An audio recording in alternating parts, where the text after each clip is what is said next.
This story starts in a school, where we find a girl lost in thought about her brother. Her moment of contemplation is suddenly interrupted when another girl bursts into the classroom, frantically calling for everyone's attention. She excitedly announces that she's just seen the cutest guy in the office. Apparently, he's a new transfer student and a third year. As soon as the girl from before hears this, she realizes it must be her brother. Before we dive deeper into the story, the girl narrates that her brother was thought to have died in a plane crash with their parents, but miraculously, he returned after 10 long years. When she saw her brother for the first time, she could hardly believe her eyes. Their grandpa had the same reaction upon seeing him alive. When her brother looked at her, she was startled, but he just smiled in response and asked if she was his sister Dayon. Suddenly, Dayon is yanked out of her flashback by a bunch of girls trying to bully her. These troublemakers demand that she hand over the gym uniform she's brought with her. Dayon tries to reason with them, pointing out that if she gives up her uniform, she won't have anything to wear. Blondezilla just snickers at this and then starts yelling at her. She's so loud that even the other girls in the classroom can't ignore the commotion she's causing for no good reason. Blondezilla finally crosses the line and smacks Dayon on the head, making it clear that she better hand over the uniform, or else she won't be nice to her anymore. While I wouldn't exactly call slapping someone on the head being nice, I guess no one is about to argue with this over-the-top Blondezilla. Even the other girls in the classroom just look away, not wanting to get involved or stop her from getting all high and mighty. It looks like Dayon has no choice but to face the humiliation and silently comply with the demand. The next scene takes us to third year class 2, where the entire class is being introduced to this new handsome fella, who has just transferred into this school. The teacher mentions that he's been living overseas for a long time, and asks everyone to be friendly and help him settle in. All the girls in the class can't help but blush at how hot he is.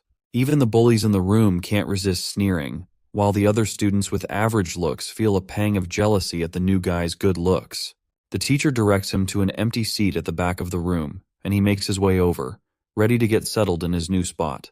As the new guy walks to his seat, we spot a redhead guy named Jae-hyung, and we can tell that he is feeling absolutely annoyed. Let's face it, he's just jealous that this new guy is stealing the spotlight with his looks. The big guy seated behind Jae-hyung gives a subtle signal. Jae-hyung quickly catches on to what his friend is trying to say and decides to take action. He extends his foot out, aiming to trip the new guy as he walks by. But Jae-hyung's plan doesn't go as smoothly as he'd hoped, because this new guy quickly halts, leaving Jae-hyung gritting his teeth in frustration. He had timed his foot extension perfectly, but it still didn't work at all. Meanwhile, the new guy, who goes by the name Jin by the way, just gives Jae-hyung a death glare for his pathetic attempt, though he does not say a word. The scene then flashes back to Jin's past, where we see a blonde guy advising Jin to avoid getting into fights once he returns to Korea. Jin lets out a sigh and responds that he's already aware of this much. The senior perks up to hear this, and curiously asks about how Jin knows. Jin then explains that he wouldn't enter any combat situation without having enough intel about his surroundings. Well, it looks like Jin's response isn't exactly what the senior was expecting to hear, because it sounds way too hardcore. But Jin continues, sharing his wisdom from years of experience. He explains that making a rash decision could cost him his life, and such a mistake would be a rookie move. This makes the senior even more uncomfortable, and our boy goes on to remind his senior that he has survived plenty of battlefields over the past 10 years, because he knows his stuff. Suddenly, Major Kang, the senior, tells Jin to stop and clarifies that he wasn't referring to all this strategic nonsense, but rather, he does not want our boy to engage in fights because he wants to prevent the poor offender from getting beaten up badly. In the present moment, Major's advice lingers in our boy's mind, so he does not say anything to the bully in order to avoid fighting. The teacher then notices Jin standing there idly and asks if everything's okay. Jin simply flashes a pleasant smile, saying he is good, and continues past Jae-hyung, ignoring him. Jae-hyung snickers once again, thinking Jin is just a wimp afraid of getting picked on. Even the guy who tried to trip him earlier smiles, pleased with Jin's reaction. Once Jin reaches his seat, the teacher tells one of the students to help him get ready for the first class. With that, the teacher leaves after wishing Jin a good time studying. The student sitting next to Jin quickly introduces himself as Youngchan Park, and our boy returns the gesture, introducing himself as Ijin Yu. Youngchan then nervously glances over his shoulder to make sure no one's watching, and leans in to whisper to our boy that he saw what Jaehyung was trying to do. He explains that Jaehyung Lee is a troublemaker, but there's also another bully to watch out for, which is Hyukjin Ju, who's just as bad. Jin takes a closer look at both of the troublemakers, while Youngchan further reveals that the next class is math. Jin thanks his new friend for the heads up, and Youngchan is relieved to see that our boy isn't just another bully. He tells our boy to feel free to ask him anything, and he'll do his best to help out. The math teacher arrives and instructs everyone to open their textbooks. He starts solving math problems on the board. Some students are busy taking notes, while others look utterly bored. Jin takes in the scene, noticing that Youngchan is diligently paying attention, while some students are dozing off or messing around on their smartphones. He also glances out the window and sees a group of students playing in the playground. Jin's mind drifts back to his days as a mercenary. He remembers the heavy rain, feeling utterly exhausted and battered. The chaos of his past life, the constant roar of guns and explosions, seems to have left a permanent mark on his mind. Yet, in the present moment, as he closes his eyes, there's no unpleasant noise. Everything feels unexpectedly peaceful and serene. As dawn approaches, students start heading home. Among them is Daeon, who spots her brother standing nearby. She's momentarily startled and asks if he's been waiting for her. He replies that yes, he was hoping to walk her home. However, he adds that if she has other plans, she's welcome to go on her own. Daeon quickly glances around and insists she has no other plans, but we can tell that she is still really anxious about walking with our boy. Jin then states that if she doesn't have anything pressing, they'll walk home together. Eventually, the girl agrees. Later on the street, the siblings walk side by side, both clearly feeling awkward. Jin tries to break the ice and asks if she's feeling awkward too. Daeon is startled to hear this and quickly insists she's not awkward at all, but Jin reassures her that it's okay, as he's feeling pretty awkward himself. Thankfully, this remark finally makes our girl relaxed a bit. Jin then reveals that he was only 9 at the time of the accident, so he doesn't remember much about his remaining family, including his sister.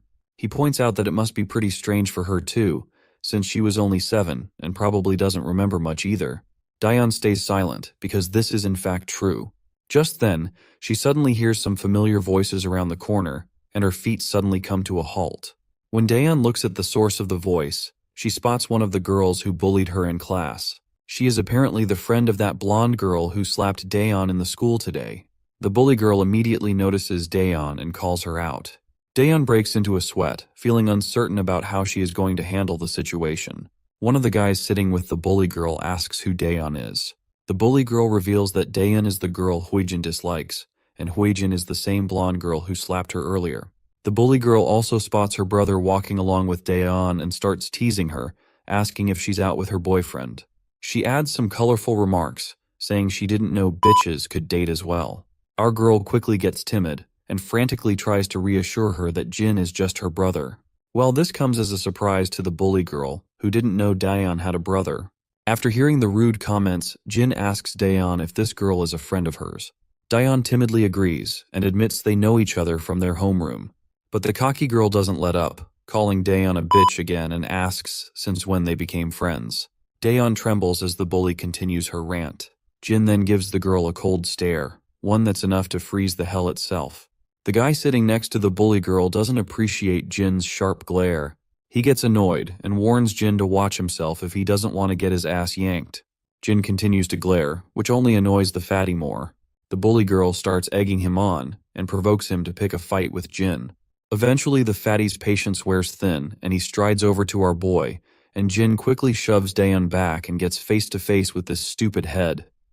The fatty demands to know if Jin is trying to act tough in front of his sister.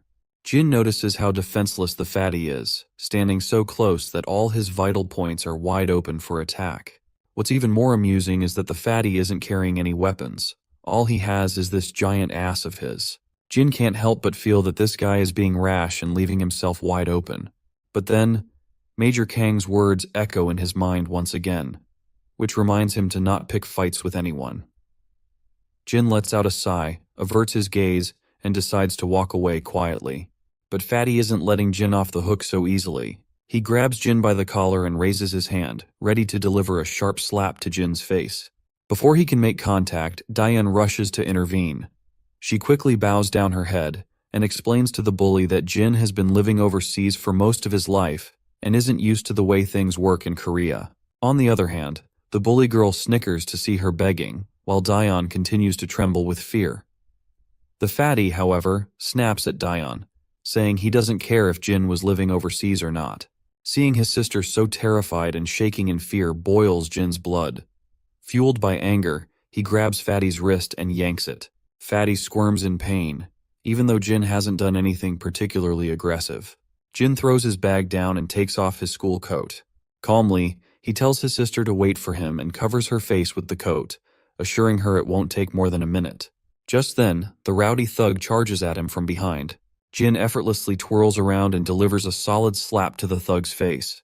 The single slap sends the thug staggering, blood spilling from his mouth as he stumbles backward and crashes to the ground like a sack of potatoes. The cocky girl and the other goon feel a chill run down their spines, and I can tell they are about to crap their pants if our boy continues like this. Meanwhile, Jin lets out a sigh of disappointment, knowing he's broken his promise to Major Kang.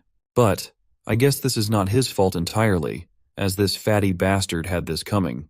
The other goon is so terrified that he has started to reconsider making any move against our boy.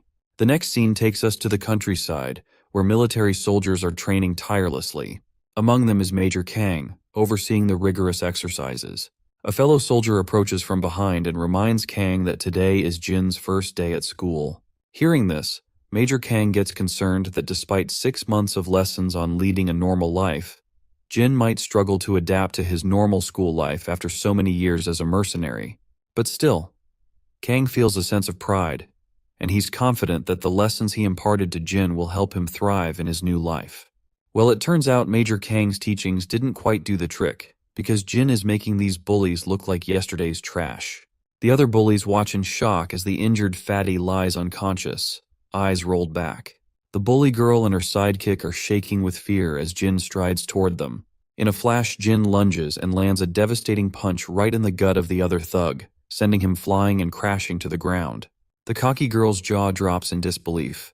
When Jin turns his attention to her, his death glare makes her tremble with fear. Daeon pulls the coat off her face, her hands trembling as she takes in the sight of the two thugs down for the count. Even though it's only been a minute since she was covered, Jin notices his sister watching him and, after giving the cocky girl one last intimidating look, he walks away from her. He turns to Daeon and apologizes for covering her face so abruptly. The apology only makes Daeon feel more awkward, so Jin tries to lighten the mood by suggesting they grab some snacks from her favorite store. Daeon stammers that it's okay and they don't need to, so Jin decides they should just head home. As Daeon and Jin cozy up, the bully girl is left terrified to see this. She's completely blown away by how this guy who was so terrifying with just a glare is now acting like a sweet, caring brother. As the siblings walk off together, Daeon gives her one last friendly wave before they head out, leaving the bully girl standing there, face frozen in terror. As they walk home, Daeon asks Jin if he was the one who knocked out those two guys earlier. Jin confirms it, and this only makes her curious about her brother, since he doesn't seem like the type to pick fights. She then explains that in Korea, staring at people like he did can be considered rude and might lead to uncomfortable situations. Jin agrees, adding that meeting someone's gaze can be risky depending on who you're staring at, which is similar to where he's from. Confused, Daeon asks why he stared at those thugs earlier. Jin simply replies that he noticed she was scared and he wanted to protect his sister. Daeon is startled by these unexpected responses, and she simply bows her head down while blushing. An awkward silence falls between them as they continue walking. It looks like Daeon will need to get used to having a caring brother around to look out for her. When they get back to the apartment, we see Grandpa is a bundle of nerves. He frantically tells Jin to just chill and enjoy some fruit, but our boy insists on taking care of the dishes himself. Grandpa's not sure how to handle this, so he eventually lets Jin take over. As Jin washes up the dishes with a steady hand, Grandpa asks if the dinner was okay, admitting he's not exactly a master chef. Jin, keeping it casual, tells Grandpa not to sweat it. He says the food has been great and he's loved every meal. The old man looks visibly relieved to hear that Jin enjoyed the food. You can even see the glimmer of satisfaction on his face. Grandpa then turns to Daeon, asking if she liked the food as well. She nods and agrees. Next, Grandpa shifts gears and asks Jin about his first day of school, and he is curious to know if anything interesting happened. Jin hesitates for a moment, looking a bit anxious about answering. Daeon also feels a bit uneasy, reflecting on how eventful the day has been. But after a moment of pause, Jin admits that it was a good day. Grandpa's face lights up with genuine pleasure at hearing this, clearly relieved and happy. Once everyone hits the bed for the night, we find our guy still wide awake. His mind flashes back to when his grandpa first saw him, and he can almost feel how grateful his old man was to have him around. Jin's cold heart has slowly started to warm up after living with his grandpa and sister for a while. Then, his thoughts drift to the time he was stuck on that airplane before it crashed. Passengers were in a panic, and the emergency oxygen masks had popped out of the compartments. As everyone scrambled to put on their masks, Jin's parents focused on making sure their son could breathe safely. It was a terrifying day for him. Just as the plane began its downward plunge, Jin jolts awake in the present, leaping out of bed in shock and breathing heavily from this nightmare. His heart is racing, and he finally realizes it was just a dream. He glances at his clock and sees that morning has arrived. As he sits there alone, he hears rattling noises coming from the living room. He stands up and goes out, only to find his sister preparing breakfast for the day. He looks around and asks where Grandpa went. She tells him that Grandpa left for work at dawn.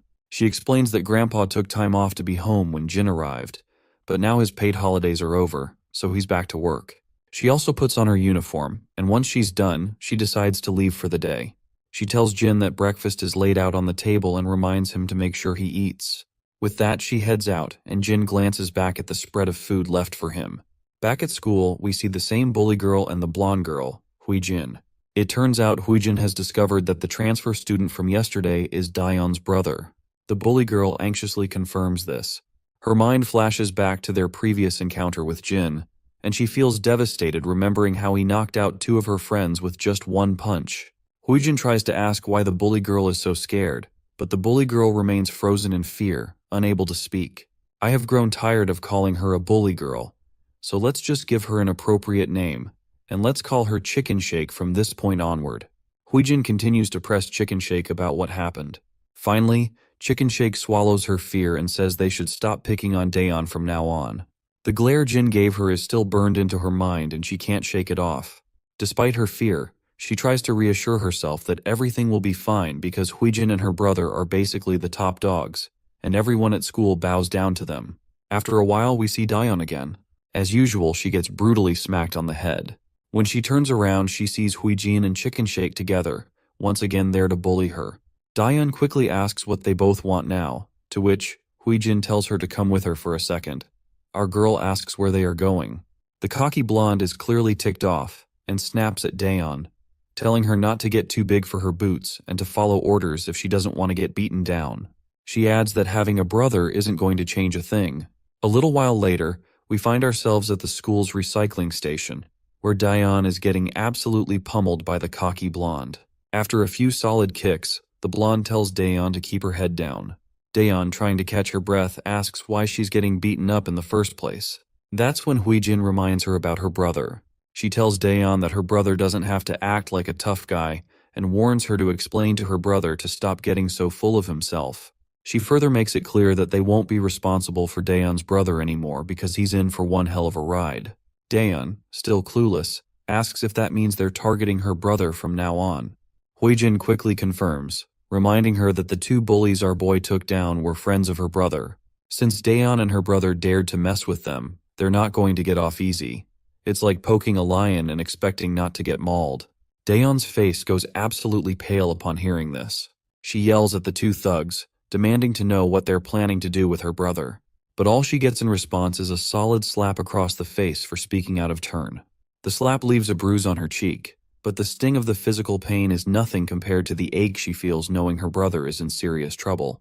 Daeon clenches her jaw, steels herself, and bolts out of the recycling station, leaving the two thug women behind. The scene cuts back to third-year Class 2. The atmosphere is thick with anxiety.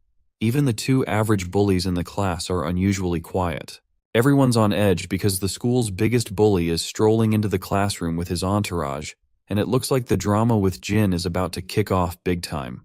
But Jin just sits there cool as a cucumber. The two bullies who got knocked down yesterday are also strolling down with their boss. Behind them, The biggest bully of all, the top dog, looms large. Right on cue, Diane bursts into the room like a tornado. She's panting heavily, her face is bruised, and her uniform is smeared with dirt. Jin abruptly stands up from his seat, and his eyes widening in shock as he takes in the sight of his sister's battered face and filthy uniform. The bully boss starts up with some banter, teasing how Jin's sister is worried sick about her brother. He points out how his own sister, Hui Jin, all she does is whine and nag at him to do things for her. Hui Jin also strolls into the scene and reminds her brother that she will only feel sorry when her brother actually gets his ass handed to him by someone. Meanwhile, Jin is left visibly petrified seeing his sister so bruised up. But before we can see his reaction, the scene cuts back a little to the past, when students were just starting to gather in the classroom early in the morning. We see the terrified face of Young-chan taking hits to the head from two rowdy individuals who are using his face for target practice. Jae-hyung is feeling pretty cocky about his direct headshot and brags to his friend about it. Hyokjin then gets ticked off and demands this nearby student to hand over his eraser. Once the timid student offers his eraser, Hyokjin quickly takes it. He swings his hand with all his might and delivers a precise headshot to Young-chan. He breaks into a happy dance after landing the perfect hit, but Jae-hyung tries to downplay it, saying this was just a lucky shot. The two friends go back and forth, trying to outdo each other with their headshot skills. Jae-hyung decides to take another shot, swinging his hand violently and throwing the eraser down at the poor Young-chan. But surprisingly, Jin steps in, and the eraser hits him in the waist instead.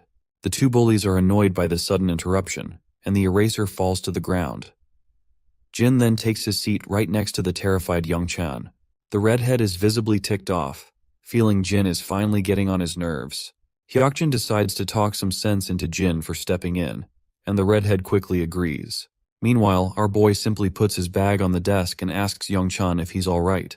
The poor fella mutters that he is fine, but we can tell by his pale face he is not fine at all. Young-chan simply leans toward our boy for avoiding any eye contact with those bullies, and asks our boy if they should hang out after school. Jin reveals that he has to walk home with his sister, so he can't hang out. The timid boy perks up at this, and asks if his sister transferred here with him. Jin shakes his head, saying she was already studying here before he arrived. When Young-chan asks her name, Jin tells him it's Daeon. Young-chan is startled to hear this, and Jin notices his sudden reaction, so he asks his friend if he knows her. At first, Young-chan feels reluctant to say anything, but admits that Daeon isn't having the best time at school lately. He explains that she was quite popular back in middle school for being smart and pretty, which attracted a lot of attention from the guys. But then a blonde girl named Hui Jin, who was jealous, started bullying her. Jin asks if no one stopped them from bullying Daeon. Young-chan reveals that the girl who used to bully her, Hui Jin, has a brother named Gisu Kim, who's one of the worst troublemakers at their school. What's even worse is that Daeon is stuck in the same homeroom as Huijin, and she gets bullied to the point where every student is amazed that she still has the courage to come to school. Jin puts two and two together and realizes that Huijin started bullying his sister just because someone liked Daeon, and that's the only reason she's being targeted. But Young-chan somberly reveals that this is just an excuse, because Huijin simply wanted a reason to bully someone. Jin's mind flashes back to several days before, when his grandpa hoped that Jin would have an easier time adjusting to his new school after living overseas for so long. The grandpa then turns to his granddaughter and asks if she's doing well in school too. At that time, little Daeon charmingly assures her grandpa that she's doing absolutely fine and never shows a hint of the grievances she faces at school on a daily basis.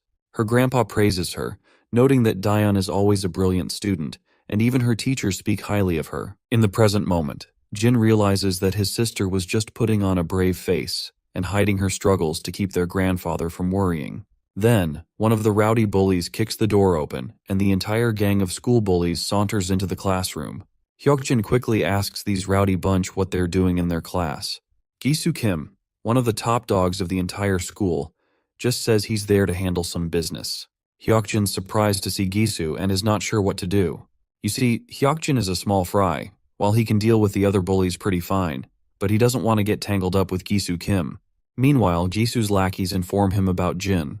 When Gisu sees Jin, he starts shouting at his lackeys, furious that they got their butts kicked by a scrawny little punk. He dismisses his lackeys and provocatively flicks his finger at Jin, telling him to come over. Jin stands up immediately, while the redhead and Hyokjin look totally confused about what Jin did to tick off Gisu, and they're pretty sure he is pretty much screwed now. Meanwhile, Jin stands his ground defiantly and asks if Gisu is actually the big shot here. Jisoo sneers, and he finds it fascinating that our boy took his sweet time to figure out who is in charge here. He turns to his lackey and tells him not to just stand there like an idiot and to make a move. But we can clearly tell that the lackey is absolutely scared, but he eventually steps forward towards Jin. But before the showdown starts, Daeon also bursts into the classroom, breathing heavily. In the current time, this is how Jin finds himself looking at his bruised-up sister. Tears well up in Daeon's eyes as she starts apologizing to Jin for putting him into trouble. Meanwhile, Huijin scoffs after seeing those tears and calls her the biggest drama queen ever. Jin, however, tells his sister she has nothing to apologize for. Before she can say another word, he loses it and slaps this lackey across the face with such force that he hits the ground, knocked out cold. The other bullies, who already know how hard Jin can hit, start to tremble. With one lackey down, Jin turns to his sister and says that these bullies are the ones who should be apologizing. The fatty charges at Jin with a clenched fist, but Jin effortlessly pushes his hand away. When he spots the exposed throat, Jin delivers a brutal, precise smack to it, like a ninja, leaving the bully spitting and coughing before collapsing to the floor. The other lackey, shaking with fear, tries to land a hit on Jin. Jin responds with a crushing blow to his ribs, and with lightning-fast reflexes, sends the lackey tumbling to the ground. Meanwhile, Gisu's confidence has finally started to fade away, as he sees our boy effortlessly taking down his bullies like they're nothing. The local lackeys of this class, who are still in their beta stage, stand there wide-eyed and expressionless. Even Huijin and Chicken Shake are freaking out, completely losing their composure. After taking down the last two bullies, Jin turns to Gisu and makes it clear that his sister has been suffering because of these thugs, and he's not about to stand for it. Gisu finally decides to speak, sneering as he admits that Jin is not a pushover after all. With a smirk, Gisu swings his leg with lightning speed toward Jin's face. But Jin effortlessly blocks the kick, leaving Gisu absolutely stunned, because he did not expect our boy to react so fast. Nonetheless, Gisu quickly swings his other leg, which is also blocked by Jin quite easily.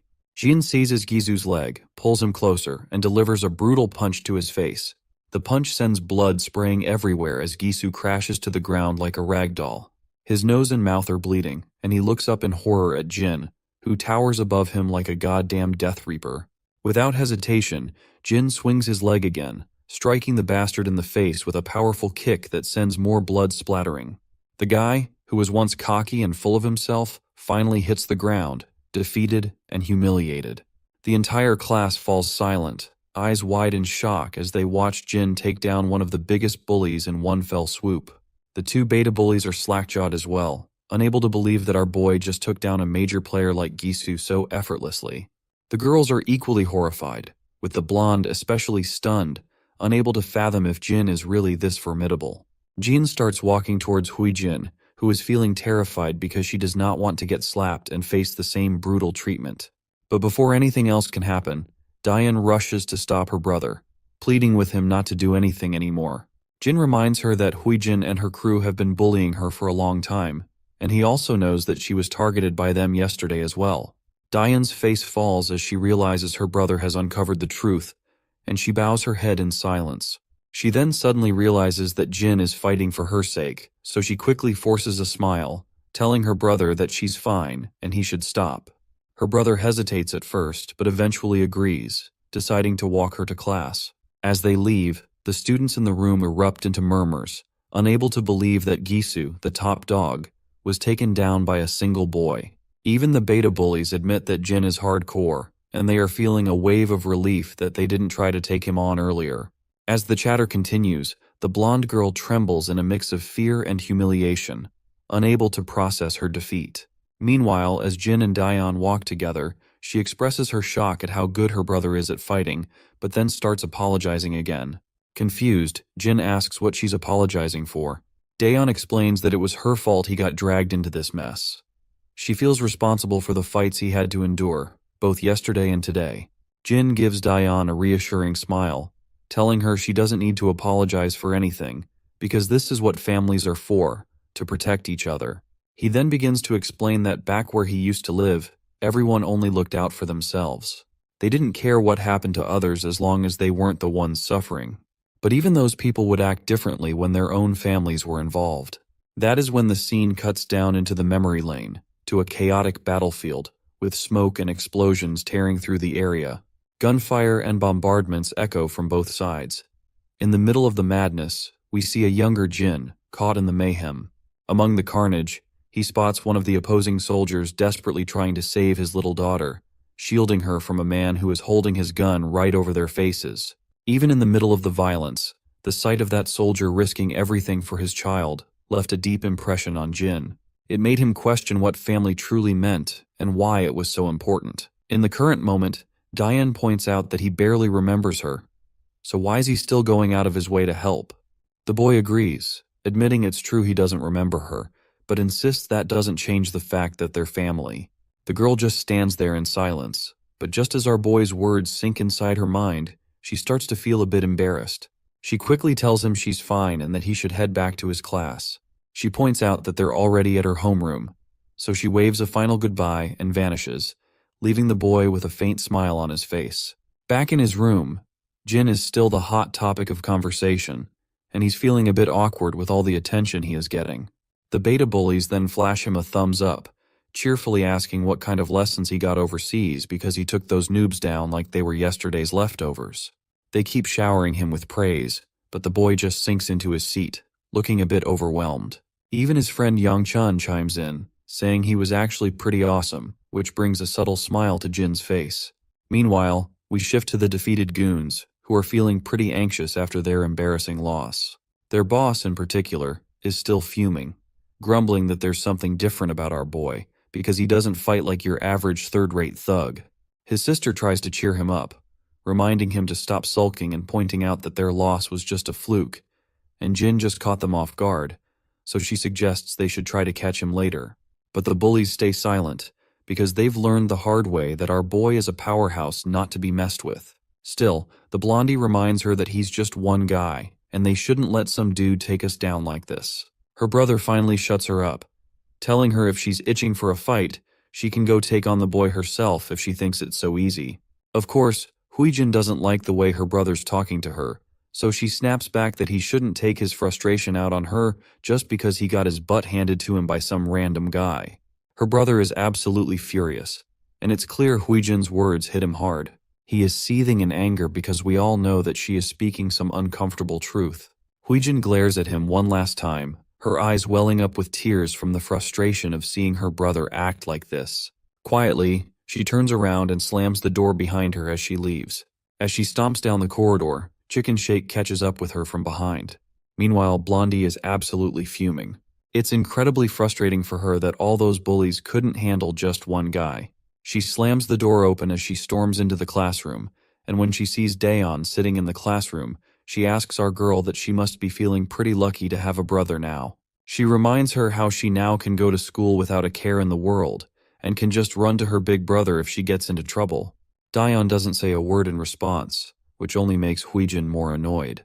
She thinks Daeon is giving her the cold shoulder just because she has her brother around. She grits her teeth in frustration and makes it clear that she won't let Daeon do whatever she wants just because she has a brother. As dusk starts to settle, students begin heading home, and among the crowd is our girl, looking pretty dejected. She's lost in thought, recalling the scene where her brother stood up for her and fought those thugs. She remembers him saying they're a family, and wonders if this means she can finally go to school without worrying about getting bullied. Her mind drifts back to her miserable days under Huijin's rule, where she was constantly bossed around and obeyed every command like a faithful dog. Whenever she tried to speak up for herself, she'd get slapped down. Suddenly, her brother appears behind her and asks if something's bothering her. She is startled by this sudden call, but our boy reminds her that he'd called her a few times already. But she did not respond. The sister quickly says sorry, explaining she didn't hear him, and then asks if he was waiting for her again. The boy nods, saying he was because he still doesn't know his way back home. So, they start walking together, talking about how they should grab some groceries on the way, since Grandpa always gets super hungry when he's home late. As they walk side by side, that rowdy bitch stands behind them. She's looking utterly mad and just can't handle seeing the smile on our girl's face. This bitch is biding her time, waiting for the perfect moment to make Daeun forget how to smile. In the next scene, we see our duo is shopping around the store. The girl seems to be having a tough time choosing what to get, while people around the store are looking at our duo. Girls in the store can't seem to take their eyes off our boy, and Daeun can't help but notice how much attention he's drawing from the ladies. She knew he was popular at school, but it seems he stands out even outside of it. Out of curiosity, Daeun finally asks her brother if he's ever had a girlfriend back when he was overseas. The sudden question takes him by surprise, and he looks like he's never even heard of the term girlfriend before. Seeing his confusion, Daeun clarifies, saying she means a girl he might be dating. He simply replies that he hasn't had any, which prompts his sister to suggest that he should consider having a girlfriend, especially since he's always attracting girls like a magnet wherever he goes. The boy stays silent for a moment before saying that he's always been too busy to have time for a girlfriend. Daeun understands where he's coming from, especially since he's been busy adjusting to a new country. That's when the boy turns the question back on her, asking if she's ever had a boyfriend. The question catches her off guard, and she quickly replies that she hasn't had one either. When he asks why not, she just says she's been busy as well. When they finally get home, we see our boy has been gifted a Samsung Galaxy phone by his grandpa. He's a bit disappointed because he wanted an iPhone instead. Grandpa quickly educates his grandson that iPhones have lousy battery life, so it's better to use a Samsung instead, especially since all the kids nowadays have iPhones. It's kind of a funny jab, suggesting that having a Samsung might actually make him stand out. Daeun, on the other hand, is pretty excited because she wanted a Galaxy phone for herself, and she can tell it's the latest model. The boy starts playing around with the phone, while Grandpa reveals that he's already saved Daeun's and his own number in it. Daeun is surprised to find out that Grandpa saved the phone numbers himself, since she usually helps with stuff like that. Grandpa quickly clears it up, saying he got some help from the salesperson. He adds with a grin that he's heard how the younger crowd loves to unbox new things themselves, so he hoped our boy wouldn't mind that he opened the box to save their numbers. In response, Jin quickly says he's totally fine with it. Grandpa then apologizes to Daeun, saying the store only had one of those phones, so he couldn't get one for her too. Daeun reassures him it's no big deal, and they end up having a great dinner, chatting and enjoying their family time. Later that night, the boy is still playing around with his new phone, and he is really digging into the Galaxy experience. He starts to think maybe Samsung phones aren't so bad after all, and could be even better than iPhones. The scene cuts to Major Kang, who's busy working at his computer when his phone rings. He picks it up and sees it's Jin, who lets his senior know that he's got a new phone and this is his new number from now on. The senior is a bit surprised by this news, and even the junior standing behind him asks if Major Kang didn't already give Jin a phone. Major Kang confirms that he did. That's when the senior gets tomato red with anger, pointing out that he had given Jin the most expensive iPhone they had, so he is kind of furious that Jin has changed his phone already. The next morning arrives, and Jin comes out of a cozy shower and notices his sister rushing out in her uniform. Before she leaves, Jin asks why she's heading out so early. She tells him she's actually running late and bolts out without wasting any time.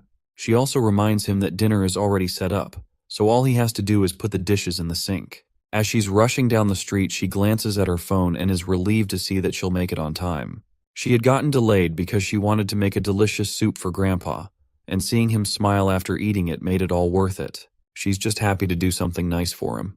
Her moment of happiness is abruptly cut short when she gets a solid kick to her ribs and crashes to the ground. Standing over her are 3 girls, all decked out in hoodies and masks to hide their identities. The one at the front tells Daeun to watch where she's running and accuses her of nearly breaking her ankle. It's clear these girls are just looking for trouble and making excuses to pick a fight. They demand that Daeun apologize for her so-called blunder. The poor girl quickly nods and says she's really sorry. But the rowdy leader isn't satisfied and slaps Daeun across the face and insists she apologize like a whimpering dog. That's when one of the girls with a ponytail suggests they all head to a karaoke spot to blow off some steam. Another girl quickly agrees, saying that they definitely need to relax and have some fun. The ponytail girl crouches down to meet Daeun at eye level. With a smug grin, she invites our girl to join them in their karaoke session, and she is sure that they are going to have a blast there. The second Daeun hears that voice, she instantly recognizes that this is Huijin Kim, and she is definitely here to make our girl's life miserable. Before she knows it, they're all at a dingy karaoke place. The manager, catching sight of these shady-looking girls, can't help but feel uneasy. A while later, we see the manager again, who is pacing nervously toward the room where those girls had their karaoke session. He mutters to himself about how rowdy kids have gotten these days, and wonders what kind of mess those ladies might have left behind, because in their entire karaoke session, all he heard was loud screaming noises. The manager turns the lever and opens the door, only to find Daeon sprawled on the floor, clearly beaten up. Thankfully, she's conscious and starts to slowly get up. She fumbles with her things, her hands shaking as she gathers her stuff. The manager is utterly confused to see this unexpected sight and decides to call an ambulance, but Daeon flatly refuses and stumbles out the door. Meanwhile, back in the classroom, the teacher is taking attendance and notices that Daeon is still missing.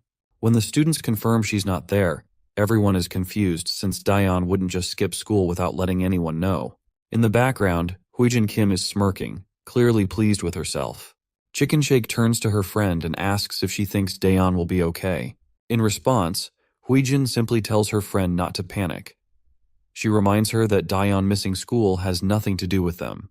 Chicken Shake nervously agrees, playing along and affirming that it's indeed true and has nothing to do with them. Finally, the school bell rings, signaling the end of the day. As usual, the boy waits outside for his sister, but he can't seem to spot her in the crowd of students. The crowd begins to thin out, and soon there's hardly anyone around, but his sister is still nowhere in sight. He waits for a bit, then pulls out his phone and tries calling her, wondering if she might have gone home already. Meanwhile, she's already back home, and her phone rings endlessly as her brother keeps calling, but she doesn't bother to answer and lets it ring. Eventually, the boy heads back home. His eyes immediately spot the sneakers she wears sitting over the doorstep. He pulls off his bag from over his shoulder and goes to her door, giving it a gentle knock and asking if she's inside. The girl quickly responds, and the brother feels a wave of relief knowing she's indeed there. Daeon quickly asks if Jin waited outside the school today too. Jin nods and mentions that he even tried calling her, but she didn't answer. The girl apologizes heartily, saying she must have been asleep. Jin picks up on the odd tone in her voice and asks if he can come in for a second. Daeon quickly comes up with an excuse, saying she's in bed because she's not feeling well. Worried, Jin asks if it's something serious. She reassures him that it's just a slight fever and that she'll be fine after some rest. Jin tells her to call him if she needs anything and decides to head out, planning to grab some medicine for her. But Jin suddenly stops at the door and notices that her sneakers are stained with blood. It doesn't take him long to realize something serious must have happened, since blood on her shoes isn't something you see every day. Once he pieces it together, he grabs the first aid kit and heads into her room to tend to her injuries. She winces as he applies bandages to her bruised face. It seems Jin still doesn't know the full story.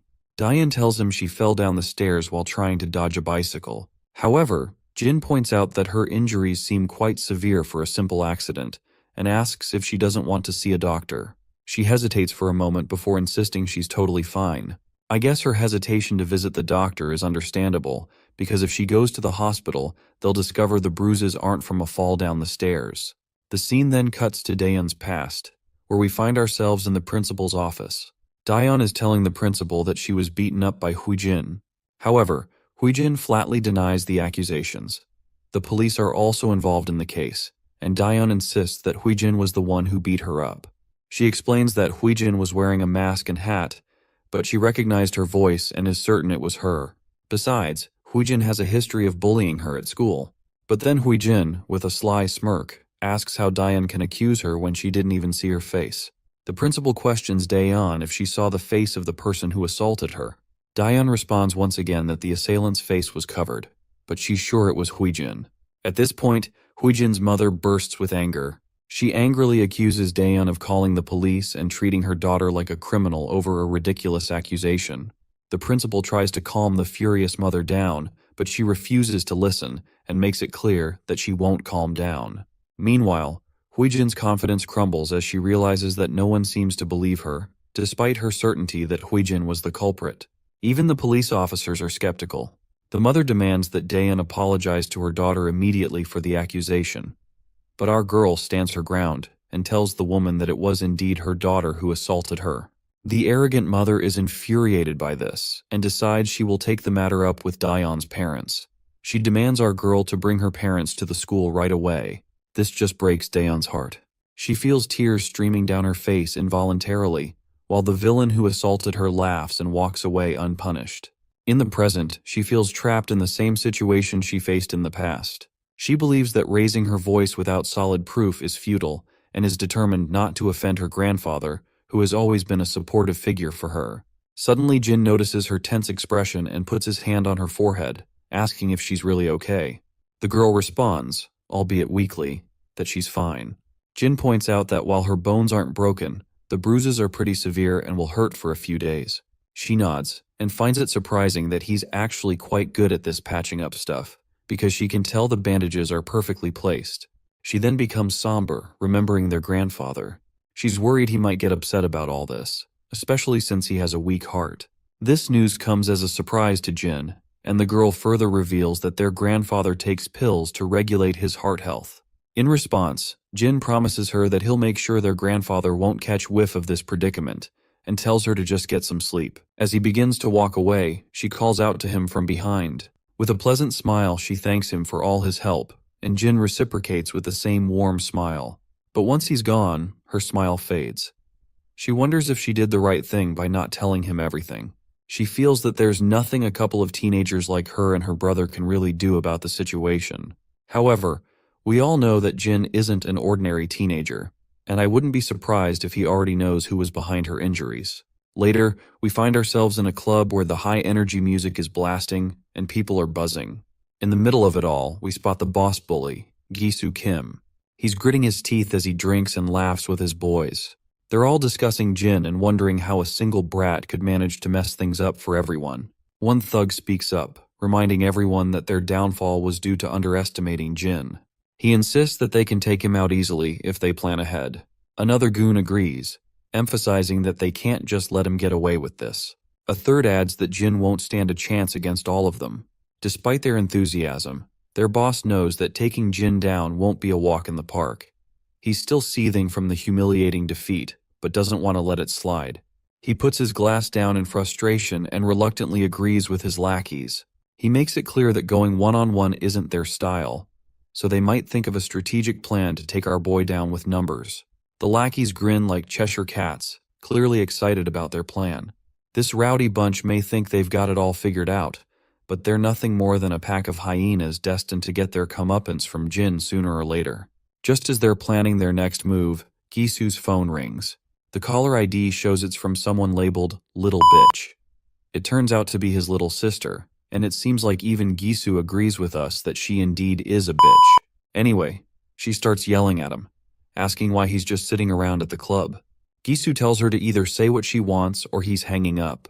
The girl insists that he owes her big time. Gisu confusingly asks what she's talking about.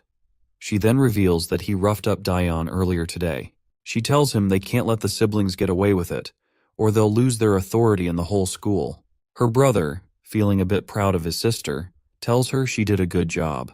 He reveals that they're also planning to get payback on Jin. Just then, someone walks into the club. As the bullies turn to see who it is, they realize it's Jin. He appears to be there to settle some business. Gisu gets absolutely furious at the sight of Jin casually walking into his turf. But Jin just walks toward their table with a calm demeanor. Gisu then feels somewhat relieved that they don't have to hunt Jin down anymore to get their revenge. However, Jin isn't there for a friendly chat either, and without wasting any time, he grabs one of the lackeys by the face and slams him down hard against the edge of the table. Another lackey charges at him, but Jin's hand moves so fast that his single punch shatters all the ribs of the attacker. The bully leader and his lackeys grit their teeth seeing their goons go down. The rest of the crew charges at Jin, but my guy just stays cool as a cucumber. As they get close, he kicks one of them down effortlessly, like a true Sigma male. Next, he grabs this purple head and slams him down on the table with a brutal thud. While this purple head is cowering for his life, Jin doesn't stop there and slams this dude against the wall like a rag doll. Then he balls up his fist and delivers a devastating blow to the fatty's face. One of the thugs grabs a glass bottle and swings it at Jin, but my guy casually knocks the bottle from his hand and follows up with a brutal whack to his face, which leaves the thug bleeding his mouth out. Another bully charges from behind, but Jin ducks down, grabs his hand, twists it painfully, and then delivers a hard slap across his face. Jin throws the thug aside and then grabs another lackey by the face. He smashes the guy's ugly mug right into his knee, breaking the thug's nose with a sickening crunch. With all the thugs down for the count, Gisu is left speechless, unable to process what's happening. Meanwhile, his sister is still on the line, and she quickly asks what's going on, because she has been hearing the loud commotion and chaos. Jin turns to Gisu with a chill in his voice, making Gisu shiver. He asks if he needs to repeat himself, because as far as Jin remembers, he's already told Gisu to stay away from his sister. Gisu is absolutely boggled out of his mind to see how the tables have turned. It's kind of ironic that they tried to gang up on Jin, only to end up getting their own gang banged. Jin fought like a pro, and wiped the floor with everyone in just a few seconds. Meanwhile, Jin continues to question Gisu, asking what his sister ever did to him. Gisu plays dumb, pretending he knows nothing, while secretly reaching for a glass on the table.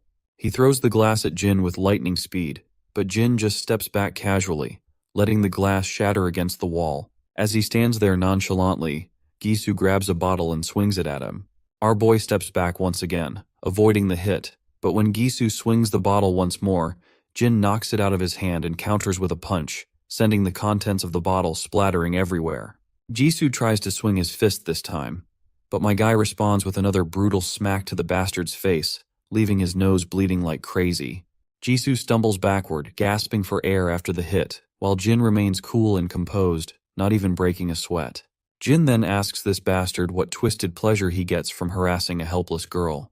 In a desperate move, Gisu grabs a bottle, shatters it, and aims the sharp pieces at Jin's chest. But our boy shows no fear, and he quickly slaps Gisu's hand hard, making the bottle drop. Then he grabs Gisu by the throat and squeezes, causing him to struggle for breath.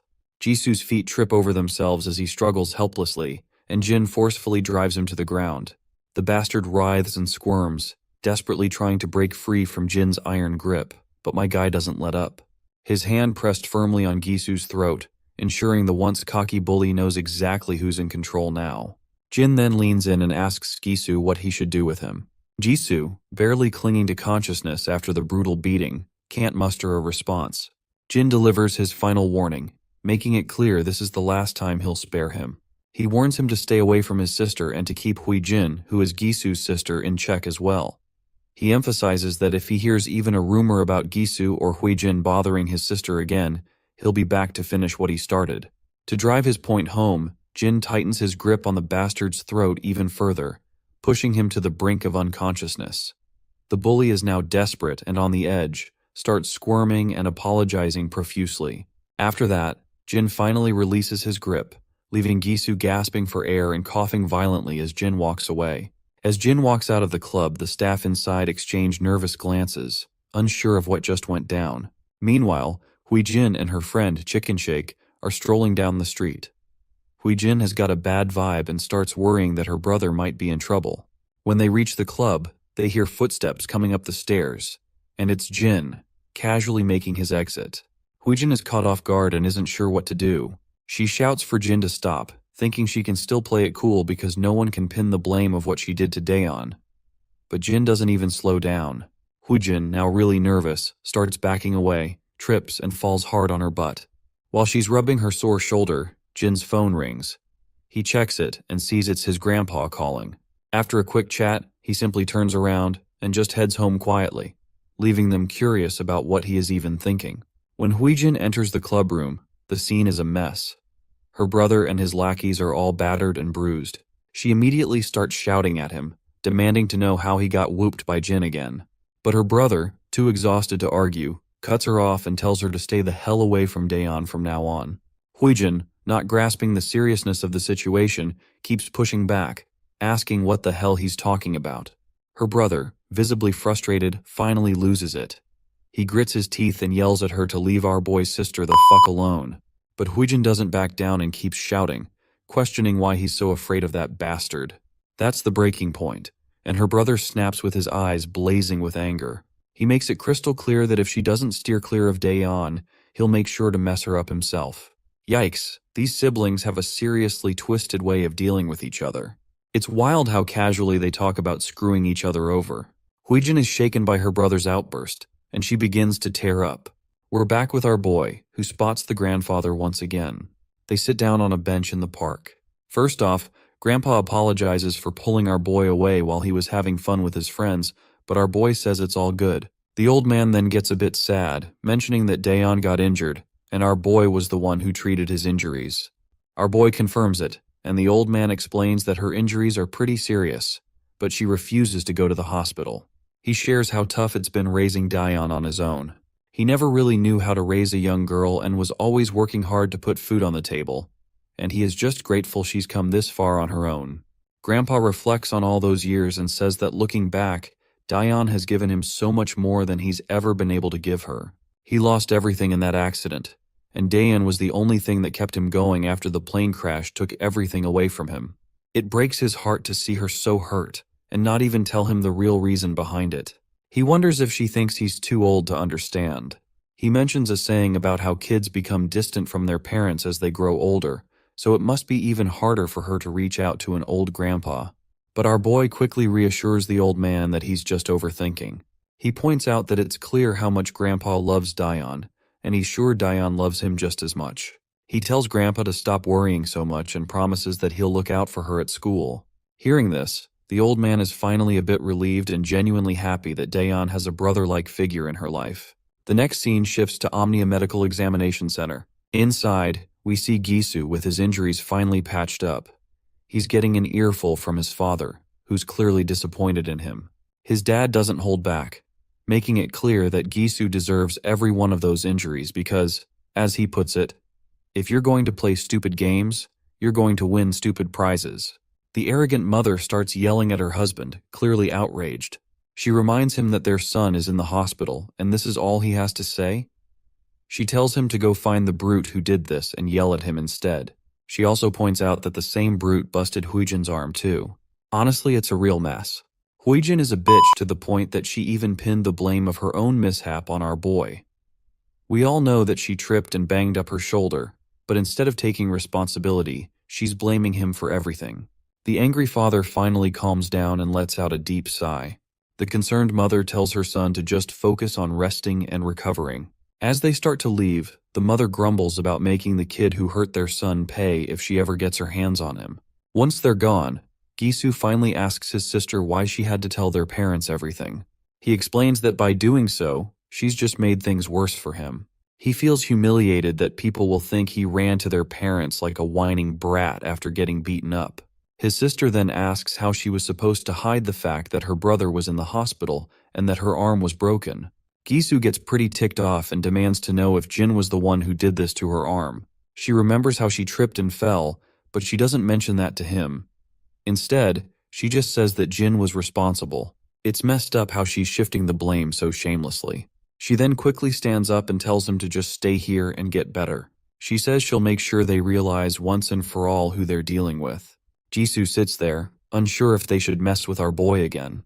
Meanwhile, we're back with their parents. The woman reveals that she's just spoken to Mr. Cha, but her husband asks why she's complicating things and tells her to let the school handle it. The woman responds that it's Saturday already, and she doesn't want to sit back and twiddle her thumbs waiting for them. She starts yelling, pointing out that the school won't deliver real justice for what was done to their kids, and they'll likely only settle for a suspension or expulsion at best. The husband continues to argue, saying she has no business going to Mr. Cha to handle this personally. The woman reveals that she already knows Mr. Cha and that he's been handling his dirty work for years. Meanwhile, Huijin is eavesdropping and feeling pretty smug about her mother contacting Mr. Cha. She knows that Mr. Cha is the scary gangster who works for her father, and she's sure this will put an end to those troublemakers once and for all. The scene shifts to a rundown place where a man is fidgeting with his lighter, clearly on edge. Two goons walk by, looking pretty disappointed. They grumble about being ordered by their boss to handle some teenage drama, and none of them are thrilled about it. Even the boss himself isn't thrilled about dealing with this kid's squabble. But hey, a job's a job, even if it means wading through a mess of teenage nonsense. The scene flashes back to a time where a luxury Mercedes is zooming down the road. Inside the car, Mr. Cha, the mafia boss, takes a call from the woman. She fills him in on how her daughter's hand got fractured and her son got beaten up by some teenager. She's insisting that he needs to handle it. Cutting back to the present, Mr. Cha is puffing out smoke from his cigarette, clearly fuming. He's beyond frustrated that he has to deal with this kind of nonsense as well. The scene transitions back to the quarters, where our boy is sitting before his computer, still lost in thought about his encounter with the Gisu. He's wondering if these guys are really going to let it go. Suddenly the doorbell rings.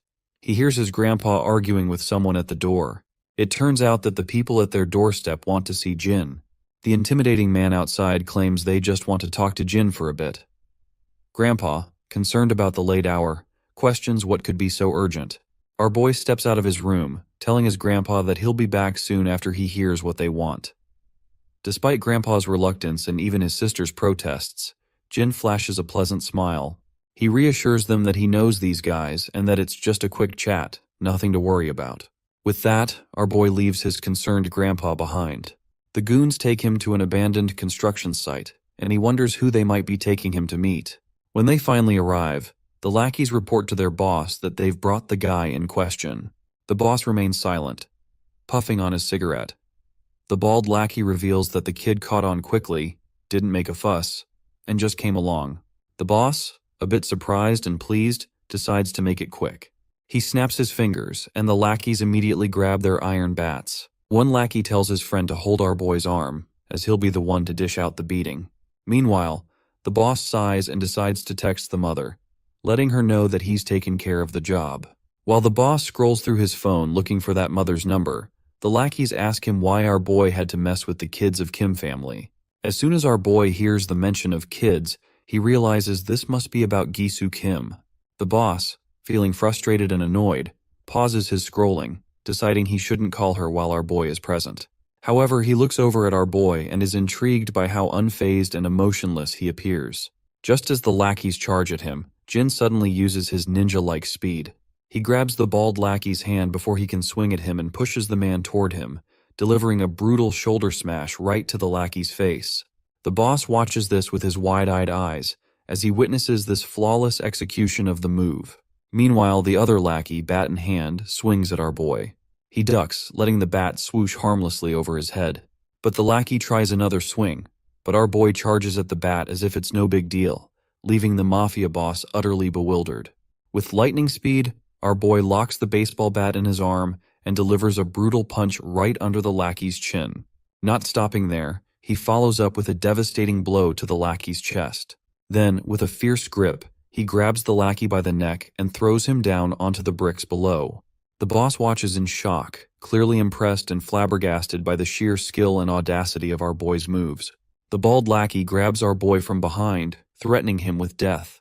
But our boy quickly jabs his shoulder into the lackey's ribs, and then delivers a solid shoulder smash to his face, sending him crashing to the ground. Mr. Cha realizes that this kid is no average teenager, because his combat skills are exceptional. He finally decides to step in himself. As he strolls forward, he scratches his head, snickering and commenting that he never thought he'd be fighting teenagers at his age.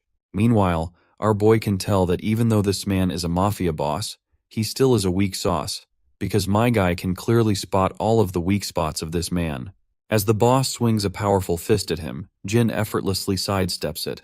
The boss then starts a barrage of punches, but our boy dodges each one with ease, making it look like a walk in the park. As they continue their back and forth, our boy quickly sidesteps, but another punch comes straight at him. He blocks the hit, though the heavy force makes him skid backward. The mafia boss sneers, impressed that he managed to block that one as well. Meanwhile, Jin checks his wrist where he took the punch and his hand winces from the aching pain. He realizes that the mafia boss predicted his movements and delivered the punch with precision. On the other hand, the mafia boss's curiosity has finally peaked, and he asks Jin who he really is. Jin casually replies that he's just a high school student. The boss isn't buying it. In his mind, he figures this kid must have some serious skill and experience to fight like this. Jin takes his stance. With a grin, the boss says he's up for sparring further, and balls up his fist to deliver a blow to our boy. Our boy quickly deflects an incoming punch and tries to throw one of his own, but the mafia boss sidesteps it effortlessly. The boss then attempts to attack, but our boy grabs his hand and swings a punch towards his gut. The mafia boss reacts again, causing our boy to end up landing a hit right to his face instead.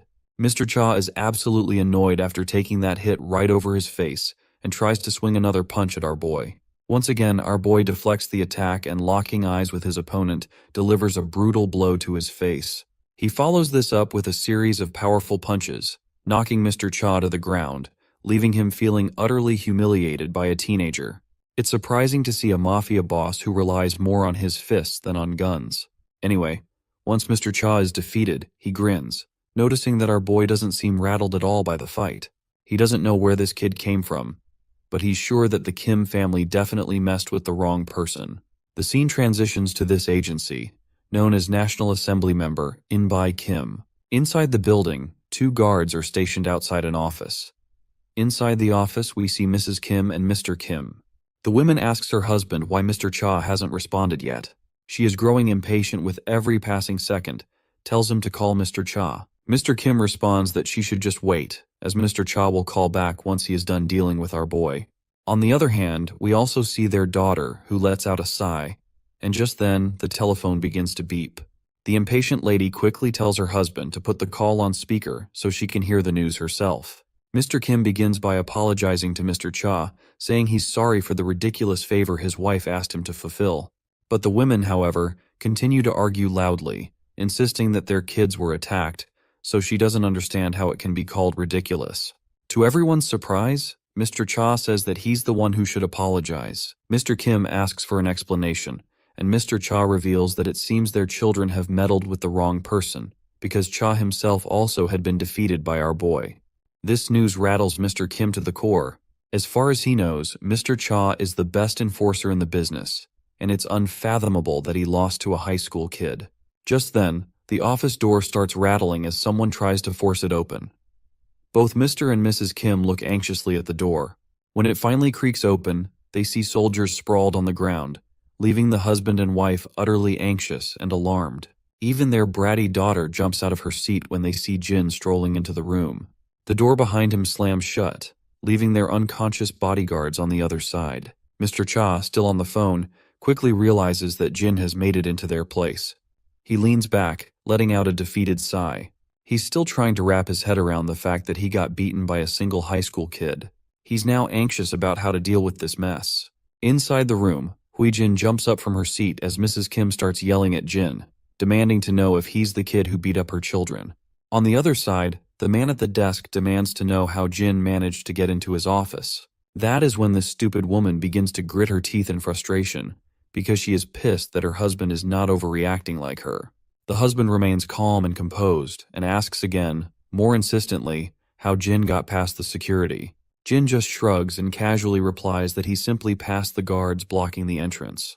Mr. Kim is even more shocked and confused, not understanding how Jin managed to beat Mr. Cha and all the security guards.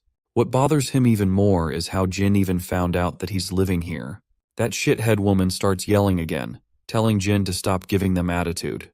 She quickly begins dialing the emergency hotline to report Jin for assaulting her kids and breaking into the office.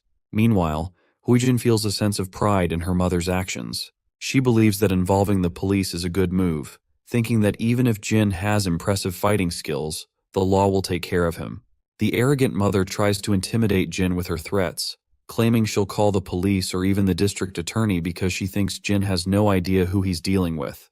Jin, however, remains calm and responds that he has a pretty good idea. He points out that her husband is a second-term assembly member currently running for office. The woman scoffs, asking Jin if he knows so much about their status. Then why did he assault her kids? On the other hand, Hui-jin smugly sneers, feeling satisfied that they've cornered Jin, and faintly tells him that it's game over. The authorities pick up the call, and the lady starts yelling into the phone, demanding that the officers reach Kim's office right away. But before she can say anything more, she falls silent when she hears something unexpected. Apparently, Jin plays the full footage of the karaoke room where Hui-jin and her lackeys assaulted her sister. The undeniable evidence leaves Hui-jin speechless, her eyes widening in shock as if they might pop out of their sockets. Mr. Kim stays silent, feeling utterly devastated. The screams of Daeon begging for forgiveness echo through the room, as the trashy ladies continue to beat her to a pulp. Seeing the concrete evidence, Mrs. Kim's jaw drops, and she quickly hangs up the hotline, saying she'll call them back later. On the other hand, Hui-jin starts yelling at Jin, demanding to know how he got those files. Jin remains silent for a moment, And then the scene flashes back to the outside of the Kim's residence. Inside one of the rooms, Jin is seen sneaking around the house. He opens a laptop and copies all of the data onto a pen drive. In the present, Mr. Kim grits his teeth in frustration, feeling that his kids are a total disappointment. But Huijin quickly tries to reassure her father, explaining that she had a good reason for everything. Mr. Kim, however, angrily tells her to shut up. Jin then reveals that he also has files involving Gisu Kim. He explains to the Kims that their children always save videos of their conquests. He states that he has dozens of clips showing their violent behavior, beating up kids at school, extorting money and valuables from their victims, and even the latest clip of his sister being assaulted by a group of girls at karaoke. Huijin is shaking like a leaf with all these truth bombs exploding around her, but her mother quickly jumps in to defend her daughter, claiming that our boy is just trying to threaten them and that he won't get away with it. But Jin reminds her that he didn't start this mess, and what he's doing now is hardly a threat compared to hiring a bunch of gangsters to attack him, and makes it clear that he has recorded all of it too. The father facepalms in utter disappointment and asks our boy if he did all this just because his kids assaulted his sister first. Jin responds that, as a parent, they have the right to take their children's side at all costs, so as a brother, he will do whatever it takes to protect his sister as well. The man understands where he's coming from, and points out that they'll cover her treatment and offer a hefty settlement to make amends. But our boy makes it clear that this isn't necessary. The father is puzzled and asks what he means by that. He then inquires if Jin would like his kids to apologize to his sister. Hearing her father, Huijin grits her teeth and thinks to herself that she'd rather bite her tongue and bleed to death than apologize. On the other hand, our boy makes it clear that an apology won't undo the time his sister spent in fear and pain. So he insists that if they really want to compensate him, he wants his sister to never have to see Jisoo or Huijin Kim again. This demand rattles Huijin's nerves, but her father quickly agrees, stating that he'll have his kids transfer schools or perhaps even send them abroad to study. Naturally, the mother and daughter let out a piercing scream in protest, but the father quickly shuts them down and turns his attention back to our boy, asking if this would be enough to satisfy him. Our boy states that he wants them gone from the school starting tomorrow. In response, the father says he'll inform the school, and once that's settled, Huijin begins to cry, and her tears flow out involuntarily. Just as our boy starts to leave, the father quickly stops him and reminds him that, since he agreed to the demands, he'd like our boy to delete all of the videos he found. Our boy shoots the old man a death glare, and the father can tell from the intensity of his eyes that this kind of deadly glare doesn't belong to a high schooler. Jin makes it clear that he's not a fool, and then begins to walk away, slamming the office door behind him with a resounding thud. Once outside, he finally heads home. His grandpa rushes to open the door and asks if he's okay, while Daeon is seen crying in the background. Jin is startled to see them so worried about him, but he smiles and reassures them that no one hurt him. As he begins to enter the house, the old man points out that the people they encountered seemed dangerous. Jin replies that they just stopped by to talk, nothing more. The sister then mentions that something about those people didn't feel right, and that she and Grandpa were very worried. Jin quickly tells her not to worry about anything other than getting better. Jin then hints to his sister that, from now on, she'll never have to walk down the stairs again because he's taken care of it. Of course, this doesn't make much sense to her at the moment, but she'll likely figure out what he meant soon enough. The next morning, they head to the school. Once inside, they part ways to go to their respective classes. As Daeon enters her classroom, she tries to avoid making eye contact with Huijin. However, her steps falter when she hears students talking about how Huijin won't be coming to school anymore.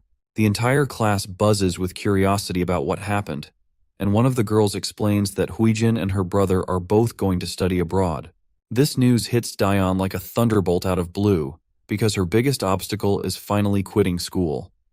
The words Jin had said about taking care of the stairs she had fallen down replay in her mind. She quickly realizes that he must have known about Huijin's transfer all along. Daeon rushes out of the classroom in order to talk to him about this. When she finds him and calls out to him, he turns around, but as soon as she tries to speak, she's at a loss for words and remains silent. Jin simply smiles and says, "See you later," leaving Daeon to tear up. She manages to reciprocate with a soft, "See you later," before she breaks down, her emotions overwhelming her. A while later, We find ourselves in an apartment where a blonde girl is asking her friends if it's true that Huijin is moving overseas. One of the other girls confirms that it's true, saying she was shocked when she first heard but has no idea why they're leaving suddenly, as Huijin never mentioned anything about moving abroad. The blonde girl then turns to Chicken Shake, who is sitting silently and seems too preoccupied with herself to respond. One of the girls snaps her out of her reverie and asks if she has nothing to say about it. This rattles the timid girl to her core, and the blonde girl asks her directly if Huijin is really moving overseas, figuring that since they're in the same class, Chicken Shake might know more about it. Timidly and nervously, the girl confirms that it's true, and that their teacher announced it to the class earlier. The blonde girl then asks if she tried reaching Huijin directly. Chicken Shake admits she did, but Huijin didn't pick up the call. Hearing this, all the girls start to believe it might be true. Meanwhile, Chicken Shake nervously checks her phone, biting her nails in anxiety. The last message she got from Huijin was that her mother was going to take care of our boy, and ever since, Chicken Shake has been freaking out, wondering if Huijin's sudden move has anything to do with him. Just then, Huijin herself arrives in the room, looking absolutely furious. The girls are shocked to see her, and Huijin just takes a seat on the sofa, grumbling about how she barely managed to sneak out of the house. The girls ask Huijin if she's really moving overseas. Frustrated, Huijin grabs her head and says it just happened, but she explains she'll be back after 1 semester. We then flash back into the past, where her dad told her to spend a semester abroad, promising he'd sort everything out by the time she gets back, because he doesn't want those videos going public either. She keeps this part to herself though, and the other girls just laugh and tease her, saying she's going to enjoy her vacation. The blonde sneers, clearly annoyed by their attitude. Another girl asks why the sudden move and if Gisu is going too. Huijin simply says it's a family matter, and she doesn't need to go into details. The redhead girl then asks about Daeyeon and her brother, curious about how things went and if Gisu managed to beat our boy or not. Huijin tells them not to ask, insisting that Gisu probably has handled the situation already. However, we all know that she just doesn't want to admit that her brother and his lackeys got thoroughly defeated by our boy, as it would be too humiliating. She grows even more agitated thinking about how pleased Daeyeon will be to see her leaving the school. This irritation sparks an idea in her mind, and she decides to mess with Daeyeon one last time, asking her friends to help with her plan. Her friends question whether it's really necessary, and even Chicken Shake jumps in shock and expresses her reluctance. But Huijin insists they should consider how cocky Daeyeon will be without anyone to bully her. She plans to deal with Daeyeon before she leaves Korea, wanting to make sure she gets her revenge. Chicken Shake grows increasingly anxious and terrified as Huijin continues to reveal her twisted plan. Huijin gets cocky, boasting that Daeyeon's grandpa is a security guard somewhere, and she plans to have her mom get him fired. She believes this will teach Daeyeon a lesson not to mess with anyone from the Kim family. This is seriously messed up. Daeyeon is just an innocent girl, and Huijin's plotting is enough to make anyone sick. But before this trash woman can act on her disturbing thoughts, her face goes pale when she sees a figure standing before her, cloaked in a hoodie with a mask over their face. It doesn't take long for her to recognize that it must be Jin. However, Jin pulls a classic Uno card move and asks her who Jin is, questioning how she can be so sure when he's wearing a mask and she can't see his face. He casually explains that he's just here to check if everyone's having a good time and is quite pleased to see that everyone from the karaoke room video is present. One of the girls starts trembling and asks what he's talking about. That's when the boy reminds them he's referring to the place where they all filmed his sister getting beaten up. Huijin's face turns ashen as she realizes he might have been there waiting all along just to mess with her. Chicken Shake is visibly sweating and trembling, clearly aware of what might come next. The other 2 girls just sit there, utterly silent. The boy starts to shut the door, asking why no one's singing, since he thought everyone here loved to scream along to loud music. With that, he slams the door shut, leaving us with no clue about what he might do next. The scene takes us to the hospital, where the Kim family is gathered. The father, In-by Kim, is clearly annoyed, asking where Huijin went. Her brother explains that she stepped out to say goodbye to her friends. In-by's irritation grows as he asks why she left when she was supposed to stay put until they had everything sorted out. Just then, a guy bursts into the room, quickly turning on the TV and telling his master he needs to see what's going on. On the screen, it's clear that our boy has already made the videos of what Huijin did go viral. The footage is spreading fast, and the situation is quickly becoming a public spectacle. The entire Kim family falls silent as they watch the news.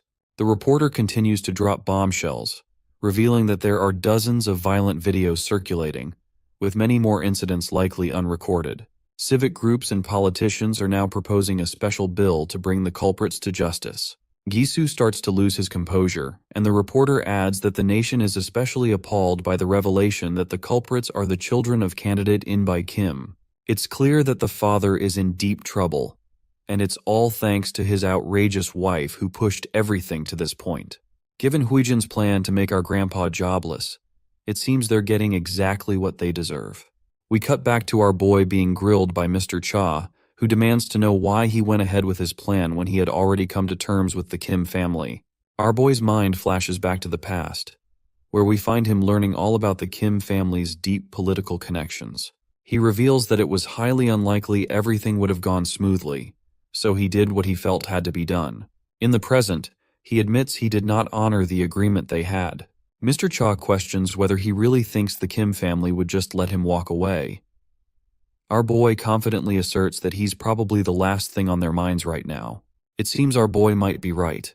The reporter continues to drop more bombshells, revealing recent evidence of In-by Kim's involvement in money laundering, bribery, and election fraud. The evidence is so damning that even his fellow party members are calling for a strict investigation, with everyone trying to cut ties to avoid any damage to their party. As soon as Mr. Kim hears this, he slumps down on the bed like a lifeless doll. Back with Mr. Cha, he seems to suspect that our boy has dug up some data about his past as well, and Cha does not want to get exposed to the law just like the Kim family. So he quickly asks who our MC really is. Our boy responds simply, saying he's just an average teenager. Mr. Cha smirks at this ridiculous remark, noting that nothing about Jin is average. The scene shifts to the classroom, where the girls are feeling anxious and blushing as they see Jin. They whisper among themselves, trying to muster the courage to approach him and ask him something, but everyone remains too shy to make a move. As Jin sits lost in thought, his phone rings. It's Daeun, letting him know that she can walk home by herself today and telling him to take a break and hang out with his friends. Jin is puzzled by the concept of hanging out and wonders how to go about it. Just then, one of his friends, Young-chan, pops up and greets him. As Young-chan sits down, he asks if he is busy today. Our boy remains silent, which prompts Young-chan to remember that Jin always walks his little sister home, so he must be busy after school. But not surprisingly, Jin tells his friend that he's actually free today. Young-chan's face lights up with happiness, and they plan to hang out after school. However, Young-chan's enthusiasm quickly fades when he hears an unpleasant voice. As the scene zooms out, we see these two beta bullies of the class step forward. They both reveal that they've heard the news and know that Jin is the reason Gisu Kim is moving abroad. Young-chan is totally shocked by the news, and the other students lounging around are equally caught off guard. The bullies spill the beans that even though Gisu and his sister were all set to move abroad, they're stuck now because their whole family's in hot water after the info leak. Our boy jumps in to set things straight, telling the bullies they've got it all wrong. But Jae-hyung chimes in, saying there's no need for modesty because everyone knows our boy trashed Gisu and his crew at their hideout a couple of days ago. Hyokjin backs him up, explaining that Jin took them all out by himself, and now everyone's saying Gisu is too embarrassed to show his face at school. He's itching to hear just how badly our boy must have beaten Gisu to make him leave the country altogether. Young-chan is finally convinced that Jin is actually a skilled fighter and that his performance that day wasn't just luck. Hyokjin leans in and says, now that they won't have to deal with that jerk anymore, he's itching to throw a party, so he invites our boy to celebrate after school today. Jae-hyung agrees, adding that they've been in the class for days without really spending time together, and he suggests they show our boy around the area. But our guy flatly turns them down, saying he already has plans for today. Naturally, the bullies are puzzled and ask what he's up to. With a pleasant smile, Jin replies that he's planning to hang out with Young-chan. That's when Jae-hyung starts creeping in with his disgusting grin, leaning toward Young-chan and saying he'll join their hangout. Hyokjin also leans closer to the terrified guy and expresses his desire to join in as well. After forcefully making Young-chan agree, they start to walk away, saying they'll meet up later. Our boy quickly asks his friend if he really wants to let these goons join in, and the poor guy stutters a positive response with a pale face. The teacher finally arrives in the classroom, and she's brought along 2 transfer students. One of them is a plain-looking guy, but the real standout is a stunning beauty with striking black hair. Youngchan's eyes immediately light up at the sight of her, and our boy quickly asks if he knows who they are. Youngchan explains that everyone knows this girl. She's Yeona Sin, and her grandpa owns SW Corporation, the biggest company in Korea. The guy next to her is Seokju Ko, and there are rumors that he's been with her since they were kids and is seen as her associate and bodyguard. The teacher notes that since everyone's familiar with these two, she won't waste time on introductions. She reveals that both of them have been studying in the US for the past 2 years and will be joining the class starting today. The beta lackeys don't seem too thrilled about these two newcomers in the classroom. With just Jin before, their chances to rule the classroom were slim to none. But now, with these two around, they're not so sure they can even think about bullying anyone. Meanwhile, Youngchan was curious about the 2 extra desks in the class, but it's clear now who they're for. He can't help but think Yeona looks even more stunning than he remembered. Even the students in the class can't keep their eyes off her. As Seokju behind the lady walks forward, he could not help but notice our boy, and their eyes lock for a moment. Yeona too can't resist but glances at him while she is walking past him.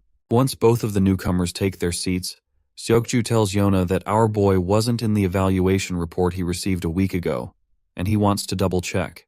Yeona is intrigued and glances at our boy once more, and we can tell she is clearly curious about him. Our boy notices Yeona glancing at him, and when he looks back, he finds her smiling. However, he just turns his gaze away again, which seems to irritate her since she didn't get a reciprocating smile. Meanwhile, Youngchan continues their conversation and asks if he has any particular place he wants to go. Jin says he's okay with anywhere, so Youngchan suggests hitting the game room. Well, it seems like the word gaming room triggers some memories for our boy, while his friends explain that it's nearby and just upgraded their PCs. That's when we flash back to the past, where we hear the authoritative tone of a senior telling a group of soldiers that they will begin today's portion of their practical life training program. He explains that there's one thing every Korean teenager must know, and that's the gaming room. This is the first time our boy has heard about the gaming room. The senior further explains that gaming rooms offer personal computers for a fee, and both students and adults can use them. Curious, our boy asks what people do there. The senior explains that while some users browse the internet or watch X-rated videos, most people are there to play games. For the average high school student, over 90% are playing some kind of computer game. The senior then introduces some of the most common games. First up is Legends of League, followed by Battle Royale. Back in the present, our boy reflects on how he can finally make use of the Major's intel. Meanwhile, Youngchan adds that they'll also grab some ramen at the game room and maybe check out Koinka afterward. Well, it seems like Koinka is yet another term our boy picked up during his military days while learning about practical life. The senior explains to him that high schoolers frequently visit coin karaoke, also known as Koinka. These establishments basically allow for sing-alongs with just a few coins. Major Kang tells our boy that he should prepare a few songs to sing in case he ends up going to one, and promises to send him a list of popular songs for kids his age to learn. As our guy starts brainstorming ideas and trying to remember some songs, his friend sits nervously nearby, wondering why Jin suddenly looks so serious. Once the bell rings, the students head out for the day, and that's when we see this hottie once again. And as usual, she is with her lackey.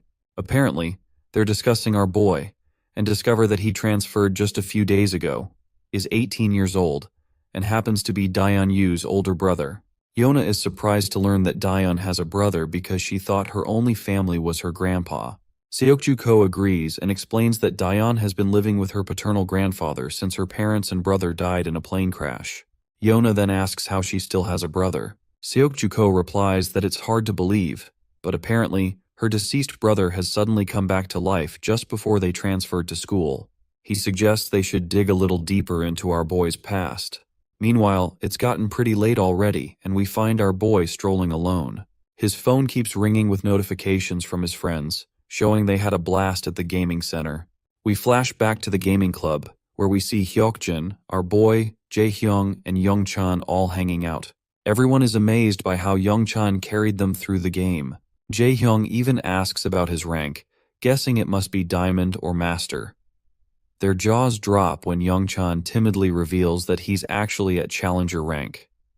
From that moment, their attitude toward Youngchan shifts completely. In the present moment, even our boy finds this sudden change odd as they keep chatting excitedly about Youngchan's impressive rank. As he's looking at his phone, his sister arrives. He quickly asks her what she's doing here.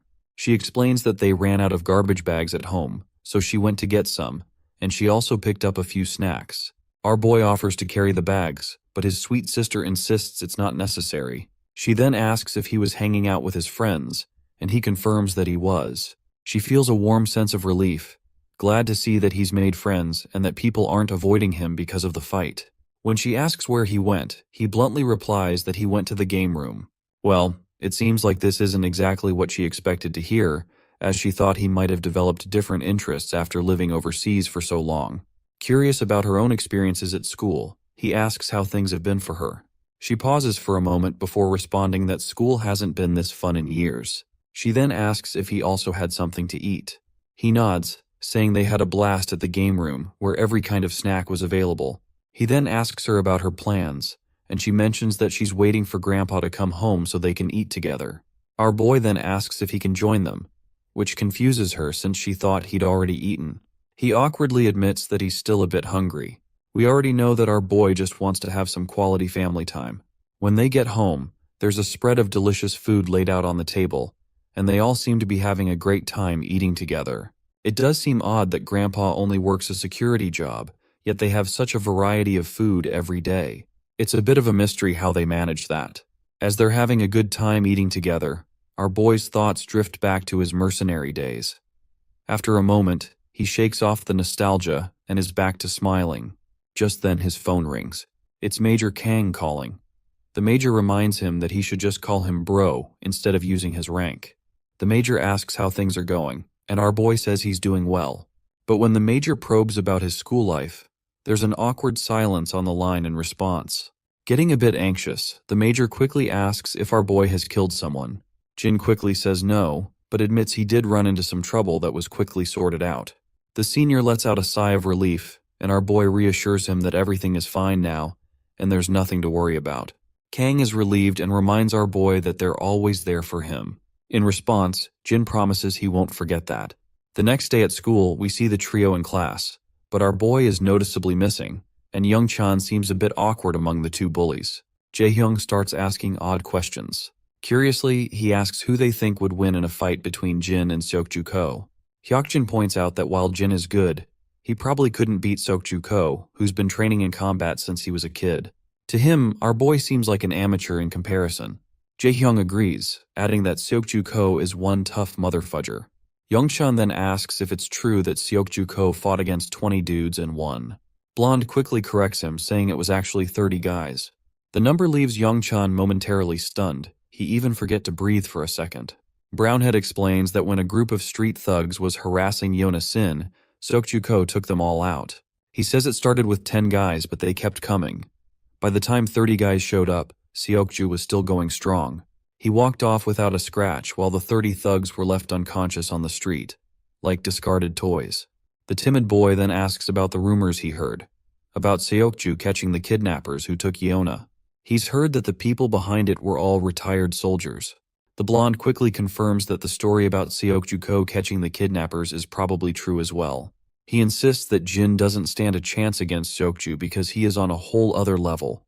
It's sometimes hilarious to think that teenagers in these Korean manhwa are taking down entire gangs single-handedly, making the government and all those intelligence and law enforcement departments look like they're just wasting taxpayer money. In the meantime, our boy suddenly stops in the corridor when he comes face to face with Seokju. Without wasting any time, Seokju asks him straightforwardly what he's doing here. Confused, our boy makes it clear that he doesn't understand what he is getting at. Seokju simplifies his approach and asks why he is lying about his identity. He mentions that he's heard our boy had a hand in Gisu and Huijin Kim moving away. Jin clarifies that he did have some beef with Gisu, but he had nothing to do with their departure. That is when Seokju points out that he checked with the school our boy supposedly attended overseas, and they've never heard of him. Things seem to be heating up, but before we get our boy's response to Seokju, the scene shifts to Daeyeon. She's approached by Yeona, the stunning girl from earlier. After a while, the two ladies are catching up, and Daeyeon mentions she didn't know Yeona was back in Korea. Yona explains that she just started school the day before and is actually in her brother's homeroom class. Daeon perks up in surprise. Yona then points out that she doesn't remember Daeon mentioning having a brother before. Daeon explains that everyone thought her brother had died in the crash with her parents 10 years ago, but he survived. They only found out about his survival about 6 months ago. The scene flashes back to the past again. Daeon has just returned home and finds her grandfather frozen in place while holding the telephone receiver. Tears are streaming down his face as he reveals the shocking news that Jin is alive. This revelation leaves Daeon stunned, and it's how she learns about her brother's survival. Back in the present, Yona asks why no one didn't know about her brother all these years if he was alive but didn't reach out. Daeon explains that Jin lost his memory in the crash, and it was only recently that he started to regain some of it, and someone helped them locate and reconnect with him. Yona, clearly skeptical, finds it hard to believe. Daeon confirms that Jin only has faint memories of having a grandfather and a younger sister. After the interrogation, Yona flashes a pleasant smile and comments that their grandfather must have been overjoyed to get his grandson back. Yona comments that their grandfather is indeed overjoyed, explaining that after receiving the call, he cried for hours and then took time off work to enroll in cooking classes. He wanted to improve his Korean cooking skills, thinking that Jin might not have had much of that growing up. Yona comments that their grandpa must really love his grandkids, and Daeon smiles, agreeing that he definitely does. But then Yona throws a serious question her way, asking, is she absolutely sure Jin is her brother? Daeon looks a bit surprised but quickly gives a positive response, saying Jin is definitely her brother, and they even took a DNA test to be sure. Our girl then asks why Yona is so interested in her brother. This question clearly catches Yona off guard. Since she is not sure what to say, she quickly asks, almost frantically, if her brother has a girlfriend. We then cut back to our boy, who asks Seokju what the hell he's talking about. Seokju repeats his question, asking what's so important about this school that our boy had to forge his records just to be here. Jin responds by asking if he's being accused of having fake records. Seokju confirms this, saying they must be fake because, according to his research, Jin never lived in that city, and the school he claims to have attended doesn't even have a record of him. Our boy then asks about the proof, and reminds Seokju that if he's claiming the records are fake, there must be some evidence to back up the claim. Seokju is momentarily at a loss for how to counter this question. He discovered the discrepancy by digging around and talking to people connected to the school overseas, but he has no tangible proof. He's amazed at how Jin handles the situation without flinching or showing any sign of being startled. Then, our boy finally asks why Seokju is running a background check on him. In response, the blackhead explains that he can't just sit around and watch a suspicious kid who might pose a threat to his mistress. A silence falls between them for a moment, but then our boy finally answers, saying he came back home.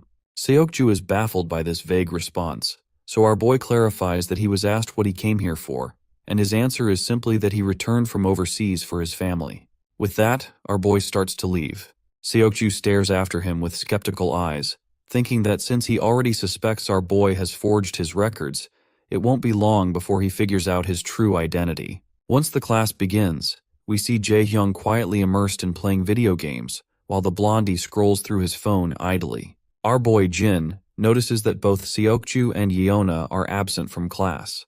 He's intrigued by how quickly these two, having just transferred yesterday, managed to gather so much information about him in less than a day. When the bell rings, the beta bullies approach Young-chan, inviting him to play games and push ranks. They also invite Jin, but he declines, mentioning it's his grandpa's birthday today. The bullies decide to hang out themselves, and Young-chan is on board with that plan. Meanwhile, we're back with the Black Beauty, where Seokju is filling her in on the situation. He's convinced that Jin has definitely forged all his records and even questions the authenticity of the DNA test. Seokju further mentions that his research dug up some pretty rough stuff about his sister, Daeyeon. Apparently, she's been getting seriously bullied by Gisu Kim and his sister for the past 2 years. When Yona asks just how bad it was, Seokju says it's enough to make anyone wonder how she endured the bullying all these years. He explains that the videos of her assault weren't exactly publicized, but he is pretty sure that the assault she faced was just as serious. Yona's pretty blown away and can't help but think about how messed up kids these days can be. Seokju adds that Jin's already knocked out Gisu Kim and his crew twice and saved her sister from the bullying. Yona chuckles to herself, thinking it's kinda sweet that her long-lost brother comes back from the dead and takes out her bullies, while Yona's own siblings only ever seem to want to get rid of her. Yona's curiosity gets the best of her as she starts piecing things together. She points out that if Jin had really come to school with the intent to target her, it doesn't make sense that he'd be so upfront about it. A smart person would have stayed under the radar. Seokju agrees, noting that someone with a real plan would have kept a low profile. Yona's mind starts racing once again, and she asks if Jin might have some kind of ulterior motive related to Daeyeon's family. She brings up the insurance money from the plane crash. Seokju then reveals that the grandpa received it but hasn't used it, making it grow over the years. Furthermore, grandpa returned the share of money which he got for Jin's death, since he was alive. But there's still a substantial amount left, so there is still a possibility that he might be after the money. Yona connects the dots and highlights that if Jin might actually be after the money, then it could mean Daeyeon is in danger from her own brother. The scene shifts back to the grocery store where our duo can be seen shopping, and as usual, Jin is drawing a lot of attention from the girls around. While they browse for items, Daeyeon takes a deep breath and admits she hesitates to ask, but her curiosity is overwhelming, so she desperately wants to know what his life was like after the crash. Our boy remains quiet for a moment, and the girl starts apologizing frantically, saying he doesn't have to answer if it's uncomfortable. But he just smiles and reassures her that it's okay. He begins his story, explaining that he was deeply traumatized and could barely think straight. He did whatever he could to survive in a place where he didn't even speak the language, staying constantly busy just to get by. The girl falls silent, absorbing this heavy revelation. Then she starts to chuckle and asks if he was too busy to have a girlfriend during that time. He nods, agreeing with a laugh. She then reveals that she was surprised to learn he's in the same homeroom as Yeona, something Yeona herself had mentioned to her. Jin is surprised to hear this, and quickly asks her if she knows her. Daeyeon explains that Yeona was really nice to her before she moved to the US, and she had missed her a lot. So, when she saw her again today, it was a happy reunion. Then, with a playful grin, Daeyeon reveals that Yeona even asked her if he has a girlfriend. And of course, our boy just gives a somewhat typical reaction upon hearing this. Later, back at home, the birthday celebrations are in full swing. The siblings present their grandpa with a gift. As he unwraps it, he discovers a high-quality wallet inside, and his face lights up with joy. He's genuinely touched and feels a bit guilty for the low pocket money they have, thinking they must have spent more than they could afford. But his granddaughter just smiles warmly and reassures him that they had more than enough to get him a gift. And besides, it wasn't too expensive. The old man's hands tremble with happiness as he holds the wallet. With his voice thick with emotion, he tells them that the biggest gift he could ever ask for was already given to him when Jin came back home safe and sound. Nothing could ever top that. Suddenly, the sound of a phone ringing grabs everyone's attention. Daeyeon rushes to her room to answer it. While she's chatting on the phone, Jin tries to eavesdrop quietly. That's when he hears the girl mention she's heading out to the convenience store for a bit. The old man questions why she's going out at this late hour, and it turns out she is heading out because Yeona stopped by for a quick chat. Well, we can tell that Jin definitely senses something is off. Later that night, Jin is digging into his computer, trying to uncover all he can about SW Corporation, which Yeona's family owns. He's curious why Yeona seems so interested in him, and why they're running a background check on a random transfer student like him. Jin reflects on his conversation with Seokju when suddenly he hears a call from his grandfather. When he steps into the living room, his grandpa mentions he's heading out for a bit too. Our boy asks if he's going after Daeyeon, and the old man kinda agrees. He adds that he just needs some fresh air. Jin smiles and tells his grandpa to stay put, and he'll go check on her instead. But the old man insists on going out by himself. Jin then reminds him about the early job he has in the morning. And finally, our boy decides to head out on his own. Later, we see both girls chatting away about their studies and other topics. Yeona shares her experiences studying abroad and suggests that Daeyeon consider studying outside as well. In response, Daeyeon admits she never really thought about it before. When Yeona asks why, Daeyeon explains that it costs a lot, and she'd need to be away for several years, which means she wouldn't get to be with her grandpa for a while. Yeona finds this a bit strange, so Daeyeon further elaborates, explaining that she doesn't want her grandpa to be alone, especially since he's not in the best of health these days. However, she's grateful that her brother is always around, as his presence really helps her feel better. Meanwhile, Yona's having a hard time bringing up the real reason she came over, since Daeon seems to really trust her brother. She's not sure how to bring it up without causing problems. We then flash back a bit, where Seokju tells Yeona that someone from the supposed overseas school confirmed that Daeon's brother never attended there. They even looked at his photo and verified he was never a student. Plus, the current resident at his false address gave solid proof that he never lived there. Seokju's also checking out some other leads, so Yeona decides she needs to meet with Daeon to discuss what they've found. But Seokju reminds her that while they have proof the records were forged, they can't yet prove that he isn't Daeon's real brother. Yeona's concerned because the records from the decade he was missing are basically fake. Since she's now living with him, it's a big deal that can't be ignored. She thinks Daeon deserves to know the truth about the records and wants to at least fill her in on what they've found so far.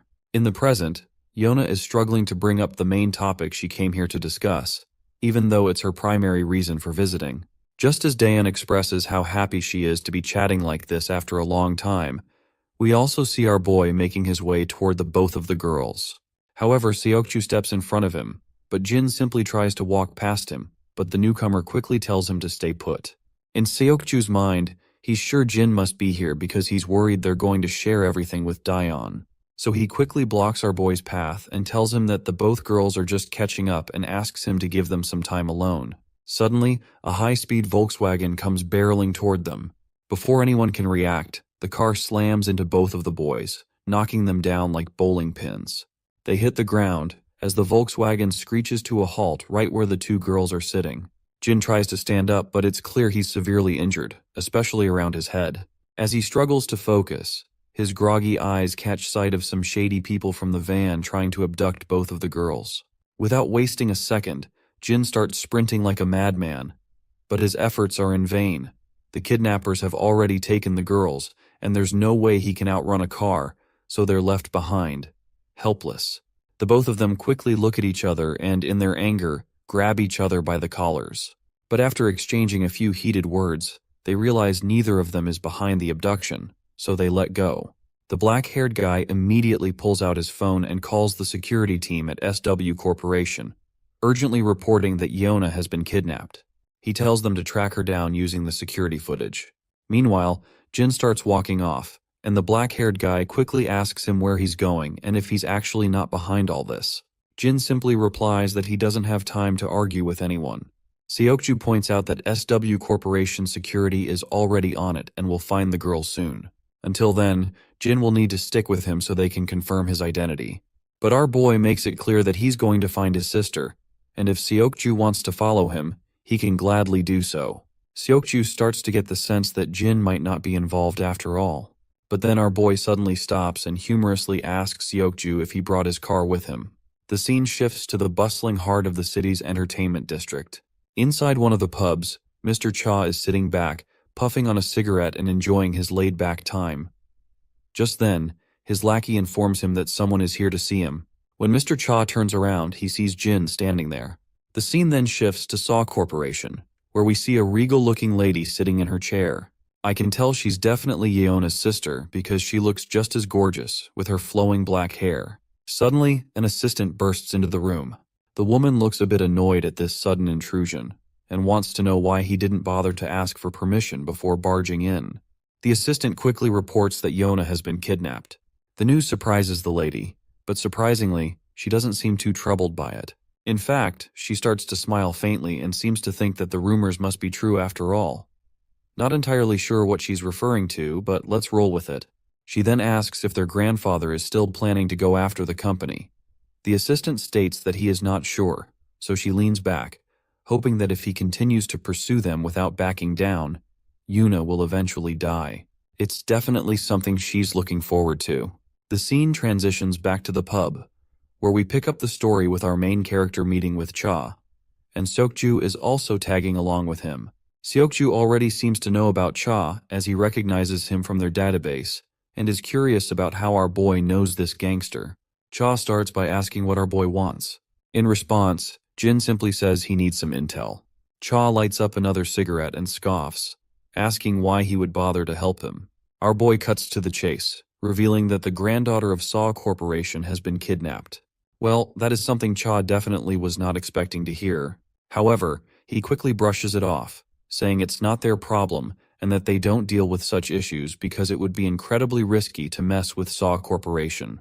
Our boy asks if Cha has any leads to offer, but the mafia boss makes it clear that there's no reason for him to share anything, especially since he's already in a difficult situation thanks to our boy.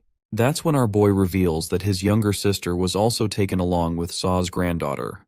Cha finally realizes he's in a tough spot now, as messing with our boy's sister is like messing with John Wick's dog.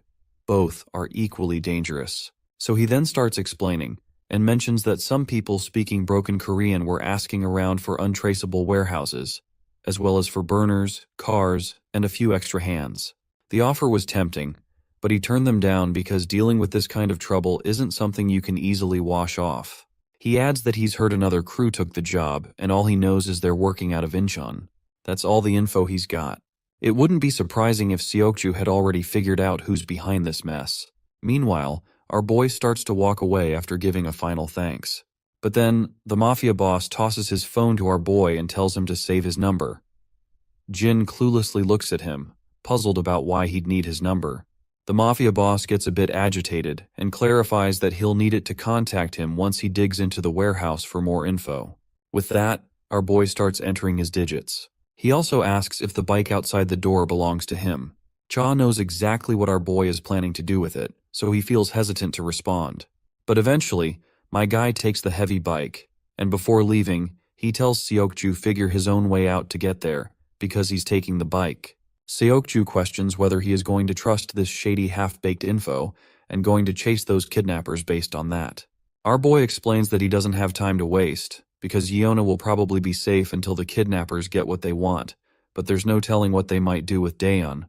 Seokju gets the logic behind Jin's reasoning and stays quiet, and he can tell that he is a quick and sharp thinker. Seokju then tells him that he's already passed the info to his security team and will follow him in his car. Jin just gives a cold response, saying Seokju can do whatever he wants. With that, he puts on his helmet, revs up the gas pedal, and speeds off through the streets. The scene then switches back to the girls, where we see Daeon waking up with a headache and, as she becomes aware of her surroundings, Yeona quickly apologizes, saying it's probably her fault that Daeon got dragged into this.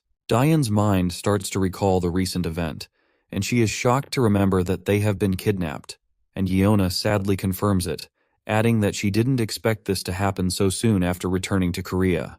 Just then, the kidnappers arrive, and Yeona coldly asks them why they had been abducted. One of the kidnappers snaps at her to shut up and stay quiet, and it'll be over soon enough. Of course, it does not take her long to realize that these filthy people must be planning to use her as leverage against her grandfather. One of the lackeys then asks the boss what they should do with Daeon, who was kidnapped simply because she was with Yeona. Unsurprisingly, the boss decides she is useless to them and orders his lackeys to get rid of her. But Yeona immediately speaks up, insisting she won't let them harm Daeon. The boss asks what she can possibly do, and Yeona threatens that she'll bite her tongue and bleed to death, making it impossible for them to use her as a bargaining chip. The mafia boss finds it hilarious that she's willing to risk her life for someone she barely knows. He further taunts her, urging her to go ahead and try biting her tongue. Well, the mafia boss should have been more careful with his words because Yeona doesn't hesitate and bites her tongue, leaving blood pouring from her mouth. The boss yells in surprise, while the other lackey watches in silence, clearly startled to see her steal like guts. The boss quickly stands up and tells her that her guts have bought her some time. The lackeys ask what the next order is. The boss tells them to get rid of Daeon later and instructs them to stuff her mouth shut so she can't make any noise. The scene then flashes back to our boy and Seokju. It looks like they've arrived at the location Mr. Cha mentioned. Seokju points out that the location seems legit because SW security tracked the minivan footage to this area.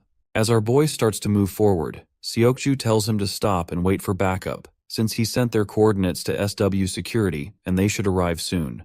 But our boy reminds him that Daeon doesn't have much time left, so he gotta make it quick. There's no room for argument, so they proceed forward and spot a bunch of goons patrolling the area. Suddenly, our boy leaps over one of the goons, grabs him by the throat, and starts choking him out. The lackey eventually loses consciousness, and our boy quietly drags him into the shadows, adding him to a pile of other goons he's already taken down. Seokju is also helping out, and he's blown away by Jin's ability to take down opponents silently. He's so impressed that he asks Jin who the heck he is. Jin just casually replies that he's an average student at the same school. The scene shifts to SW Corporation, where we finally meet the big boss, the grandpa of the company. He's getting a report from the black-suited guy about the kidnappers' demands. The guy explains that the kidnappers want SW Corp to cancel their recent contract. If SW Corp doesn't respond within an hour or refuses to comply, they'll kill Miss Yona. The old man asks about the security details, and the black-suited guy says that SW Security will reach the location where Yona is being held within 50 minutes. Back at the shady location, we hear two lackeys chatting. They're curious about their client and why they're making them do this kidnapping. One of them says their boss has already made it clear that it's none of their business and they should just follow orders. Just then, one of the lackeys gets a smack right on the head and crumples to the ground. He turns around, wincing, to see Jin, who's already taken out the other guy. After they're done with the goons, Jin asks his fellow how many he's knocked out. Seokju says the guy he left behind makes it 5 in total. Jin then does a quick mental tally and realizes they've taken down 14 guys, meaning the enemy have got plenty of muscle and resources. Seokju is blown away that Jin managed to take down 9 guys while he struggled with just 5. Finally, Jin asks the blackhead who's pulling the strings. The guy lets out a heavy sigh and says they don't really know. Apparently, these kinds of incidents pop up now and then. This kind of thing also happened when they were in America. He never thought it would happen again so soon after coming back to Korea, and feels like he should have been more on the ball. Jin points out that the real mastermind must be with Yona right now, so he decides to push deeper into the location.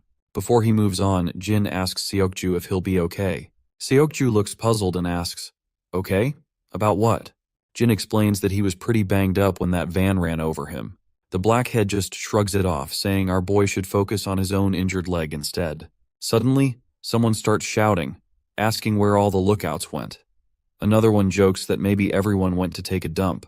But then another questions why they'd all need to take a dump together. As they walk forward, they finally spot their guys lying unconscious. Before the confused goons can figure out what's happening, Jin delivers a brutal knee smash to one's face. Jin then turns to the thin-mustached goon, grabs his hand, and delivers a savage kick to his leg, followed by a brutal smack to his head. With that, both goons are out cold.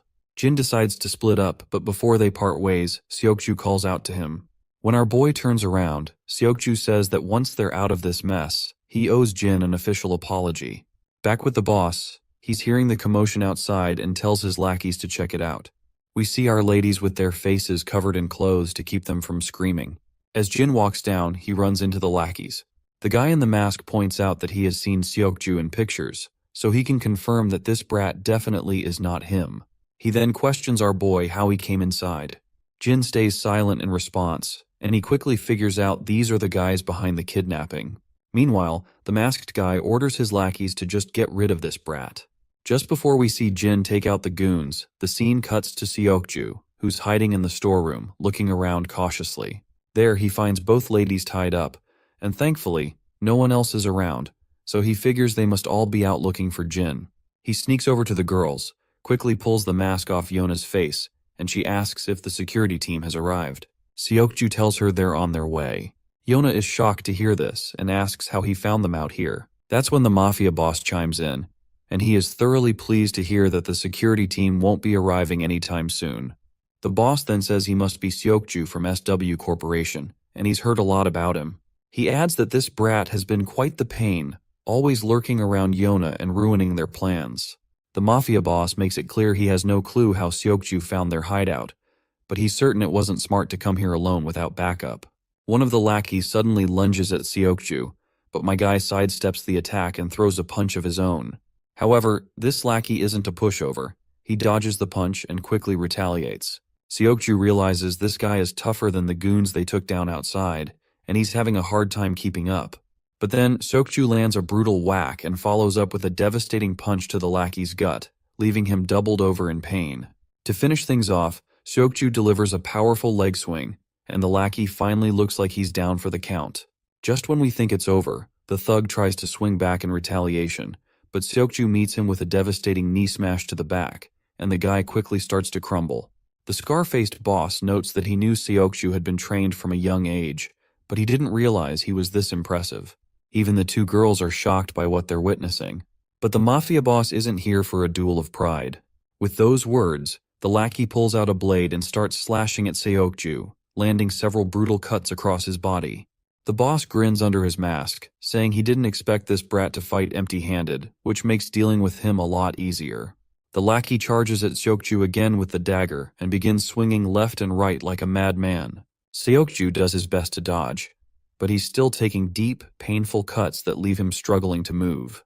The boss pulls out his own dagger and starts juggling it in the air, clearly enjoying himself as he eyes the girls.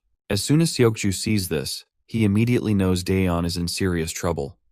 The poor girl is already terrified, just imagining what's about to happen.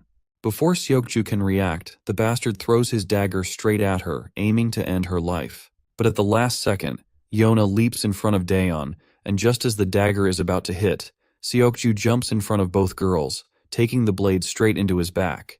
The mafia boss scoffs at Seokju, mocking him as a pitiful bastard who's only good for the empty praises people give him. He then orders his lackeys to leave Yona alone and kill the other two. The lackeys quickly agree, and begin to walk forward to carry out the order. Suddenly, everyone hears the door creak open, and all eyes turn to see Jin making a badass entrance after taking down the goons and leaving them sprawled on the ground. Back at the club, Gangster Cha is there with his lackeys. They fill him in with the latest info, reporting that the Goshung cartel is behind the abduction. Cha is stunned by the ridiculous mistake the Goshung cartel made by getting involved with both Jin and SW Corporation. It was bound to backfire, considering how the cartel never digs into their clients before taking a job. One of the lackeys then asks Cha why he helped Jin. He further points out that Jin is the one who put them in a tight spot, and he's the one who exposed all the dirt on the Kim family they'd been keeping under wraps for years. Cha lets out a big sigh, saying he had no choice. He points out that he's just an old man who couldn't possibly take on a kid like Jin, and they can't just take revenge on him, especially since it was the Kim family who messed with him first. The lackeys then remarks that they don't have to help Jin either. Cha falls silent for a moment, then chuckles to himself, and further states that he had no choice but to help him since his sister was kidnapped. Back at the hideout, Jin makes his grand entrance. The lackey leader asks who this guy is, while Yona is stunned to see him. Daeon is also shocked to see her brother, and when she mentions this out loud, the mafia boss overhears and realizes Jin is her brother. The boss bursts into laughter, nearly losing his breath. He finds it hilarious that he kidnapped a girl, and now her adorable brother is here trying to save her. He finds the whole situation quite amusing. Meanwhile, Jin turns to his sister and asks if she's okay. Daeon starts to cry, her tears streaming down as she begs her brother to just get out of here. Meanwhile, Yona is heartbroken seeing these two siblings dragged into this mess because of her. She shouts at the lackey leader and offers to cooperate and tells them to let everyone else go in exchange for her cooperation. The mafia boss snaps back, asking why he should do her any favors. Yona falls silent, realizing she doesn't have much leverage. Seokju, battered and bruised on the ground, watches Jin with a mix of admiration and amazement. Despite the tense situation they are in, Jin doesn't seem to flinch. Finally, the lackey leader orders his goons to take Jin down. He says they've already given him enough time and it's time to finish this. The lackey steps forward, dagger in hand, ready to take down Jin. But before he can make a move, Jin quickly deflects the attack, grabs the lackey's wrist, and drives the dagger into the lackey's own chest. The mafia boss is utterly stunned by this turn of events, and Seokju watches in shock as well. Daeon is also blown away by the sight of her brother's skill, and her brother quickly tells her to close her eyes. The girls quickly comply, shutting their eyes tightly. Jin then slashes the lackey, leaving deep, bloody gashes across his body. Blood splatters everywhere as the lackey collapses to the ground, covered in his own blood. Yona is still trying to process what just happened, because it's all too overwhelming for her. Meanwhile, Seokju is left in absolute awe, realizing Jin isn't just swinging his knife around aimlessly. Instead, he has expertly severed the lackey's muscles and ligaments to neutralize him. The mafia boss is also quite amazed to see this, and comments that he doesn't seem like a brother at all, but more like a bodyguard. Jin keeps advancing toward him, and the boss retracts his previous statement quickly. He admits that Jin must be more than just a bodyguard because no ordinary kid could wield a knife like that, and maintain such a cold gaze. He then brushes it off, saying it doesn't really matter because he's still planning to kill Jin anyway. He swings his dagger at him, but my guy quickly ducks down with a Godspeed, and the boss keeps on swinging his dagger left and right. As the mafia boss lunges at Jin with his dagger, Jin easily blocks the attack with one hand and swings his own dagger at the boss. The boss, quick on his feet, steps back just in time to avoid the brutal hit. The two engage in a deadly dance of blades, each strike more vicious than the last. But this time, Jin's blade finds its mark, slicing through the boss's hand, leaving it temporarily useless. The mafia boss, now in pain and disbelief, demands to know who Jin really is. But my guy remains silent, his expression unreadable as he prepares for the next round. Without hesitation, the mafia boss charges at Jin again. This time, Jin effortlessly grabs his wrist and with a quick motion, slashes through the boss's other hand. After delivering a few brutal cuts, Jin follows up with a crushing punch to the lackey's face, leaving him staggering backward with a bloodied nose. The mafia boss, now enraged and desperate, grabs a gun and aims it directly at Jin. But before he can pull the trigger, Jin throws his dagger with deadly accuracy. It embeds itself in the boss's shoulder, causing him to wince in pain. Seizing the moment, Jin launches himself at the boss with lightning speed. He delivers a devastating slap under the boss's chin, sending him crashing backward like a sack of potatoes. The mafia leader, now thoroughly beaten, collapses to the ground, his pride and power shattered. The others watch in stunned silence as Jin stands tall like a total badass, his presence alone making Yeona and Seokju tremble slightly. Jin steps forward, gently telling his sister to open her eyes. When she does, she sees him standing right there, a reassuring smile on his battered face. Without missing a beat, he tells her he's here to take her home. Yeona is momentarily shocked by his injured appearance and places her hand over his wounds, asking if he's okay. Jin, with a warm smile, reassures her that he's fine, despite the injuries. His calm behavior and comforting words make her emotions overflow, and she starts to cry uncontrollably. Jin does his best to comfort her, his own heart aching to see her so upset. Yeona is deeply moved by the compassion Jin shows for his sister, observing them with admiration. The next day, we are at SW Seoul Medical Center. Jin sits quietly in the corridor, his handsome face drawing the attention of passing nurses. His phone buzzes with a message from Jae-hyung, who's curious why Jin isn't at school. Jin replies that he's got an errand, and as he checks his messages, he sees his friends excitedly discussing their hangout and teasing him for missing out. Jin smiles as he reads his friends' messages, feeling a warm connection despite missing out. He leans back in his seat, letting his gaze drift around the corridor. His eyes fall on the room across from him, marked with a sign that reads, Psychiatry Department. The scene transitions to later that night. After Jin's intense battle with those Goonies, the police and authorities arrive at the scene. They round up all the criminals present, and doctors begin tending to Jin's sister. Yeona approaches Jin and tells him that he should take his sister to the hospital and promises to take care of the bill. Jin looks puzzled and asks why, given that his sister seems to be unharmed. Yeona explains that even though Daeyeon doesn't appear injured at the moment, she may have sustained unseen injuries. The trauma of the situation is significant, and she emphasizes that it's crucial to ensure Daeyeon gets thorough medical attention. She also mentions that she recently discovered Gisu and Huijin Kim had been harassing Daeyeon, and while she's relieved they've been penalized, the resolution for the victims is still incomplete. She further explains that speaking with a counselor could be beneficial for Daeyeon after the traumatic experience. This is why we are waiting outside a psychiatrist's office rather than an emergency ward. As Daeyeon exits the room, she approaches Jin and asks if he's been waiting long. Jin reassures her that he just came here a few minutes ago. He then inquires about what the doctor said. In response, she explains that there's nothing serious to worry about. She will need to attend sessions once a week for a while, but overall, she's fine. Jin also shares that his own injuries are minor, just a few light bruises. The girl also let out a sigh of relief. She is relieved that he's okay. Jin's mind drifts back to how she was so emotional after being bullied, a tough reminder of everything she went through. She calls out to him, and he flashes her a smile, asking what's up. She just smiles back and says she forgot for a moment what she was going to ask. But inside her head, we can tell she's hesitant to bring up her question. The scene shifts back to earlier when the doctor was checking on her well-being. In the background, she overhears soldiers talking, completely amazed that a kid took down most of the kidnappers on his own. It just doesn't make sense to them. At that moment, Daeon is just as stunned by what the soldiers are saying. She's curious about how Jin can fight so well and what his life was like before coming back to Korea, but she can't make herself ask her any of these questions. As they walk down the corridor, they run into Yeona. The moment Daeon spots her, she lights up with happiness. Upon seeing each other, Yeona quickly asks her about how the therapy went. Daeon says it went well and mentions she heard Yeona covered the bill for her treatment, so she tells her she really didn't have to do that. Yeona waves it off, saying it's no big deal, and reminds her friend that she's the one who got her into this mess. She then apologizes to her sincerely. Daeon laughs it off, saying she's already apologized plenty. Besides, Yeona herself was a victim too. That's when Jin notices a massive bodyguard standing behind Yeona with a seriously intimidating look on his face. Despite the intense stare he is giving our boy, Jin remains totally unfazed.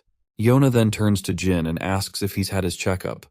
Our boy quickly says yes, and Daeon chimes in, saying she had to drag him there. He only agreed to go after she threatened not to go to the hospital herself if he didn't. Daeon then asks about Seokju, and Yeona confirms he's in the same hospital. Daeon appears really eager to see him, and decides they should stop by before leaving. Even though she is excited about the visit, we can tell Jin's feelings are less clear. Still, they end up visiting Seokju, and Daeon makes sure to thank him for saving her from the blade. Seokju is a bit startled by her sudden gratitude and stutters, saying it's no big deal. She then asks Seokju if he's feeling better, and he replies that he's indeed feeling much better now. Meanwhile, Jin isn't too happy seeing his sister getting cozy with Seokju. He just stands there in silence, clearly uncomfortable. Even Yeona and her bodyguard notice that Jin seems to be troubled. Daeon then hopes Seokju recovers quickly. With that, they decide to leave. Yeona waves them goodbye, and they walk away through the main door. Once they're gone, the bodyguard is deep in thought, remarking how hard it is to believe that someone like this seemingly scrawny kid could take down a bunch of people at once. It's just unbelievable. Yeona chuckles and admits she's pretty amazed herself, but she isn't sure if it's something that would even surprise a pro like the bodyguard. The bodyguard shrugs and says it's not just about the kid beating up a group of guys, because there appears to be something way deeper about our boy. The bodyguard explains that our boy quickly and quietly neutralized over 10 guards, which is no easy feat. Even a trained pro would struggle to do that without some kind of backup. What's even more mind-blowing is that he didn't kill any of them. He just made them unfit for combat. And judging by the cuts on the 2 men found in the cargo container, his knife skills are insanely advanced, especially considering those guys were retired soldiers, not just a bunch of common thugs. He wraps it up by saying that, based on Seokju's report and the state of those thugs, it's pretty clear that Jin Yu is a highly trained pro with a ton of combat experience. Both Seokju and Daeon are completely blown away by this. A while later, we catch up with Daeon and Jin. Daeon quickly apologizes, feeling really ashamed that she always seems to need his help. Jin tells her she doesn't need to apologize at all, and that he should be the one thanking her. Daeon is startled to hear this, and Jin continues, saying he understands what it feels like to have a family now. You see, it is for the first time in his life he put someone else's safety above his own without any calculations. Something he'd never experienced before coming to this country. So, he's starting to get what family really means. We then see the same woman with short black hair again, and I will say it once again, she's likely Yeona's sister, and she looks utterly distraught that Yeona was rescued safely. The reporter details that there is suspicious rumor going around. He elaborates that while Seokju played a key role in the rescue, the exploits of another student who accompanied him were even more extraordinary. She asks how that's possible, and the reporter responds that even the chairman has taken an interest in this student, and we already know that this student is our boy, of course. The woman is shocked and wonders if these rumors might actually be true. We see Jin once again doing some hardcore pull-ups.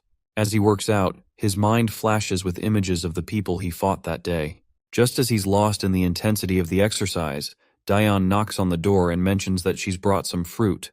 While Daeon munches on the delicious fruit, Jin arrives and quickly asks his sister how she's feeling. She responds that she's already answered that question 1,000 times, and she's fine. Once Jin sits down, he notices something on Daeon's mind, so he asks her what's up. That is when she assures him that she does not hate him just because she saw him fighting and beating those guys brutally. She claims that it doesn't change how she views him. After all, he did all this just to save her, and she won't ask him about his past either. Daeon then gets somber, saying she was never able to tell Grandpa about any of the bad things that happened at school. She just wasn't ready to share it with him. But now, she feels more relaxed, as if she can open up about anything. Suddenly, her phone rings. It's Yona on the call, so she grabs the phone and heads to her room while still on the call. A while later, we see Yona sitting in front of Jin, who quickly tells him to take a seat as well. Jin sits down and asks why she wanted to see him. Yona explains that she wanted to apologize for putting Daeon in such a dangerous situation.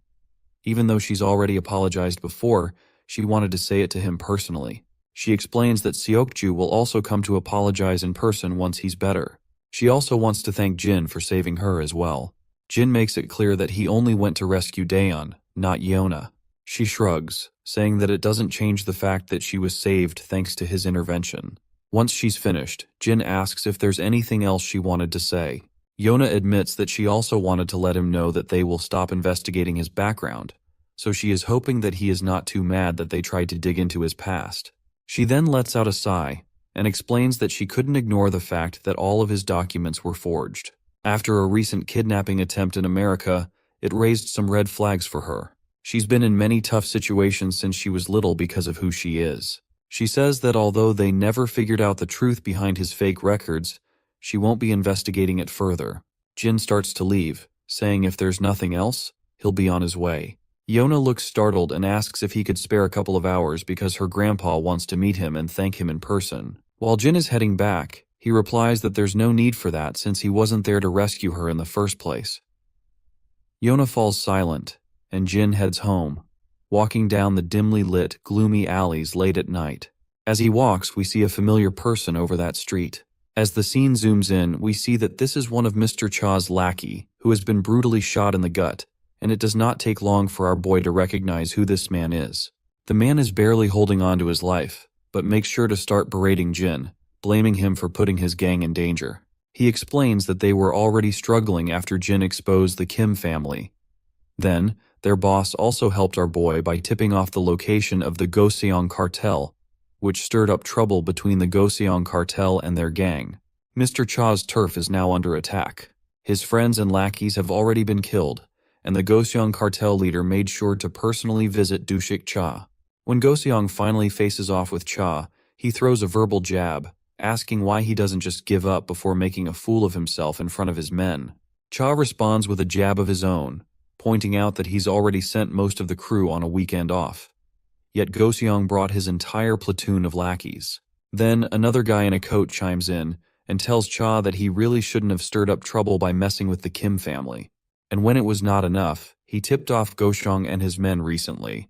Our gangster throws another brutal jab, and this time, Goseong himself loses his cool, and he is going absolutely bonkers to what just Cha said.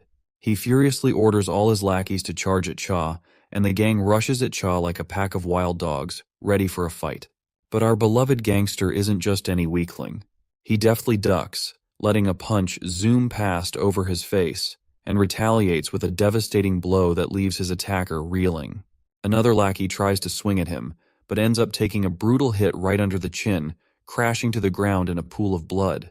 Goseong grits his teeth in frustration while Cha continues to drop lackeys as if they're mere flies. Suddenly, Cha takes a brutal jab with a stick from behind. He groans in pain but quickly recovers, throwing a punch in return that sends his assailant crashing down for the count. Even though Cha manages to take out a bunch of guys, the sheer number of lackeys is overwhelming. It's clear that despite his skill, he won't be able to take them all down like this. Our beloved gangster takes his stance, knowing he's up against copious amounts of people, and is furious that Goseong brought so many guys when he knew Cha does not have most of the men in the club. He can't help but smirk when he thinks about our boy, and wonders if he has saved his little sister by now. With the speak of the devil, Jin arrives outside the club. The lackeys standing guard tell him to get lost, but Jin isn't about to take orders. He delivers a brutal kick to one of them, sending him crashing to the ground and leaving the other two speechless at Jin's audacity. He then dismounts from his bike, and the two remaining lackeys try to take a swing at him. But Jin effortlessly grabs one's hand and delivers a devastating smash to his face, leaving blood splattering everywhere. The remaining lackey tenses up at the sight and ends up taking a heavy kick to his gut. With both goons taken care of, he moves further into the club, only to find a brutal scene of dead bodies. As he advances, a group of arrogant thugs orders him to leave. But our boy remains unfazed and keeps walking toward them. One of the thugs steps up, yammering some nonsense, but my guy quickly silences him with a single blow, sending him crashing to the ground and leaving the others utterly terrified. Despite their fear, the thugs recklessly charge at him, and our boy begins to deliver blows, taking them down one after another. The scene switches back to gangster Cha, who is now exhausted after knocking out a bunch of thugs. Goshong is absolutely livid, unable to believe that Cha is holding his own for so long by himself. On the other hand, Goseong's assistant feels a sense of relief that they only attacked Cha while he was alone. Otherwise, it would have been a massacre. More lackeys charge at our gangster, but he quickly takes out the one in front of him. Before he can fully move around, he receives a devastating punch to the face. Cha responds in kind, delivering a powerful punch back with equal force. At this point, Cha is barely hanging on. Even Goshong reluctantly admits that he is a tough nut to crack and deserves praise for his efforts. However, he makes it clear that Cha looks like he's at the end of his rope and should just give up now. They'll make it worth his while. Cha spits out a mouthful of blood and asks why he should do that. Wiping the blood off his face, he decides he's going to finish what he started, no matter what. We can tell that the big cheese is not impressed by Cha's gutsy display, and the swarm of lackeys surrounding the place are visibly shaking to hear his bold statement. Suddenly, there's a commotion at the entrance, with the lackeys screaming their heads off. Goshong, bewildered, asks what the hell is going on and why his men are screeching like dogs. They turn around, initially seeing nothing, but then they hear footsteps. Out steps Jin, and the entire crowd of lackeys is stunned to see a kid in their midst. Cha is equally shocked to see him, and quickly asks what the hell he is doing there. To which Jin casually responds that he's just there to return the motorcycle he borrowed. Well, Cha was literally not expecting to hear this kind of crap while they are surrounded by death itself. Meanwhile, Goshong's assistant sneers once he realizes that Cha knows this kid, so he promptly orders his lackeys to take Jin down as well. The lackey proudly complies, and begins to walk toward our boy as if he is about to scold the toddler. Cha then tells them that it would be better if they just leave him alone. But the assistant insists they can't just let Jin go since he's seen everything.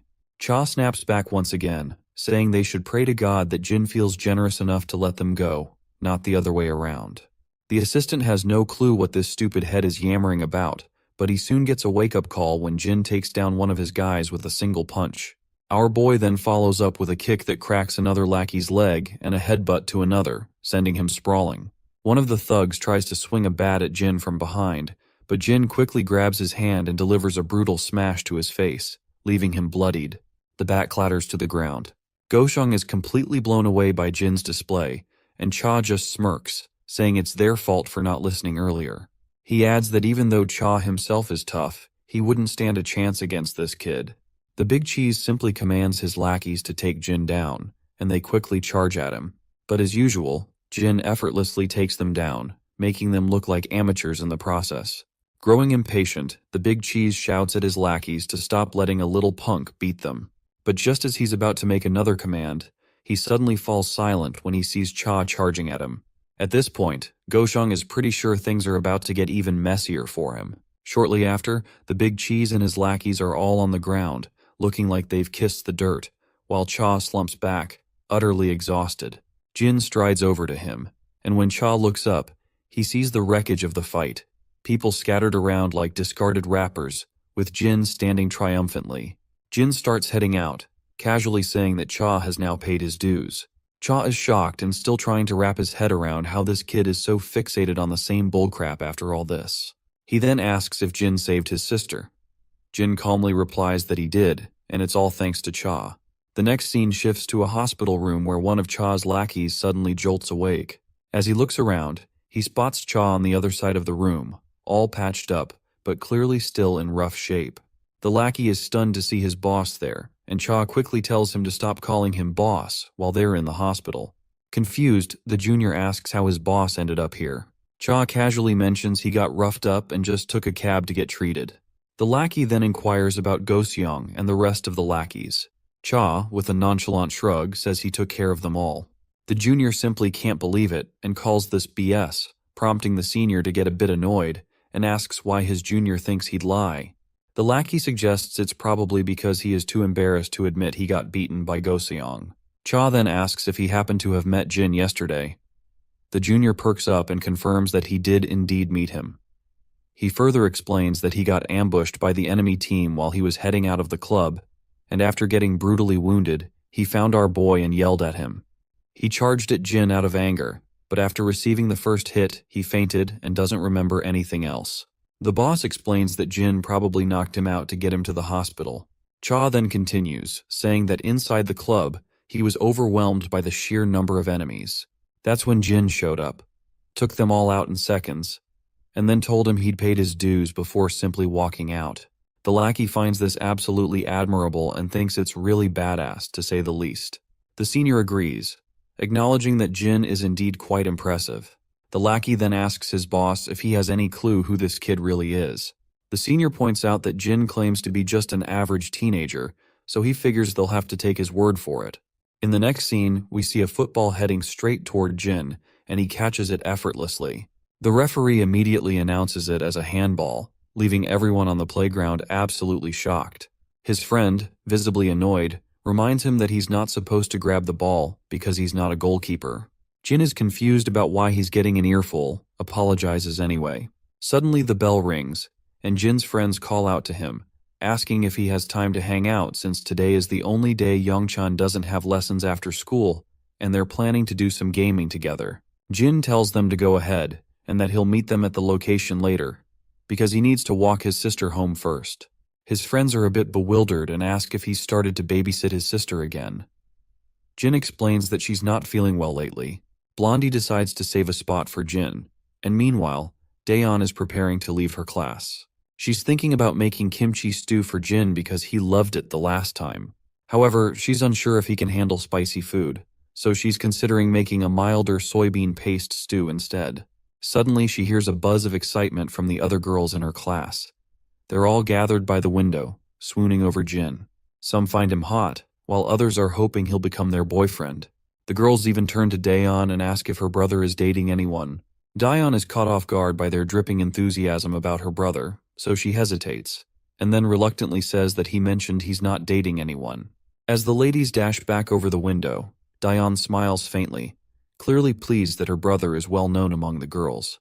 Walking outside the school, she wonders why Jin doesn't have a girlfriend, and if he might not be interested in girls at all. Suddenly, she hears some voices nearby and discovers that it's Jin with his friends.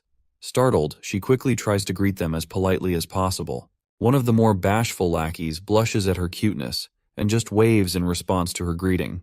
The boys decide to head off to the game room, hoping Jin will meet them there. Once they're gone, Daeon asks if Jin is hanging out with his friends. He confirms that he is, but adds that he'll stop at home first. When she asks if it's because of her, Jin explains that he just left something at home. But she still insists that she can walk home on her own since it's still bright outside. However, Jin claims that he really needs to pick up something he left at home. She then points out that he doesn't need to go out of his way for her, just like she told Yeona when she offered to have security escort her. All she wants is to lead a normal life. Jin stays quiet but agrees to her request, saying he'll do as she says, though he suggests they still walk home together from time to time. Daeon pouts, saying he worries too much. But Jin explains he's not just worried, he actually enjoys their walks. In the end, she finally agrees to keep walking with him. As they're walking, Jin suddenly stops when he spots that same woman with black hair which we suspect to be Yona's sister. Anyway, she greets Jin, but he doesn't bother to respond to her greetings. Meanwhile, Daeon is just as clueless about the woman with the black hair. The woman then pretends to notice Daeon for the first time, puts on an exaggeratedly concerned look and says she must be the one who went through so much because of Yeona's abduction. Daeon is seriously confused by now and asks who she is. The woman introduces herself as Yeona's cousin and says she's here to thank Daeon for helping Yeona and offers to treat her to dinner if she has some time. Jin flatly refuses, explaining that Yeona already thanked him personally, so there's no need for this stranger to go out of her way. The woman is bewildered by his bluntness but tries to continue the conversation, saying she also has a proposition that could benefit both of them. Once again, Jin firmly declines, saying he's not interested. He then just starts to walk away, leaving this arrogant woman absolutely fuming. But before he's completely out of sight, Daeon makes sure to bow her head and give her one last polite nod. Meanwhile, the lady is seething with rage, and her guard asks if he should bring him back forcefully, but the lady says no. It seems her ego's been bruised more than we thought, and she's practically boiling over with anger. Next up, we're in the gaming room where everyone's glued to their TV screens. While they're all deeply immersed in their game, Youngchan decides it's time to take a dump. As he's heading down the hall, he accidentally bumps into a cocky punk. This guy immediately starts threatening Youngchan, barking at him to watch where he's going. Youngchan, poor guy, is practically shaking and stumbles out an apology. But Mr. Cocky isn't done. He's about to slap Youngchan across the face. Just in the nick of time, Jae-hyung bursts onto the scene and saves his friend from getting slapped. Jae-hyung strides over cockily, telling the cocky punk to get over it, because there's no need to make a scene over a little shoulder bump. He quickly spits out the lollipop he was sucking and locks eyes with the punk and tells him to not take them for a bunch of goddamn scaredy cats. The punk's nerves are clearly rattled by Jae-hyung's deadly glare, and my guy continues to stare him down and demands this crazy punk why the hell he is staring. Once the punk is thoroughly intimidated, he finally walks off with whatever pride he has left. Jae-hyung lets out a puff of air through his nostrils, looking pretty pleased with himself. On the other hand, Youngchan still appears to be in shock, watching his friend and reflecting on the turn of events. It's a bit of a shock to him, considering Jae-hyung used to be the one bullying him, and now he's the one coming to his rescue. Orangehead tells them they'd better hurry, or Hyokjin will start giving them grief for being late. So, they head toward the toilet, while Youngchan still can't believe his eyes that this dude saved him. When they finally return, Hyokjin asks why taking a dump took so long. Orangehead explains there was some idiot trying to mess with Youngchan. Hyokjin's interest peaks and he quickly asks who it was. Orangehead says the guy was wearing a Gosok Tech uniform. Blondie then turns to Youngchan, checking if he's okay. The timid fella simply replies that he's fine, because nothing had happened since Jae-hyung interrupted just in time. Orangehead decides it's time to just dive into the game. But then, a bunch of rowdy people burst into the gaming room. It's the same guy Jae-hyung bumped into earlier, and he's brought his lackeys to get revenge for the humiliation. Hyokjin is completely absorbed in his game, and doesn't notice the people standing over his left shoulder.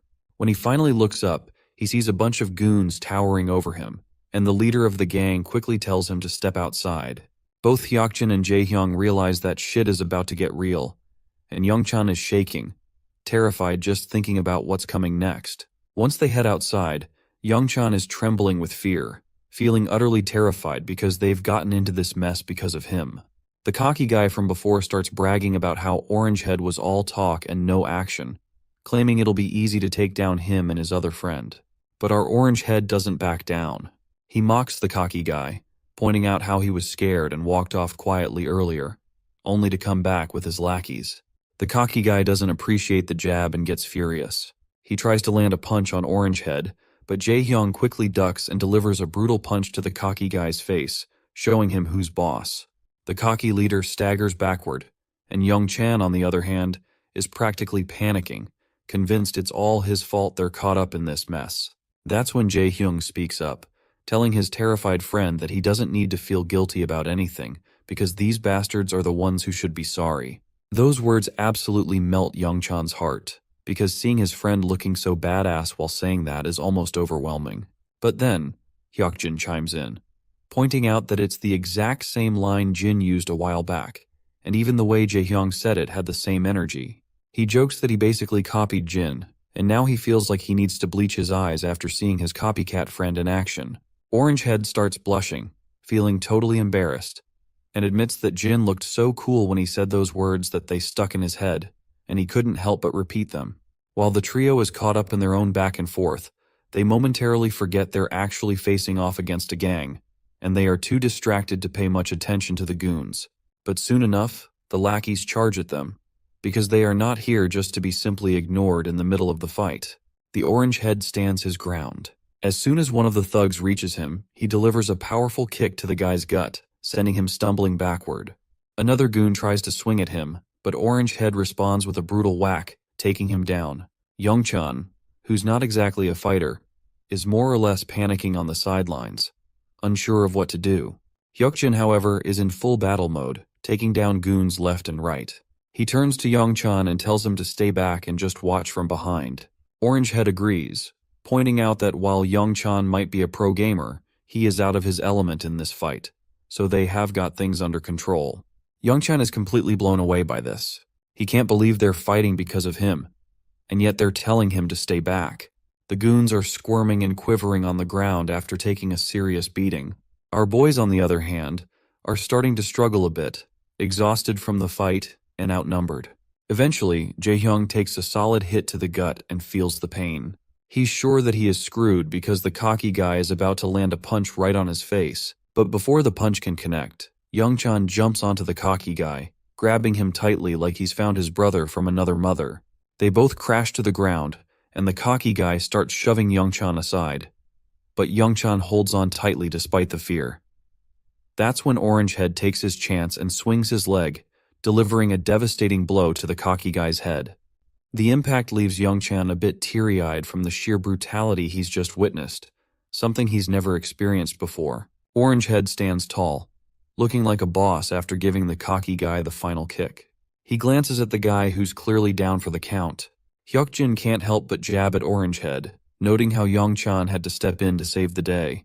Orangehead quickly gets embarrassed and defensive, saying he was just about to take the guy down himself. They turn to Youngchan, who's on the verge of tears. Orangehead immediately asks if he's okay. The timid fella quickly reassures him that he's fine and apologizes for causing all this trouble. The scene shifts to our boy finally making it to the game room, only to find it empty. He tries calling his friends, but no one picks up. Just then, he hears someone calling his name. He turns around to see his friends, who eagerly tell him he missed all the action. The beta bullies start bragging about how they just whooped some Goseok Tech guys. They head inside, and as they climb the stairs, they point out to Jin that while he might not be familiar with the Goseok Tech guys, they're pretty tough, but not a match for them. As they head into the gaming room, they're shocked to find a bunch of people lying unconscious on the ground. The beta lackeys are blown away by the sight and quickly ask who took down all these Goseok Tech guys. Our boy casually points out that he came looking for everyone and was jumped by these guys when they saw his uniform. The three of them are absolutely stunned to realize that our boy took out all these men single-handedly. After their mindless fun at the arcade, the group heads out to grab some grub. The beta bullies have brought the same delicious food Youngchan usually eats, but Orangehead forgets to grab drinks and decides to go get some as soon as possible. Youngchan decides to go with him, but Orangehead opts to go himself. As they start eating, Hyukjin feels proud and laughs about how they took down the Goseok Tech goons. Orangehead agrees, saying the goons came in trying to act tough but ended up getting beaten like dogs. Meanwhile, our boy looks at the tuna mayo food with no clue how to proceed. He watches as Jaehyung tears off the seal and pops the snack out of its wrapper. He mimics Jaehyung and starts to take a bite. While eating, he asks his friends who started the fight. Jaehyung explains that one of the goons was messing with Youngchan outside the game room, which triggered the whole scene. Our boy checks in on his timid friend, asking if he's alright. The friend says he's good, because Jaehyung showed up to rescue him just in time. Orangehead then shares some advice, telling Youngchan that in situations like this, he should never back down. Youngchan looks a bit confused to hear this, so Orangehead explains that you shouldn't flinch in front of a bully. You need to make it clear you're ready for anything, or they'll just take advantage if they think you're scared. Hyukjin agrees, saying you've got to show you won't take any crap, or they'll just walk all over you. Youngchan asks what if they end up hitting him. Orangehead just shrugs and says they're going to try to hit him even if he's scared, but Youngchan worries they might hit him harder. Orangehead agrees, but he points out that if you don't stand up for yourself, you'll just be seen as a pushover, and that's worse than getting beaten up. Hyukjin also adds his 2 cents, saying he's seen this trick work before because no one wants to deal with trouble. Bullies usually pick on the quiet ones who never speak up. Youngchan stays quiet, probably realizing that he's always been picked on because he didn't stand up for himself. As they chat, our boy keeps munching on his delicious food. The scene then drifts to his past, where instead of fancy food, he was stuck with some mediocre curry and a piece of dry bread. At that time, he had no choice but to eat it. What made it worse was that there were always strong guys around him, bullying the weak and taking their food. One day, a cocky guy demanded our boy hand over his food, but Jin wasn't having any of it, so he fought back. and left a gruesome mess behind. His memory makes him reflect on how the same pattern of the strong preying on the weak seems to repeat itself, both in his past and present situations. That's when Yongchan finally musters up his courage and says out loud that he doesn't like either of the beta bullies. The two bullies choke on their food, their breath caught in their throats at hearing this. Yongchan continues, saying he hates them because they bullied kids in class, including him. Orange Head looks curious and asks when they even bullied anyone. He points out that they only joked around sometimes, nothing more. The blondie also agrees, saying that they never physically hurt anyone in class or made anyone do their dirty work. Compared to some of the other guys, like Gi-soo Kim, they're practically saints. But Yongchan stands firm, saying that even though they might just be joking or playing rough, it's still a form of violence to others.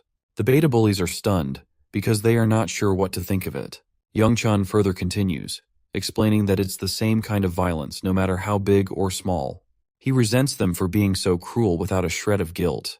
Once he is done speaking, he points out that since beta bullies told him to stand up for himself, he spilled everything he had in his mind to try it out.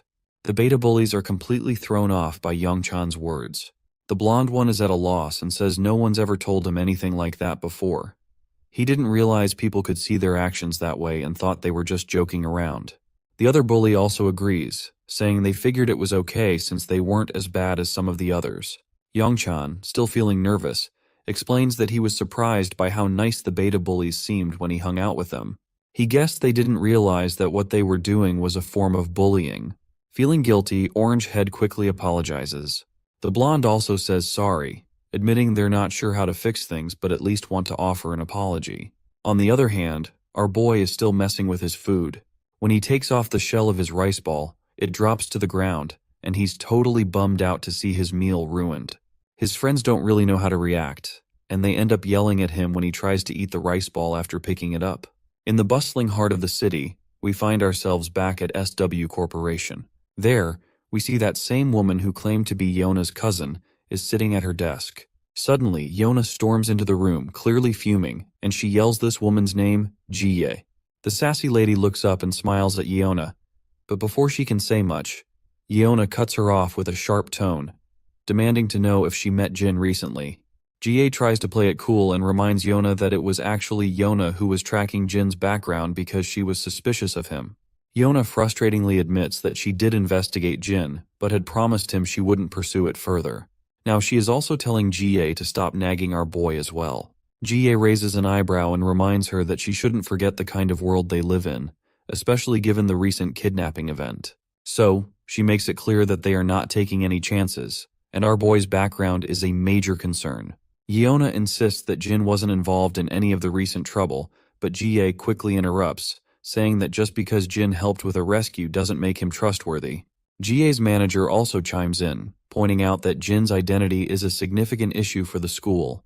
They emphasize that a school affiliated with SW Corporation shouldn't have accepted a student with fake records, and they make it clear that they won't overlook this matter.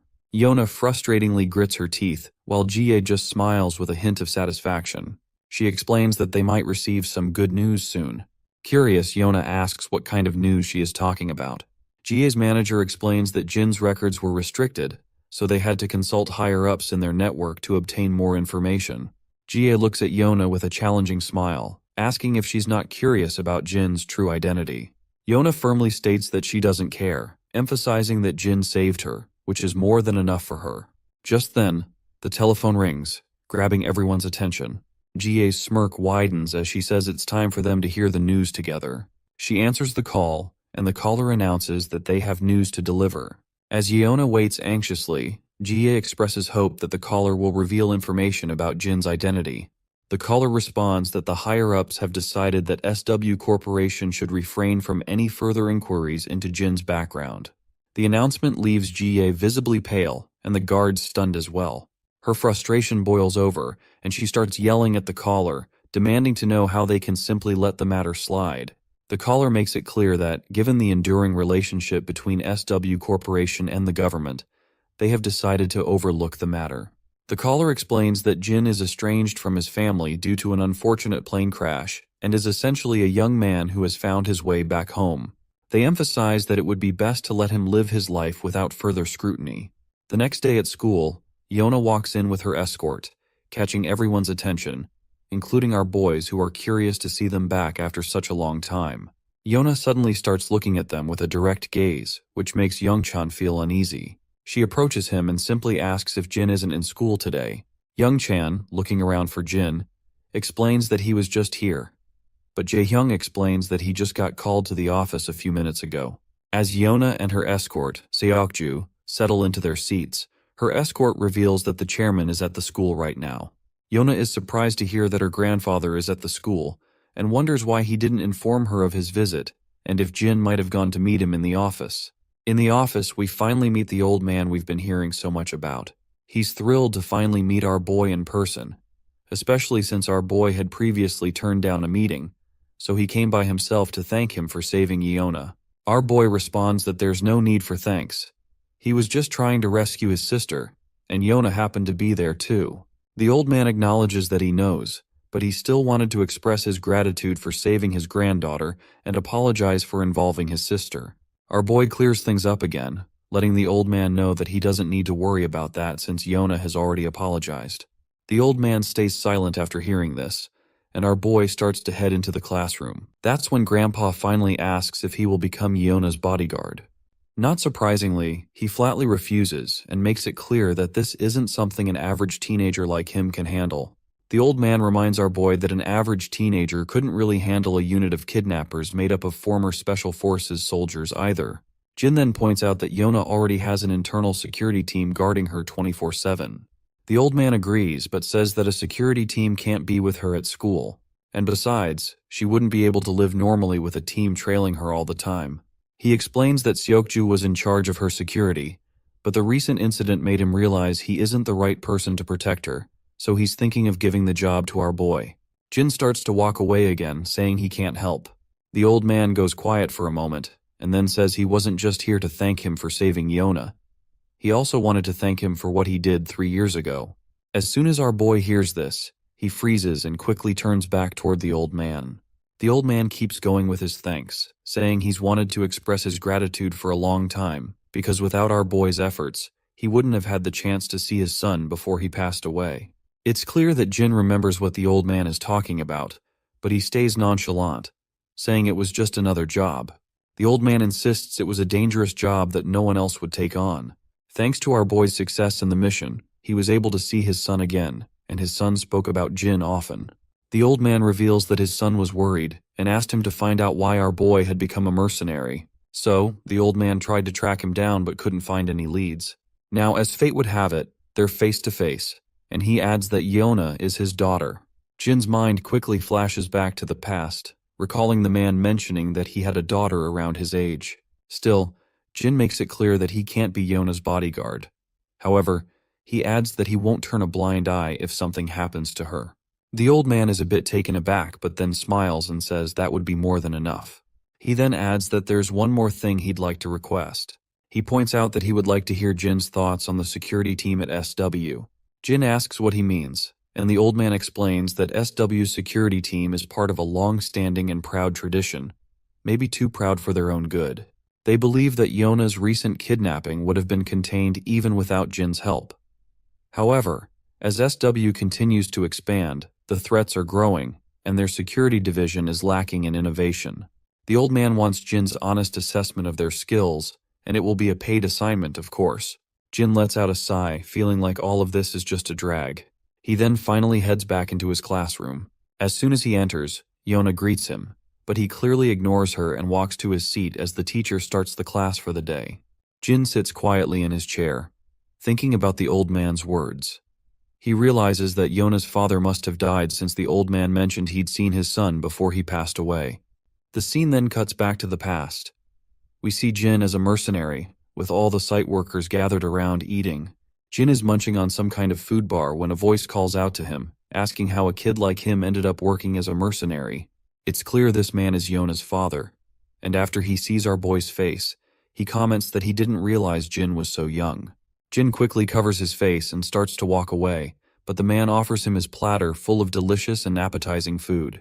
He tells Jin to throw away his trash and eat this instead, saying that what he eats really matters at his age. Meanwhile, the other mercenaries chat about how their new client seems really wealthy and explain how they're building roads, a school, and a clinic in the town they're all stationed in. As they chat, Jin listens quietly. While he's on guard duty, the man walks up to him again, offering him a chocolate bar. Jin just looks away. Later that night, the man offers him food once more, but Jin turns away again. On a particularly rainy day, the man brings an umbrella and coat, but Jin refuses them as well. One day, as Jin is packing up his stuff to leave, the same man approaches him again. He says he'll miss having Jin around and invites him to stop by if he can, since they'll be there for at least another month. The man then tosses a bag to Jin, explaining that he's packed some snacks and basic medical supplies inside. Finally, Jin speaks up and asks why he's giving him all this. The question catches the man off guard, and he's surprised to hear Jin speak Korean. He adds that he tried speaking in Jin's native language and in English before, but didn't get a response. The man explains that he's giving these things because he has a daughter around Jin's age, and he reminds him of her, so he can't help but worry. Later, we found ourselves in a rundown place where conflict is ongoing. We then see Jin with his fellow mercenary. His fellow informs him that the town where Jin was stationed as a guard has been taken over by a resistance group. He explains that they were waiting for the foreigners to finish their construction so they could take over the buildings, and most of the people at the site had been killed. Jin is jolted out of his flashback by the sudden ringing of the bell, and he notices Yona calling out to him, asking if he's free right now. A while later, they're in the lounging area, where Seokju is bowing his head in respect and offering a late apology in person. Jin tells him there's no need for that, as he understands the reason behind his actions. Yona then says she's pretty sure Jin will deny it, and explains that Grandpa asked her to invite him on his behalf. Jin agrees without hesitation, leaving Yona quite puzzled to see that he actually agrees without protest for the first time. The scene then shifts to Jie, who is gritting her teeth in frustration. She's fuming mad that the higher-ups aren't releasing Jin's true identity. Just then, her manager enters and mentions that the same student has arrived, which shocks Jie a little. In the SW Corporation's men's locker room, Jin is getting suited up in the company's dress code. Seokju asks how Jin ended up landing a job with SW Corporation. The scene transitions to the past, where Jin is reviewing the records of all the security personnel working for SW Corporation. The old man had told him to spend a few days with the team and share his thoughts since arrangements had been made to accommodate him. It should be fairly easy for Jin to get a sense of the program. Back in the present, Jin tells Seokju that he simply wanted to experience what being in the security team is like, so ended up here with a job. Seokju wonders if that means Jin wants to be a bodyguard. Jin then asks if Seokju isn't joining the training. In response, Seokju explains that today's session is for Team 2, and he is part of Team 3. He adds that Team 3 escorts Yona exclusively, while Team 2 escorts Ms. Jie and her parents. The scene transitions to a training hall where all the personnel are sitting on the ground. One of the instructors introduces Jin to everyone, explaining that Jin will be joining them for the next few days. He's in the same class as Seokju, and the chairman has allowed him to participate in their program to learn about their field. One of the men raises his hand and asks if Jin is the one who handled the kidnapping situation with Seokju. The senior confirms that he is indeed the same person. Jin introduces himself and thanks everyone for letting him participate. As the students begin their training, we see Yeona standing above, observing our boy. Seokju reveals to her that our boy is here because he wanted to experience what it's like to be a bodyguard, or at least that is what Jin told him. Meanwhile, the guards are running down the halls, engaged in their training. As Yeona watches our boy, she also notices someone else in the hall, and it's Jie along with her guard. Yeona curiously wonders what she is doing there. Meanwhile, Jin is running across the hall with the other soldiers. The senior leading the pack takes a quick look back and sees that Jin is keeping up well, so he decides to pick up the pace, running even more intensely. After several rounds, all the soldiers are completely out of breath, and the senior looks utterly exhausted, as if he might faint any moment. Jin, however, looks as if nothing has happened, taking just a simple casual breath. The senior reveals to us that they've run enough to make anyone faint, but Jin kept up the whole time and even looks like he could handle 20 more laps. They move on to other intense exercises, and Jin excels at those as well. From the sidelines, Yeona is absolutely blown away by how Jin outperforms everyone, leaving them struggling to keep up. Meanwhile, Jie just sneers, saying it's just basic training, and still Team 2 is falling way behind this kid. As our boy stands there, the senior is wondering where in the hell they found this kid. He's questioning if he's been trained somewhere before because he's just too good. Then the senior notices Jie standing nearby, and his face goes pale as soon as he makes eye contact with her bodyguard. He realizes he's going to catch flack from Jie and her bodyguard later for falling behind compared to a high schooler. Suddenly, one of the juniors raises his hand and points out that he's heard this student played a critical role in Miss Yona's rescue, so he wants to test the kid's skills himself. The senior gets angry and asks if he really wants to spar with a high school kid, yelling at his junior for being out of his mind. But the senior finds himself completely blown away when the kid himself volunteers to fight and says he doesn't really mind. The senior, completely at a loss for words, scratches his head in frustration and reluctantly agrees. He tells his juniors to get the protective gear for our boy.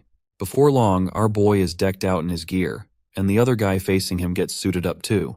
Yona wonders if this will be okay, and Seokju points out that it's hard to say, given how tough the other guys are. Even Jai thinks it would be pretty hilarious if this high school kid actually won. She mentions she's heard the kid has extraordinary fighting skills, but her bodyguard assures her that he's still no match for his men, because these guys have been highly trained in all sorts of combat, long before they started working at SW. The senior tells both of them to just take it easy, especially telling his junior to go a bit easy on the kid, and the junior agrees. The senior then tells them to get ready, so the junior takes his stance and reminds our boy that he's not against those chumps he has beaten before, so he better be careful. Our boy doesn't even flinch at the jab and simply takes his own stance. As soon as the senior signals the start of the fight, the junior lunges at our boy with an incredible burst of speed and swings a punch right at his face. But our boy quickly steps back. The junior swings again with full force, but Jin dodges effortlessly once more. Yona, growing anxious, points out that the soldier wasn't supposed to go that hard during a sparring match. But the soldier, however, keeps coming at Jin, swinging his fists left and right. Jin continues to dodge every attack effortlessly. Then, Jin quickly kicks the junior's leg, causing him to stagger. Seizing the moment, our boy balls up his fist and throws a brutal punch. But the soldier quickly raises his hands to block, avoiding a direct hit. The fatty mocks our boy for his futile attack and gets ready to hit him with a punch of his own. But Jin quickly deflects the incoming fist and counters with a brutal blow right to the bastard's face. That display of power leaves Yona breathless, and even her guard finds it pretty impressive that Jin struck precisely where the fatty's face was exposed. As the fatty writhes in pain, Jin grabs him by the head and delivers a vicious knee smash to his face, leaving him bloody and beginning to collapse to the ground. Jie is absolutely blown away by what just happened, while Jin stands there as the clear winner, with his opponent slumped unconscious on the ground. He removes the protective gear from his head, and both the senior and the other soldiers are stunned by the turn of events. Seokju notes that they were clearly instructed to take it easy, but this was just too intense. Jie speaks up again, questioning if this kid is really the 19-year-old they claimed he was. Meanwhile, her bodyguard is fuming at the top of his head, as Team 2 is part of his crew, and he is not at all happy to see one of his soldiers going down like flies after being beaten by a teenager. The other soldiers drag their incapacitated buddy off the ground, while Jin remains the center of attention. By now, the senior has no doubt about Jin's role in saving Yeona from the kidnappers. Meanwhile, Jie's bodyguard is giving his soldiers death glares. They're all panicking, especially the senior, who's sweating bullets because he's sure he's in big trouble. Then, another soldier, Byung-seok Choi, raises his hand and volunteers to spar with Jin too. The senior reminds him that they've already lost to a kid once, and doesn't want to look foolish by losing again. But Byung-seok, brimming with confidence, says he's really itching to fight Jin after seeing his impressive skills. The senior points out that they can't all just rush at Jin, but Jin says he's totally fine and not exhausted at all. He even adds that he hasn't moved around enough to be tired. This freaks everyone out a bit because after taking down one of their top soldiers, he's practically saying he hasn't even broken a sweat. Seokju lets out a sigh, clearly not surprised by our boy's antics. Byung-seok finally steps into the ring, face to face with Jin. While stretching his muscles, he casually asks our boy where he learned to fight like that. Jin then asks if Byung-seok isn't going to wear his headgear, to which the soldier confidently replies that he doesn't need it. He tells Jin to go ahead and use one if he wants to. But Jin was only asking for the guy's sake. He doesn't care about headgear either. so he just tosses it aside, surprising Beomseok and even Yeona. That's when Beomseok starts getting cocky, calling Jin a punk and saying he likes his spirit. Jie then curiously asks her bodyguard what he thinks will happen this time. In response, he admits they made the mistake of underestimating Jin earlier, but he's confident they can take him down now. He takes major pride in his men, who train tirelessly every single day. Not to mention, our boy is about to face the ace of the team this time. Jie cracks a smile, eagerly anticipating how Beomseok will handle Jin. Meanwhile, Yona's bodyguard is starting to think Jin might actually lose this round. In a weapon-free fight like this, it all boils down to physical strength, and Beomseok Choi is a jacked-up dude. There's no telling what kind of rigorous training Jin has had, but nothing can make up for the raw strength Beomseok is rocking. As the fight begins, Beomseok, full of bravado, takes his stance and swings at Jin, but our boy casually sidesteps the punch with ease. Jin tries to land a punch on Beomseok, but this dude isn't here to mess around. He dodges Jin's attack quickly and counters with a punch of his own. Jin also tilts to the side to save him and throws another punch, but Beomseok grabs Jin's fist and smirks. He acknowledges that Jin's punch is stronger than he expected based on his appearance. But Jin isn't interested in mid-fight chit-chat. He throws another punch, but Beomseok blocks it effortlessly. He gives Jin props for his great timing, but smirks and scoffs that no one can break his guard with pesky blows like that. But that's where he's dead wrong. Jin quickly swings his leg and lands a solid kick to Beomseok's thigh. The cocky guy is now totally stunned, and the senior's jaw practically hits the floor to see our boy making a hardcore comeback. Then Jin follows up with another brutal kick to Beomseok's leg. By now, Beomseok is absolutely fuming and throws a punch in a fit of frustration, but Jin calmly takes his stance and lands a nasty whack to Beomseok's chin, followed by a few more blows that leave the cocky guy clenching his teeth in frustration. Beomseok tries to swing at Jin again, but our boy deflects it with some slick ninja-like moves. Then, he delivers a solid slap to Beomseok's throat, making him cough up and spit. With a heavy thud, the once muscular guy drops to his knees. The first shocked face we see is Yeona's, quickly followed by Jie and her bodyguard. Meanwhile, Jin just stands there while the muscular guy coughs violently on the ground. Yeona's bodyguard is blown away by how strategically Jin broke Beomseok's upper guard. By striking his knee and then immediately going for the neck, he effectively narrowed the gap in their physical strength. Further attacks on vital points would have completely neutralized Beomseok's advantages. Jin then asks if anyone else is itching for a throwdown, but it's clear no one's eager to step forward. That's when the senior chimes in, telling Jin he shouldn't go for the neck or knees when sparring. Jin, looking genuinely puzzled, asks if there are rules to sparring and apologizes if he broke any since he wasn't aware. The senior quickly clarifies that there aren't really any specific rules, but it's just something he felt like mentioning. Well, deep down, the senior feels like he is just trying to save his sorry face after getting his butt handed over by a high schooler. After witnessing the entire battle, Jie is absolutely certain that it wasn't just a stroke of luck that Jin was able to rescue Yeona, and she wants her bodyguard's take on the matter. The man, clearly pissed off after seeing his soldiers drop like flies, reluctantly admits that from basic training to serious combat, Jin excels in every aspect. Jie smiles thoroughly at this, and then quickly tells everyone to move on to the next course. Everyone is startled, especially Yeona, who has no clue what Jie even means by that. Jie then walks over to Jin and reminds him that since he's here to experience real security duties, it's finally time to see what it's like to be a real bodyguard. Jin listens intently as she explains that since he's paired with Team 2, he'll be escorting her, and she's looking forward to his service. Yeona, however, can tell from a mile away that this woman is cooking up something shady. The next scene takes us into one of the offices inside SW Corp, where we meet the grandpa, who's with a suited guy. This suited guy is amazed that Jin is in the same class as Yeona. He explains that he learned about Jin's background during their research, but it's still a shock to see that codename Jin is actually this young kid. The suited guy adds that Jin's name only came to light a few years ago, which means he was even younger when he first gained recognition. He just can't wrap his head around how this kid could be the same ruthless individual he's heard about. The scene then shifts back to the locker room, where Jin is finally suited up in a real bodyguard outfit, and he looks seriously badass. Evening has arrived, and we find Diane and her grandpa together. The old man asks her if Jin is still out with friends. In response, She explains that Jin had to take care of something and said he'd be a little late. The grandpa is concerned, saying Jin shouldn't stay out too late. He's sure Jin will be fine, but if he runs into any trouble with hooligans late at night, it could be a problem. The next scene shows the two defeated soldiers who were getting pretty cocky before fighting Jin. They're now getting an earful from their superior, and everyone is feeling ashamed after getting their butts kicked by Jin. The senior is so livid his veins are practically bulging, and he makes it crystal clear that they're about to face training like they've never seen before. The soldiers' faces fall when they hear this, and the senior lets out a sigh of relief that they didn't get chewed out by their boss today. Meanwhile, Yona is absolutely blown away when she sees Jin stepping out in his bodyguard uniform, looking like he's about to hit the town for a date. Even Jie is really pleased to see him, and those defeated soldiers can't help but feel a bit jealous of our boy.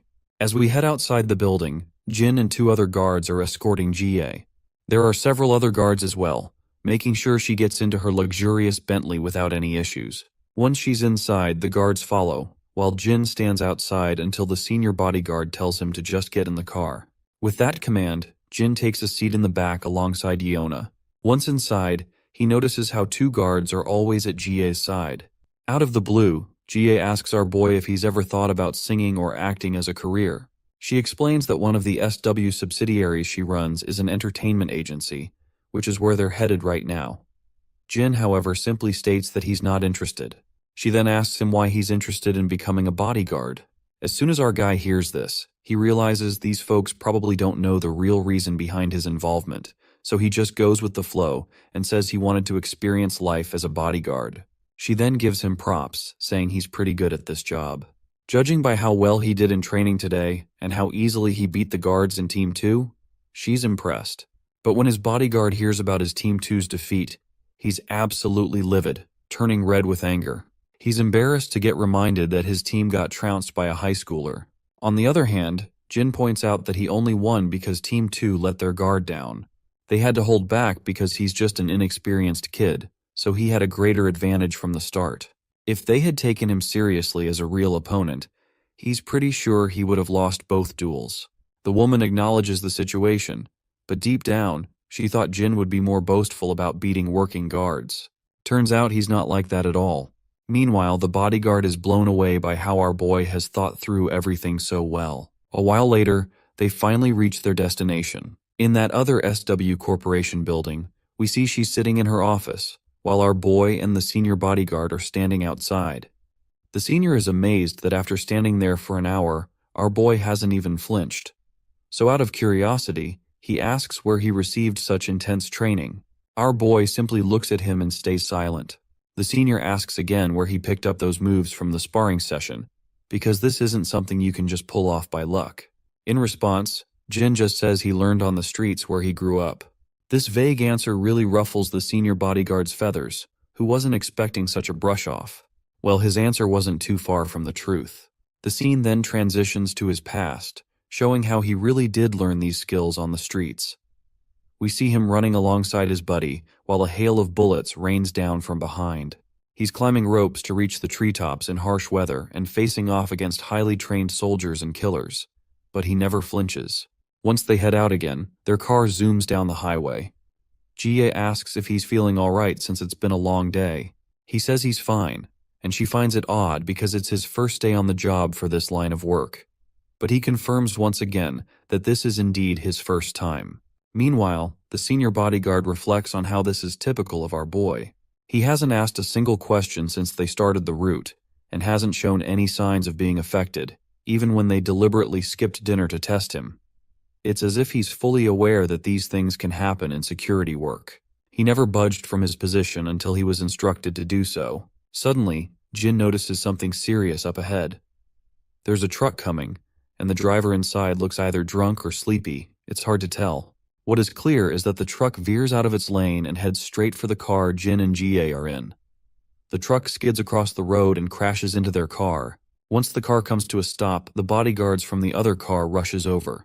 The airbags have deployed, and the senior bodyguard quickly checks the back seat, asking if Jie is all right, and what he sees there blows his mind.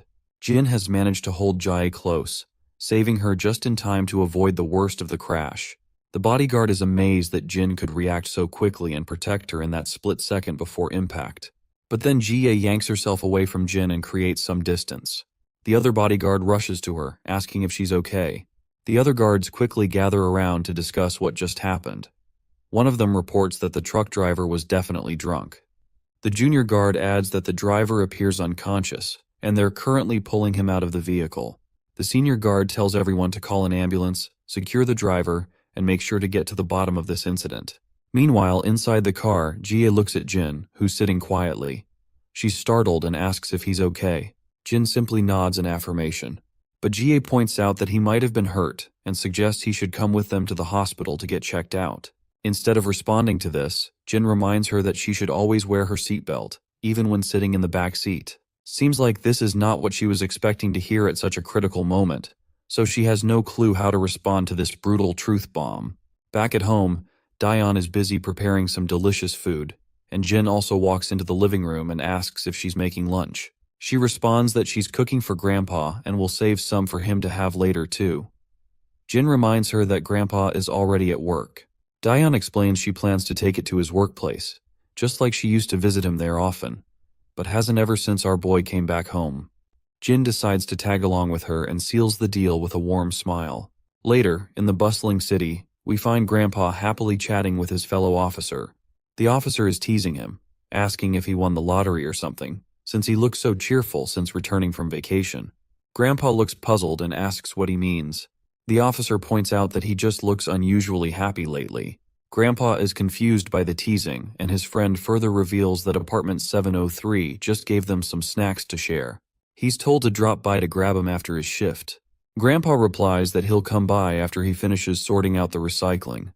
As the old man starts shoving down the trash into the bins, he reflects that he might have let himself get too excited about Jin's return, to the point where others have started to notice his happiness. Suddenly, Grandpa hears some commotion. He sees a thug slam on the brakes in the middle of the road and get out of his car. Another person behind him tells him to move his car instead of blocking the road. But this cocky guy just gets out of his sports car, holding 2 disposable glasses. With a smug attitude, he uses every name in the book to tell the other guy to shut up, saying he'll be back in a minute after tossing these glasses. The man in the car is visibly scared by the thug's attitude. The thug strides over to Grandpa and drops the 2 disposable glasses into the dustbin, but he's so careless that they just fall to the ground instead of making it into the bin, leaving Grandpa with extra work. The old promptly picks up the scattered trash. Meanwhile, the thug's girlfriend, who's still in the car, tells her boyfriend to throw this bag of trash as well. Reluctantly, he grabs the trash bag and throws it from a distance, not bothering to walk over to the bin. As expected, Grandpa ends up picking up the mess left behind by the inconsiderate duo. The thug zooms out of the place in his car, and just as Grandpa is busy putting the garbage to its rightful place, he hears a familiar voice and turns to find his children arriving to visit him. Although Grandpa is thrilled to see his children, he still asks what they're doing there. They reveal they brought lunch for him, but he insists they shouldn't have gone to the trouble. He can just buy something nearby. Daeon looks around and notices Grandpa is sorting out the recycling. He agrees, saying it's better to take care of it before it piles up and gets out of hand. The charming girl offers to help with the job, but Grandpa quickly tells her she doesn't need to get her clothes dirty. Daeon, however, has already made up her mind and brushes off his concern, saying she'll just wash them later. So they start sorting out the trash, with our hero quietly standing behind, beaming with happiness to be with the family. After a while, we see the girls blushing while looking in a certain direction. It wouldn't be surprising if they're admiring our boy's handsome face. In the background, we catch sight of Mr. Cha and his lackey, who have finally been discharged from the hospital and have been walking out from his apartment. Suddenly, Mr. Cha perks up when his eyes wanders at front and spots our boy sorting out some trash, and he has no clue what the hell he is doing there. Cha's lackey recognizes the old man and realizes he's the grandpa they saw when they went to get the kid. Hearing this, Cha quickly pieces it together and figures out that the girl must be our boy's sister. Seeing our boy smiling so warmly, Cha finds it fascinating that he knows how to smile after all, and he can finally see that he really does look like an average teenager. The lackey suggests they go over and say hello, but Cha decides against it, saying guys like them usually just end up ruining moments like that. Instead, he decides they should grab a bite to eat. We then see the sweet family having their lunch in the park. The three of them are enjoying themselves, eating and chatting away. Once they're done, Daeun waves goodbye, and they decide to head out. Once the evening strikes, the old grandpa is also done with his duty, and walks to his home while smiling pleasantly. Then, he notices that same Corvette he had seen in the noon when that thug came to throw that trash. The old man approaches the thug and reminds him that parking there isn't allowed because it blocks the entry and creates a hazard for children, so he suggests parking in the lot instead. The thug sneers and asks why he should listen to an old guy like him, making it clear he'll park his damn car wherever he wants. The old man tries to reason with him, but the blonde woman beside the thug threatens him, saying he's just a guard and wonders if he's trying to get fired. The old man keeps his smile and calmly explains that he knows he's paid by the residents, which is why he's asking them to park elsewhere to avoid causing trouble for others. The thug scoffs and says he won't park in the tiny parking lot because if another car scratches his, who's going to reimburse him for the damages? Grandpa is left without an answer, and the blonde woman sneers, doubting that Grandpa could cover the cost of the car. That's when Mr. Cha's lackey grabs the thug by the neck from behind. With a terrifying tone, he asks if this thug has no manners when speaking to his elders. The stupid head groans in pain and demands to know who's behind him. Cha's lackey leans in with a face that could scare ghosts and simply asks why he wants to know. The thug is absolutely terrified by the look Cha's lackey is giving him. The lackey yanks the thug away and tells him to shut up and move his car. He makes it clear that if he ever catches him giving this gentleman trouble again, he's going to make sure both of them get a serious beatdown. The disgusting couple quickly hops into their car and speeds away. Cha's lackey then smiles at the old man and asks if he's all right. Grandpa, unsure how to respond, simply says, "Thank you." The man then reminds Grandpa that Jin is his friend and that he saw Jin working with the old man earlier today. Grandpa's mind perks up and remembers that this man is the same guy who came to their home one day to meet Jin. The scene cuts to Mr. Cha's turf, where the lackey meets up with his boss. Cha's in good spirits despite his fractured hand, glad he can still enjoy a drink with his other hand. The lackey mentions that if he hadn't stepped in, Grandpa would have had even more trouble from that little punk. Cha chuckles and gives his friend a nod for his solid work, noting how disrespectful punks can be these days. Suddenly Jin barges in abruptly and he looks quite terrifying at first glance. Cha immediately starts sweating to see our guy this serious, because Jin is the last person he would want to mess with. He asks Jin why he's giving them this insane look. By the way, we've been referring to this man as Cha's lackey for a while now. Since we don't know his name yet, let's give him one and call him Muscle Man. Jin pulls out his phone and shows a selfie of Muscle Man with Grandpa. Grandpa also had told our boy that one of his friends lives in the apartment where he works. Muscle Man starts blushing, feeling pretty pleased as well as embarrassed with himself. Meanwhile, Jin looks absolutely furious and asks Muscle Man if this is some kind of threat. Cha and his lackey are terrified that Jin is taking this the wrong way, and they definitely don't want to get on the bad side of our MC. As our boy's anger boils over, Muscleman starts to stagger and quickly tries to explain that it's just a gesture of goodwill, begging Jin to listen before taking any action. The scene then shifts to SW Corporation, where GA is asking her guard how the kid is doing. The guard remains silent for a moment, but then points out that the kid should be finishing up his training session with Team 3. GA then asks if Jin was taken to the hospital to get checked out and what the doctor said. The bodyguard reports that Jin had a few bruises but nothing serious to worry about. GA reflects on how Jin saved her just in time, and we can tell that she has a soft spot in her heart for him. She tells her bodyguard to check in on Jin just in case, as you never know what symptoms might develop after a car accident. She's concerned that if the media finds out the crash was staged and Jin gets hurt, it could create a real problem. Well, I already had a hunch from the start that the accident was staged because they just wanted to assess Jin's caliber. We then see Jin again, donning his school uniform back. Seokju asks him what's going on, noting that Jin seemed to be holding back compared to his last session. Jin points out that he does not want to get on the bad side of everyone.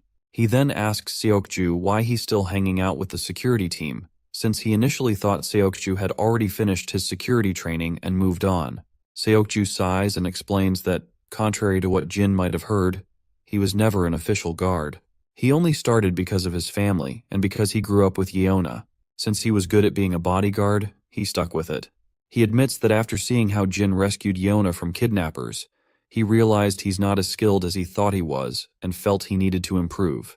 Seokju mentions that he got all his training from SW but is curious about where Jin learned his moves, because he seems like a trained professional. Jin simply responds that he learned it on the streets where he used to live.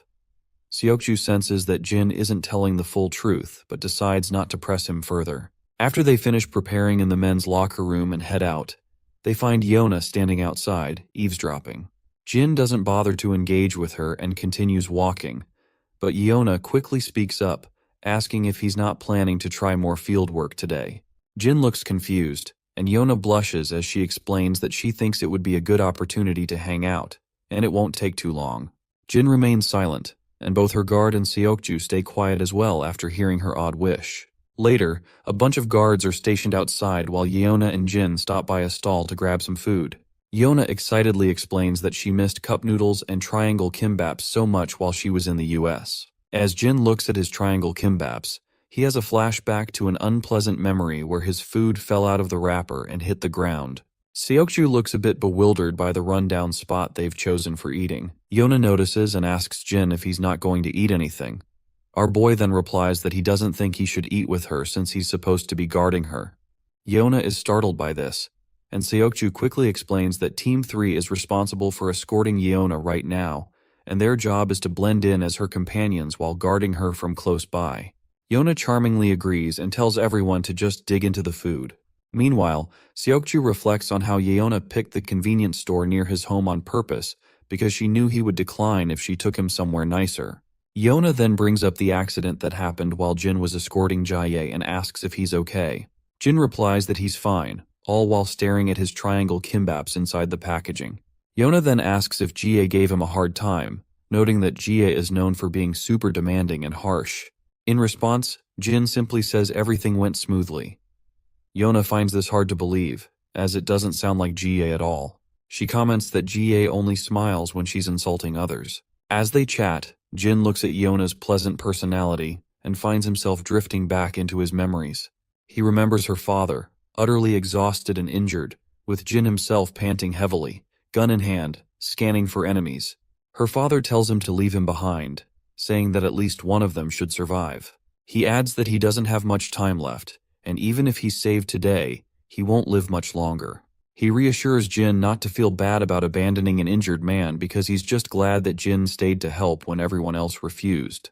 The father's only regret is not being able to see his daughter's face one last time before he dies. Jin tells him to stop being sad about it and insists that since he is still alive, he should just stand up and go see his daughter.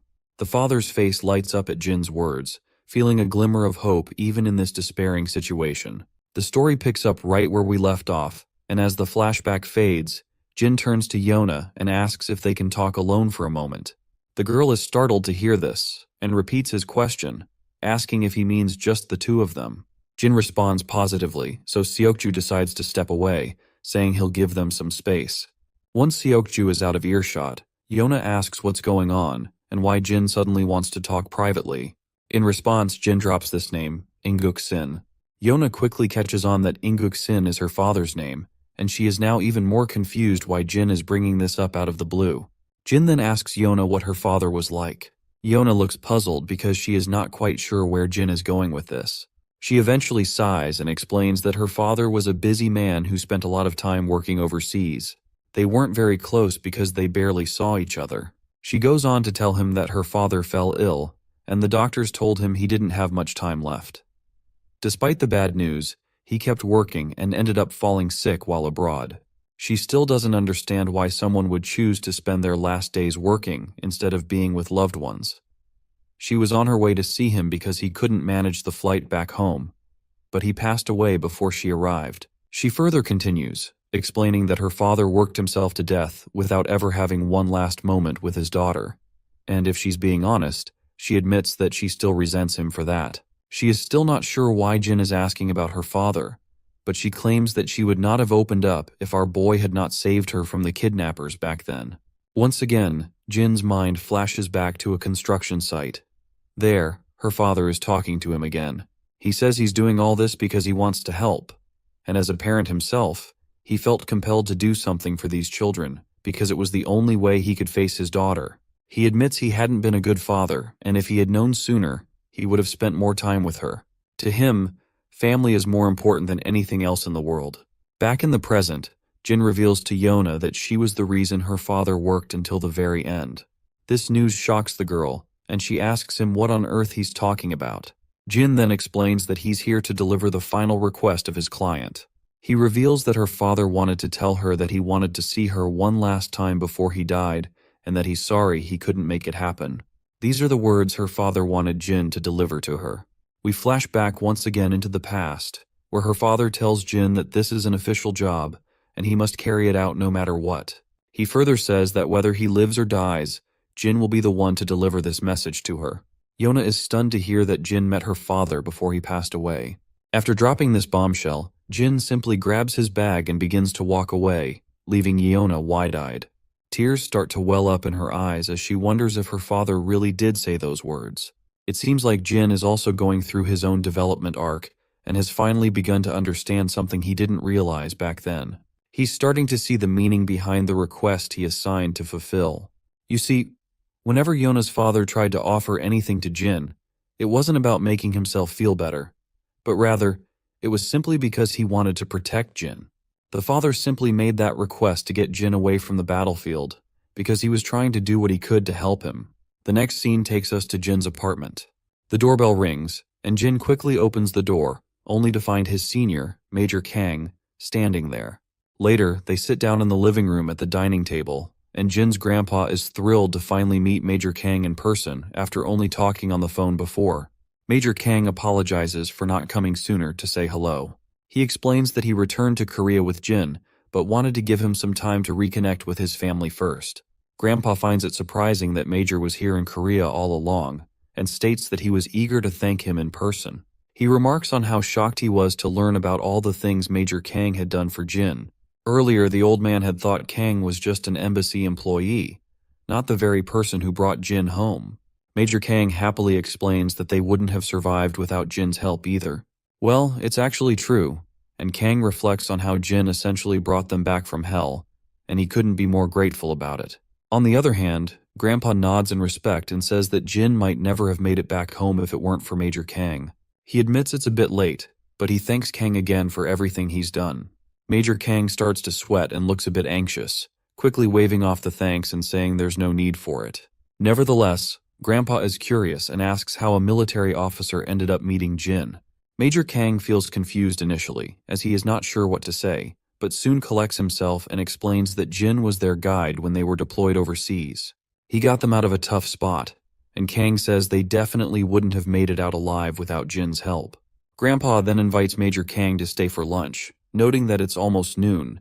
Major Kang happily agrees, and as he munches on some fruit, he turns to the little girl and asks if she's Jin's sister.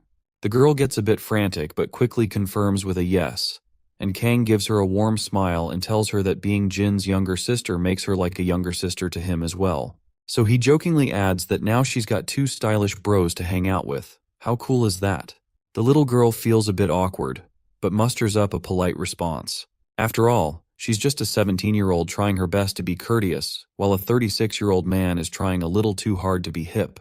As noon arrives, the table is loaded with food, all thanks to Grandpa's high-paying job as a security guard. Major Kang dives into the food with enthusiasm, eating so fast that Grandpa feels bewildered and tells him there's no need to rush. Major Kang apologizes and explains that he's just too excited because he can't remember the last time he had a nice home-cooked meal like this. Grandpa then asks if Kang's mother is no longer with him. Kang replies that she's alive but not very good at cooking. He and his father prefer to eat out instead, which spares them the awkwardness of pretending to enjoy her food. Kang gets a bit emotional and adds that the mess hall was the best part of being in the military, and he knows that sounds a bit tragic. Both Grandpa and the girl give an awkward smile, while Jin quietly continues eating his food, being the good guy he is. In the next scene, Jin and Major Kang are hanging out outside. Kang expresses his happiness at seeing Jin and mentions that the other boys also fondly remember him. Jin's mind flashes back to all the pleasant memories of his fellow juniors being kind to him, and a genuine smile spreads across his face. He then asks his senior what brings him here all of a sudden. Kang explains that he was out on business and thought he'd stop by to see his junior since he had a few days off after finishing his assignment. He's really glad to see that Grandpa and Jin's little sister seem so nice. Jin smiles back to hear this, and Major Kang beams back at him with the same energy. As the senior stands up to leave, Jin asks if he's heading out already. Kang nods, saying it's already a bit late.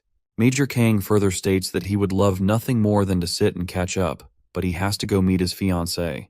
This news takes Jin by surprise, and he asks if his senior has gotten engaged already. Kang confirms this, and Jin is left staring, unsure how to respond. Seeing Jin's flat reaction, Kang gets a bit agitated and annoyingly asks if Jin is jealous of his senior finally finding someone. Jin quickly denies it, while Kang explains that it's a bit of an old-fashioned arrangement since their parents set them up. He admits he's kind of glad about it, especially since he's always too busy with assignments to date much. As Kang waves goodbye, he tells Jin to take care of himself. Just as he's about to leave, Kang suddenly stops and calls out to Jin. Our boy quickly responds to the senior's call, and Kang cryptically asks if he has found the answers he was looking for. To understand what Kang is referring to, the scene flashes back to a time when Jin asked his senior about what family is all about. At that moment, Kang found the question really hard to answer and remained silent. Back in the present, Jin confirms that he still doesn't fully understand what family is all about, but he's starting to get a sense of it. Kang is pleased to hear this and gives Jin a heartfelt goodbye. We then return to the SW Corp, where GA apologizes to her visitor for calling him at the last minute, explaining that she didn't have enough time to see him elsewhere. Well, to everyone's surprise, the visitor appears to be Major Kang himself, and he quickly reassures her that there's no problem at all. In fact, he's the one who called her out of the blue and is just glad she could spare some time for him. As she takes her seat, she comments that she's heard Major Kang has been dispatched overseas a lot lately, so it must be quite busy for him. The man scratches his head and modestly says he's sure he's not as busy as she is, as he's just scrambling around trying to be useful. She tells him not to be so modest, knowing well how tight his schedule is. Kang grins sheepishly in response, while she thinks to herself that she never imagined she'd end up with a military man, and they wouldn't have even met if their parents hadn't arranged it. She then wonders how many times they've seen each other, and Kang responds that it's exactly 14 times. She then points out that this much time is just far too little given the fact that they had been engaged for over a year. She then remembers another thing, and she states that she has a favor to ask. The man quickly perks up and tells her to just say the words. That is when she slides across the profile of our boy, and when he looks at the document, she points out that it's about this boy in the picture, and she wants him to look into his records.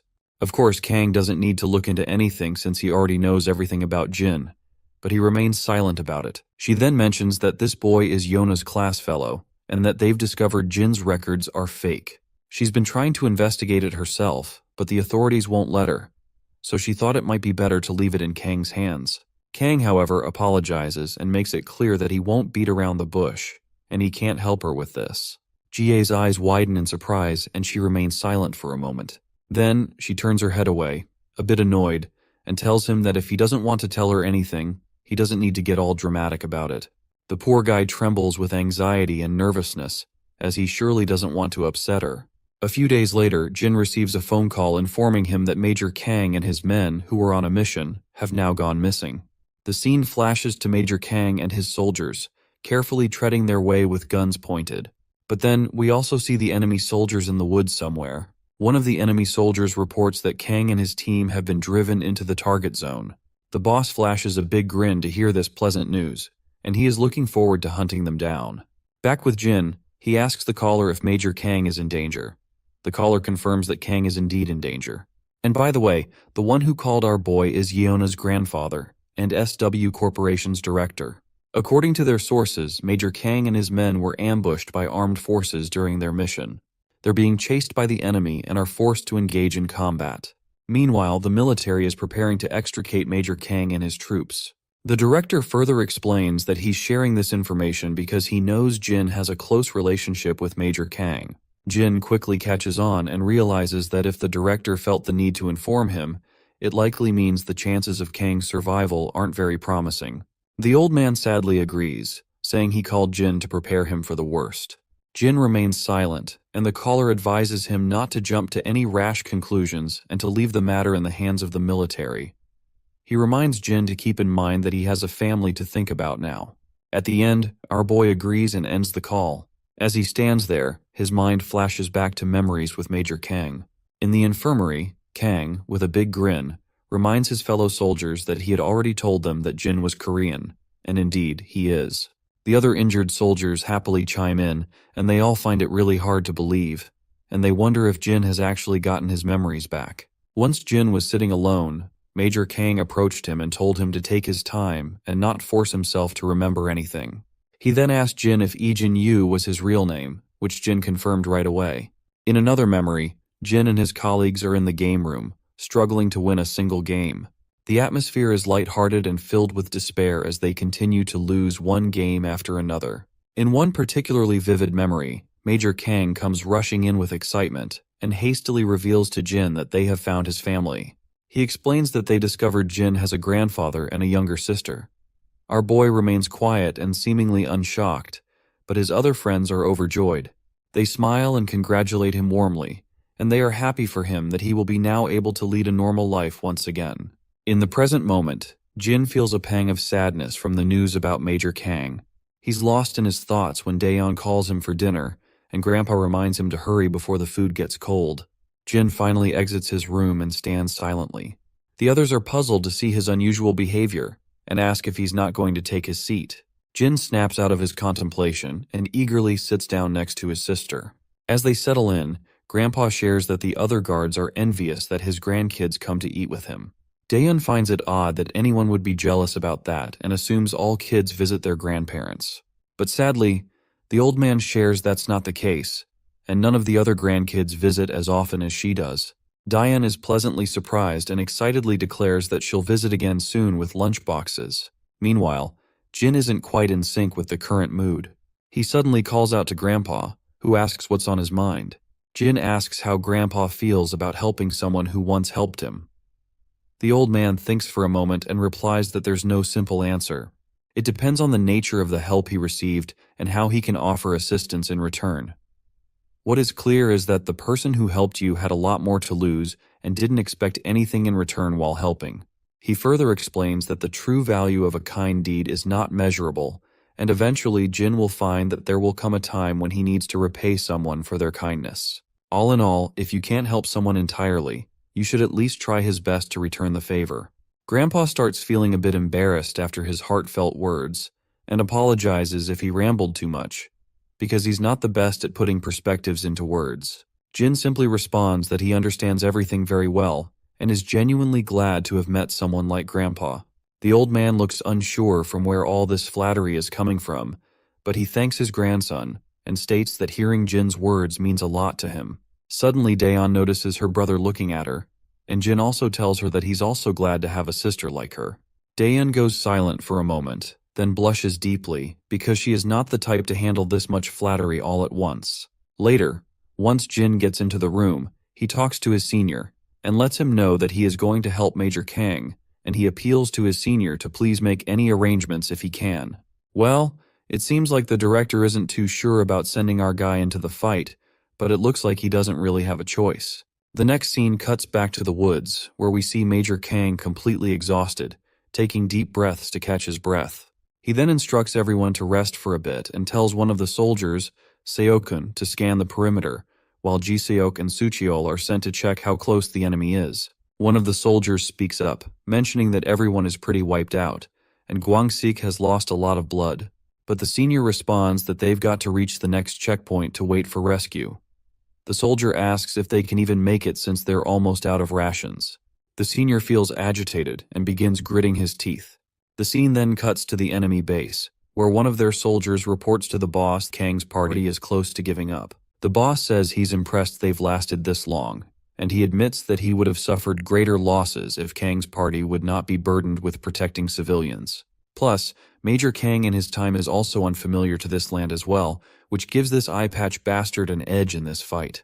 Suddenly the man's eye begins to throb under his eye patch, and he can't help but feel agitated as the image of our boy flashes through his mind. Looks like our guy is the one who took this bastard's eye. Later, we see a plane zooming through the skies, and inside, our boy sits in his soldier uniform, gun in hand. It's clear he's familiar with the land he's headed to. You see, this region is known as Grian, one of the places where Jin had operated as a mercenary before. Before he boarded the plane, the director's assistant explained that Major Kang and his men were deployed to extricate a group of researchers gathering data on the region's minerals. The rescue mission was successfully underway, but then the troops were ambushed by an unidentified armed force. The assistant also mentioned that they've prepared the list of items our boy requested, and the military forces of both nations have agreed to assist in securing his passage to the region. Lastly, the director himself asks our boy one final question, inquiring if he's absolutely sure about his decision, and Jin quickly replies that he is. With that, we're back in the plane, and the sirens start blaring as they reach the checkpoint. It's finally time for our boy to jump into action. The scene cuts to the school where the lecture is going as usual. Our beta bullies are slacking off, and not surprisingly, Young Chan is busy taking notes. Yona, on the other hand, is puzzled and wondering why Jin isn't in class and hasn't responded to her messages. We're back in the woods again. As our guy moves cautiously, he spots bullet cartridges scattered around. Scanning the area, he realizes that Major Kang hasn't made it to the second foothold. But after seeing the remnant of the battles here, he figures that the Major might have moved on to the third foothold from the second foothold already.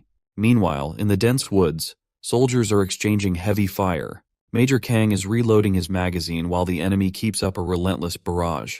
One of the enemy soldiers is even armed with an RPG. Seeing this, Kang is momentarily shocked, but he does not waste any time and quickly takes aim at the soldier with the RPG and fires, hitting him right in the head. The RPG also detonates for some reason after the soldier is shot in the head, creating a massive explosion and sending debris flying everywhere. Many enemy soldiers are down, and Major Kang and his squad continue their relentless barrage of bullets. Once all the current soldiers are dealt with, those hiding behind hesitate to advance and eventually retreat. Kang quickly calls for a status report. The soldier reports that no one else has been injured, but their ammunition is running low. It's hard to say for sure, but they might not have enough for another skirmish. Kang then asks how far the next foothold is. The soldier replies it's about 8 kilometers southwest, with an estimated travel time of 3 hours and 20 minutes.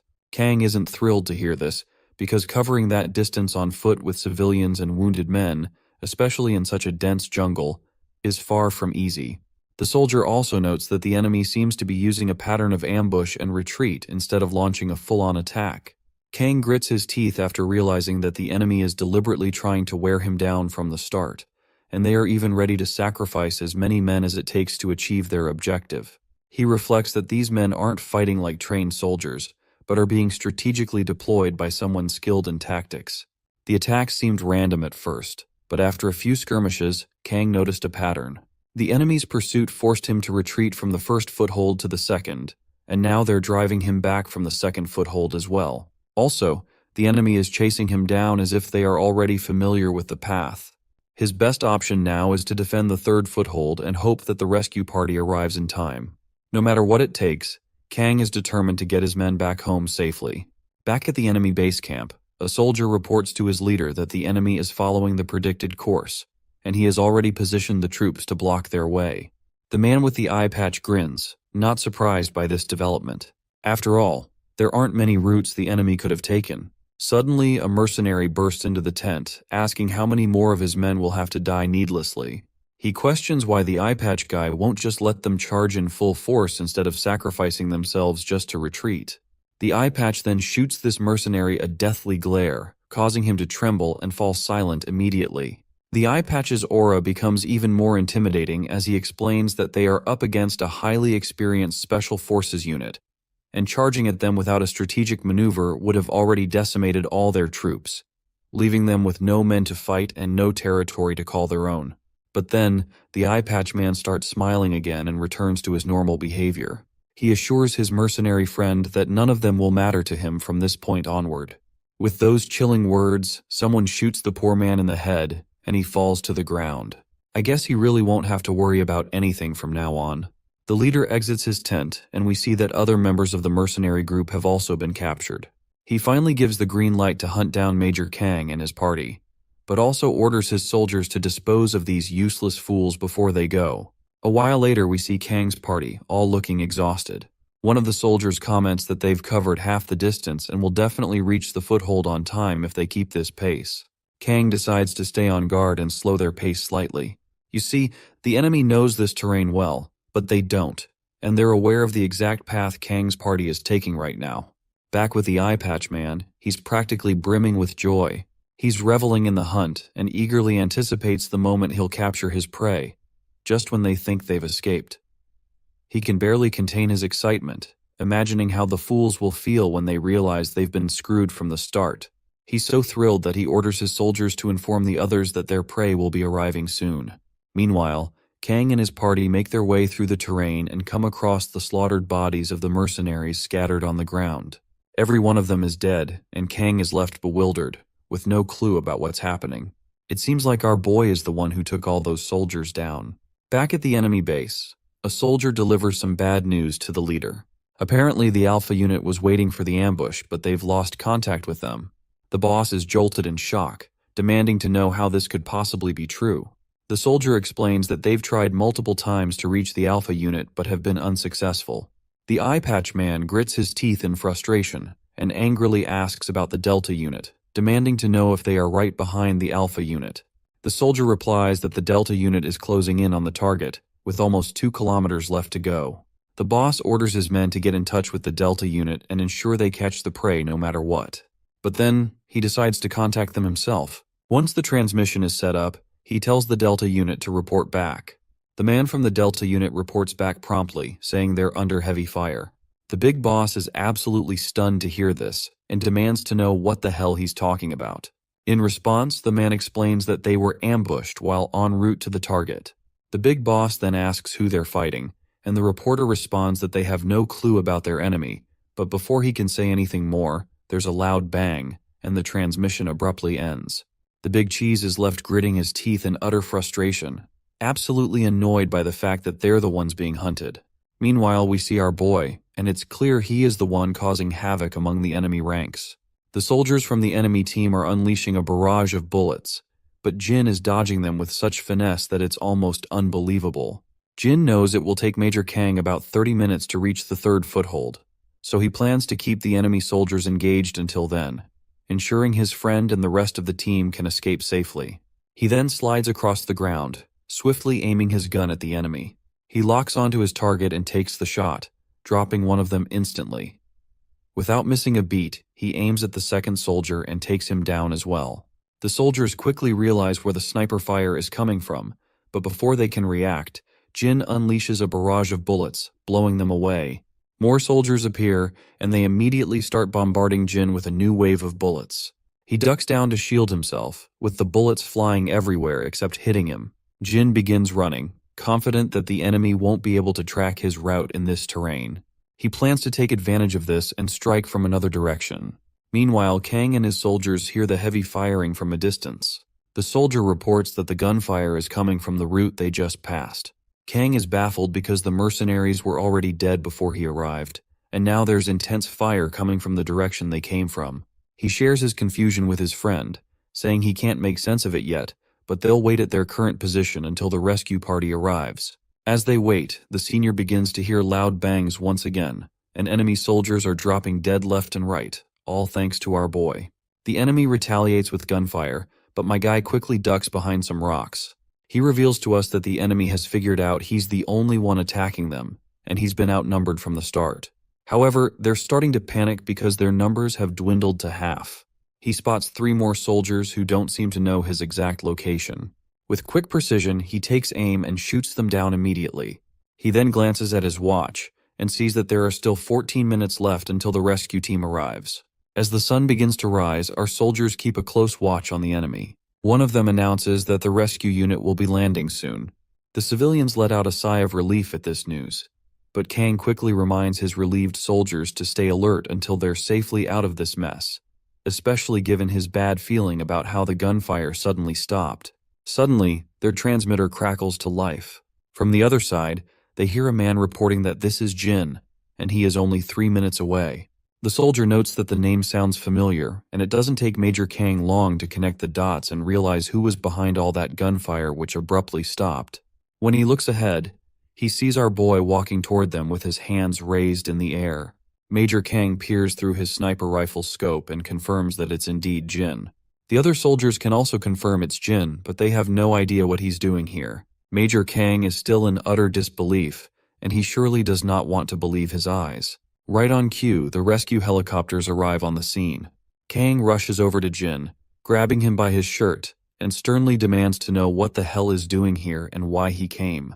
Jin remains calm and simply says he knows this region better than anyone. Kang reminds him that he doesn't need to be here anymore since he's transitioned from a mercenary life. In response, Jin explains that this is exactly why he came, because he did not want to live a regretful life. You see, ever since our boy heard that Major Kang and his men were in danger, he knew that he would regret it for the rest of his life if he didn't come to their aid. Kang just gets even more furious, reminding Jin that he's just a kid. Despite his anger, he pulls Jin into a tight hug, tears streaming down his face once his emotions overflow his mind. Finally, the chopper lands, and the rescue team quickly spreads out to tend to the survivors and offer aid. Meanwhile, back with the eye patch guy, his lackey reports that the Alpha unit has been wiped out and 17 out of 20 Delta troops are dead. Although he's not completely certain, he's confident that Alpha was annihilated instantly and Delta was ambushed while on the move. The eye patch guy grits his teeth in utter frustration after hearing the report. I guess his anger is understandable, because everything was going according to his plan, and his prey was moving just as he expected, and there were no reinforcements nearby. All he had to do was wait for the moment to strike. But somehow, someone managed to destroy Alpha and nearly wipe out Delta as well. The only combat he's seen like this was from someone who messed up his eye. And as he remembers Jin, his eyes begin to throb once more, and it finally clicks into his mind that our boy must be behind all of this mess. His lackey quickly notices the eye patch guy's unusual behavior, and the eye patch points out that this is exactly the kind of combat that 001 was known for. The lackey reminds him that 01 was terminated years ago, but the boss tells him to check again. He orders his lackey to analyze the current situation, considering the possibility that 001 might still be alive. The scene then cuts to the SW Cooperation Training Area, where guards are diligently doing their daily routine exercise. Among them are Seokju and Jin, with Yona watching from the sidelines. The training involves some running and rope climbing. Seokju seems unable to take his eyes off Jin, likely because he struggles to keep up with him. After the rope climbing, the next exercise is desk jumping. Seokju and Jin stand shoulder to shoulder, ready for the challenge. As they start running at an incredible speed, Jin effortlessly outpaces his fellow, leaping over desks with such ease as if he was born for it. The spectators on the sidelines, including Yeona, watch in awe, marveling at how Jin seems to excel at everything he does. Once they finish the course, the group takes a moment to catch their breath. Seokju is panting heavily from exhaustion, but when he glances at Jin, he's shocked to see that Jin hasn't even broken a sweat. In the men's locker room, Seokju continues to observe Jin, and he is fascinated by his prowess. That's when he notices a spot of blood on Jin's arm and points it out. Jin also takes notice of the bloodstain but quickly brushes it off, saying it's nothing, and simply puts on his school coat. Seokju, however, is blown away, realizing that only a deep wound would bleed like that. Yet Jin managed to outperform everyone in training despite the injury. Seokju then speaks from the heart and points out that whenever he looks at Jin, he feels like he's been stuck in a small pond his whole life. He doesn't know much about our boy, but he's sure that Jin is not an ordinary Joe, and it's clear that he has been at this game for a long time, especially after witnessing how he rescued Yeona and how he nailed the entire training session. He further explains that since he was young, everyone told him he was a prodigy, but seeing Jin has pushed him to confront his own limits, which is pretty damn frustrating. He makes it clear, though, that he won't let our boy outshine him in training. Jin then asks him if that's why he was keeping such a close eye on him. Seokju feels a bit awkward after being called out, but Jin points out that it's pretty hard not to notice when Seokju has been trying to outdo him in every training session. Still, our boy admits he gets it and understands that Seokju can't help but compare themselves since they're the same age. Seokju stays silent after hearing this, which just confirms that he's definitely comparing himself to Jin. Anyway, Our boy then asks Seokju if it's true that he's more than just Yona's bodyguard, and that he's been trained as her aide since he was young. Seokju points out that he's not sure who told this to our boy, but it's kind of true. His grandfather is the chief secretary to the chairman of SW Corp, and his dad works alongside him as an aide. It was decided early on that Seokju would join SW Corp one day, and since he and Yona grew up together, he was trained as her aide to assist her when the time came for her to take on a role at SW Corp. That's when our boy admits that he has no idea how to be an aide and wouldn't even know where to start. With that in mind, he states that they each have their own roles to play. Just as our boy is walking away, Seokju quickly catches up and says he's not going to let Jin beat him in training or sparring. Jin looks at his friend and just smiles. After all, a bit of healthy competition and rivalry never hurt anyone. Once they get out of the men's locker room, Yona is waiting outside as usual. She gives both of them props for a well-done training session and then turns to our boy, asking if he's been busy lately since they haven't seen him at school for a while. Jin simply says he had something to take care of. Yona stays silent for a moment, and then suddenly his phone rings, and the caller ID says, "It's Major Kang." Our boy answers the phone, and Major tells him that the doctors just reported that Gwangsik's operation went smoothly, and there's nothing to worry about. Jin is quite pleased to hear this, and Major further goes on to say that if they hadn't gotten back in time, Gwangsik might not have made it. So, he's alive thanks to our boy. Kang thanks him twice, saying that if Jin hadn't been there to save them, the whole unit would have been in danger, and the other guys in the group are just as grateful. The other guys in the background start showering our boy with gratitude. But then Major Kang gets serious and tells him that he doesn't want to see him out in the field again. He kinda admits that it's a funny thing to say after Jin just saved everyone's asses, but it doesn't sit right with him, and points out that Jin has a family now and a new life ahead of him. But our boy gently reminds the Major that it was because of him that he found that family in the first place, so he's pretty sure he made the right call by stepping onto the battlefield. Major Kang can't help but crack a smile, and he thanks Jin once again for making the right decision. Jin then hangs up after saying goodbye, and when we look ahead, we see Yona standing there with a clueless look on her face. She seems a bit startled, probably because she's never seen him smile like that before. Yona then frantically asks Jin if he needs to hurry back home, to which he replies that he doesn't, because his friends are waiting for him at the game room. Intrigued, Yona quickly says she wants to go there too, but it seems Seokju isn't sure if they should head over. Eventually, they make their way to the game room. When our boy steps inside, he's momentarily startled by the scene in front of him, and Seokju and Yona look just as confused. The game room is a complete mess. Peripherals are scattered on the ground, and one of the staff members is busy trying to clean up the aftermath of what looks like a fight.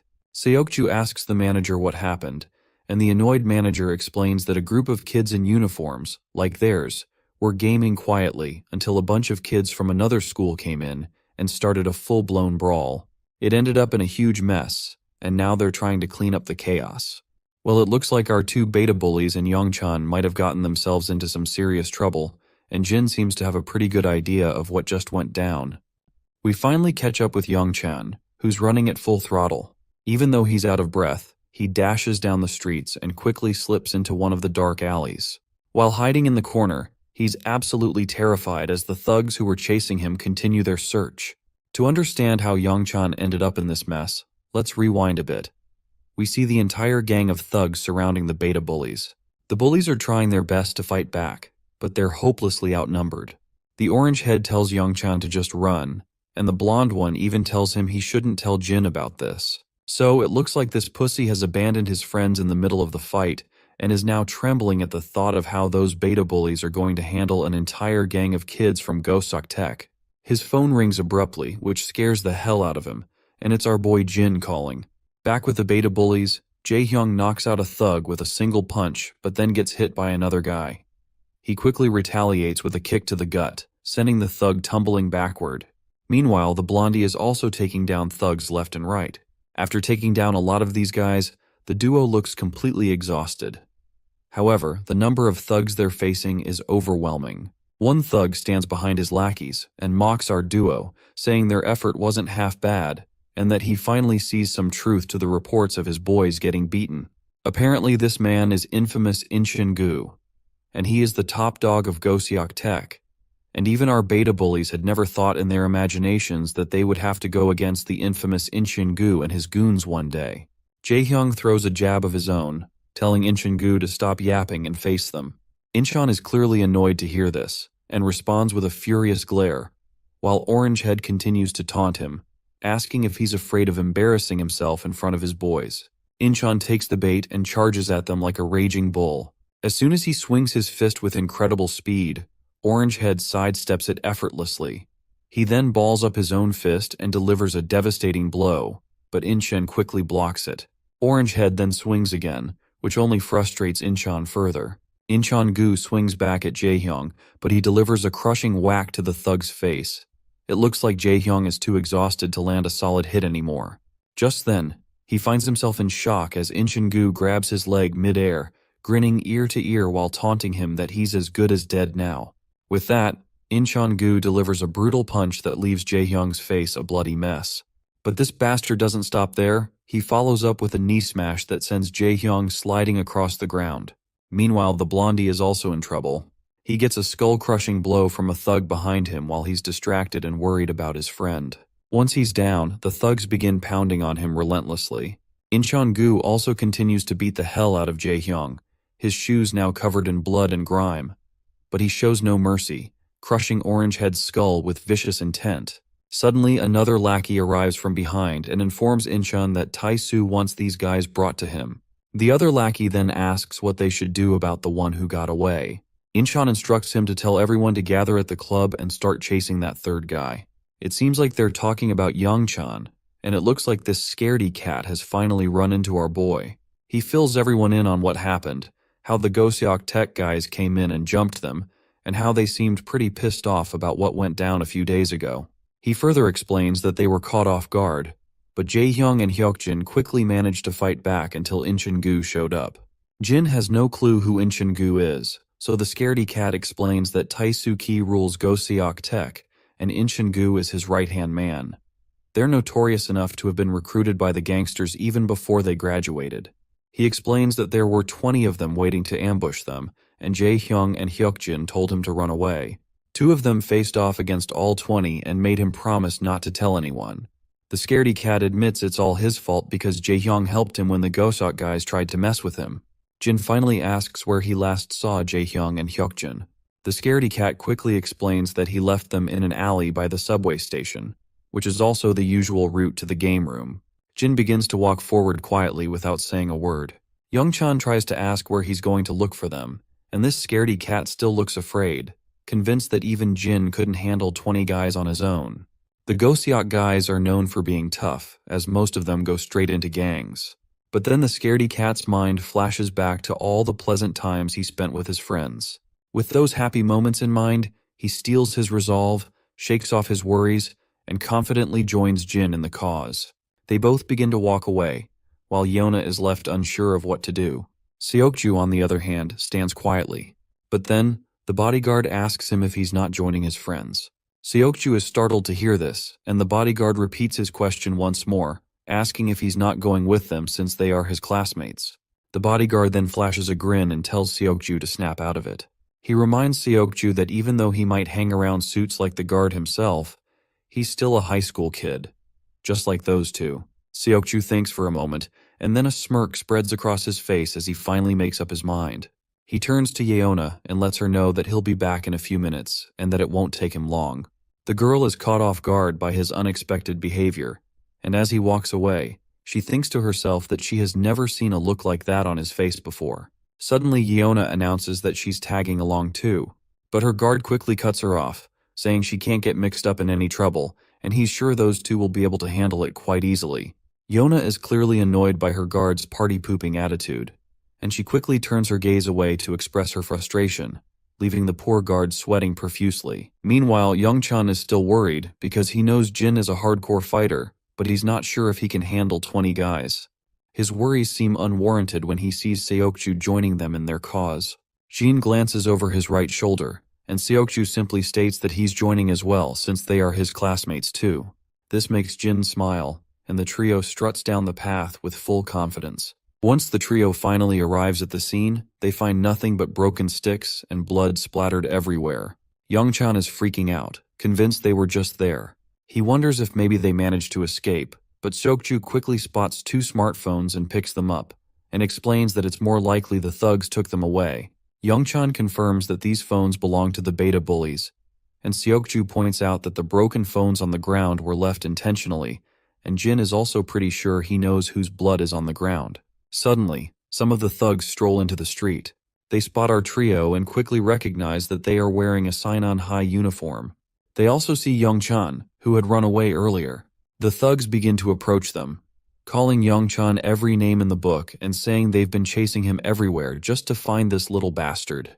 While Youngchan is completely rattled, Seokju feels relieved that they don't have to chase around for answers, since they can just ask these thugs where their friends were taken. Jin strides confidently toward one of the thugs, but that bastard doesn't like our boy's attitude and tries to punch him, but Jin quickly deflects the punch and lands a solid hit to the thug's face. Another thug swings his fist, but Jin delivers a brutal whack to that one as well. He then grabs the thug by the head and smacks him with a knee to the face. Meanwhile, Seokju is not holding back either, and he is also taking down thugs with precision and skill. Before long, all the goons are down for the count, smeared in their own blood. Youngchan's face has now moved from scared to shocked as he watches Jin and Seokju take down the thugs in no time.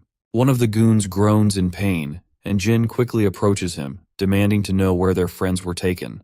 The thug remains silent, looking both pissed and cocky even after his face is smashed up. He flashes Jin the middle finger, telling him to scram. To return the gesture, my guy slams the thug down to the ground with incredible speed, leaving him unconscious with his eyes rolled back. Youngchan looks absolutely anxious, unable to believe how Jin just bashed the thug's face into the concrete. Blackhead decides it's time for him to handle the questioning, figuring Jin is not the best person for interrogation. We finally arrive at the club where all the goons have been gathered, and it's packed with these guys. In the center of the chaos, we see the beta bullies being tossed around like trash. Youngchan tries to look up once he hears smashing sounds, and he is absolutely blown out of his mind when he sees this dude with tattoos swinging the bat like a madman, leaving the blood splattering everywhere. The guy going off with his bat is Tae-soo-gi, the big cheese of this joint. While he is busy pounding someone on the ground, his lackeys arrive saying they have brought both of the thugs back. The man finally stops after hearing this, and tosses his baseball bat and signals his lackey for a cigarette. The poor guy scrambles to get it for him while Tae-soo plops back down in his seat, and he is looking clearly pissed. He's angry because he had to deal with a lot of crap from his boss over the rumors that our beta bullies had beaten down 10 of his men. The scene flashes back to a tense meeting between Tae-soo-gi and his boss. Tae-soo is being grilled about the rumors that 10 of their guys got taken down by just 2 high schoolers. The boss is practically fuming and points out that most of their crew is made up of Goseok Tech grads, tough recruits who aren't supposed to be getting beaten by some random high schoolers. He's straight up threatening Tae-soo, saying if this is how he handles things, his position might be on the chopping block. In the present, Tae-soo is still fuming about the mess he's had to deal with because of these 2 beta bullies. He glares at them, asking if they're the ones who gave his guys such a hard time. The lackey nods, but then Tae-soo asks where the third one is. Incheon anxiously adds that one of them managed to escape, but he's sure they'll catch him soon enough. The boss is floored by this, clearly not expecting to hear that they haven't got all their targets yet. His reaction shows just how out of sync this situation is with what he had in mind. Incheon and his lackeys feel anxious, realizing that Tae-soo is in an unusually bad mood, likely because of what his boss said yesterday. So he decides to keep things smooth and just offers a hasty apology, hoping to defuse the situation. Tae-soo finally calms down and asks incredulously how he's supposed to believe that these flimsy little guys managed to take down 10 men. He demands to know where their other partners are. Jae-hong just tells him to screw off, and gets a solid kick in the face for using foul language. Meanwhile, Tae-soo is blowing off steam by puffing out smoke, and his lackey keeps beating both of our guys. Tae-soo then puts out his cigarette and makes an arrangement, stating that the first one to spill all the information gets to walk free, but the other will have to stick around as their pawn for a while. He also gives them a chance to run, but makes it clear that his men will drag them out of their school, and he's willing to make their lives miserable. That is when our blonde bully snickers, and both of the beta bullies can't help but laugh so hard that it looks like they are about to lose their lungs. Well, that does it. Tae-soo is about to blow his lid, and his lackeys know things are about to get real. As expected, the cocky leader quickly starts charging at our boys with a bat in hand, swinging it down so hard that blood splatters everywhere on impact. Even the lackeys are getting concerned to see things spiral out of control. On the other hand, the bastard keeps beating the hell out of our beta bullies until he suddenly stops after sensing commotion nearby. When we look outside, the thugs who were loitering around the club are now sprawled on the ground. Inside, everyone falls silent as they hear the door creak open. All eyes turn toward the entrance, and in strolls our trio, confidently, without a care in the world. The boss is fuming at the sight of these high schoolers barging in and demands to know how these morons managed to take down the fools guarding the place outside. On the other hand, Youngchan is absolutely scared out of his mind when he sees both of his friends lying on the ground, covered in their own blood. Inchan quickly points out that this is the same guy who got away earlier. The other lackeys in the club start snickering, mocking Seokju and Jin, saying they're really scared if these two are supposed to be the backup Youngchan ran to get. Meanwhile, Youngchan is about to crap his pants, second-guessing whether infiltrating this place was a good idea after all. The boss drops his bat with a thud and says he's been in this business way too long, but he never thought he'd see the day when a bunch of scrawny-ass punks would come marching into his club looking for trouble. He then turns to his underling and asks what he plans to do with these fools. In response, Inchan quickly rallies his thugs, ordering them to bring our crew down to their knees. The lackeys charge at our boys, bats in hand, ready to finish this once and for all. At the same time, Inchan feels a bit relieved, thinking at least they'll be able to wrap this mess up today. He doesn't even want to imagine what would have happened if this dragged on for another day. But little does he know, he and his lackeys are in for one heck of a ride. As expected, Seokju and my guy have already started dropping these bastards left and right. Inchan and his crew go pale, and even the other fools standing around are trembling in fear. Our boys quickly shrug off their bags, and Inchan is absolutely boggled to see they've already taken down 4 of his guys. The rest of the lackeys rush toward them, but Seokju and Jin just take their stances, ready to rumble. They start smashing down these thugs like they're nothing more than trash in their way. My guy leaps into the air like a ninja and delivers a devastating blow right to one thug's face. Seokju isn't holding back either, taking down the filthy thugs with single punches, sending them flying. Youngchan can do nothing but watch in amazement as his friends absolutely wreck the place. They're both taking down these thugs like it's nobody's business.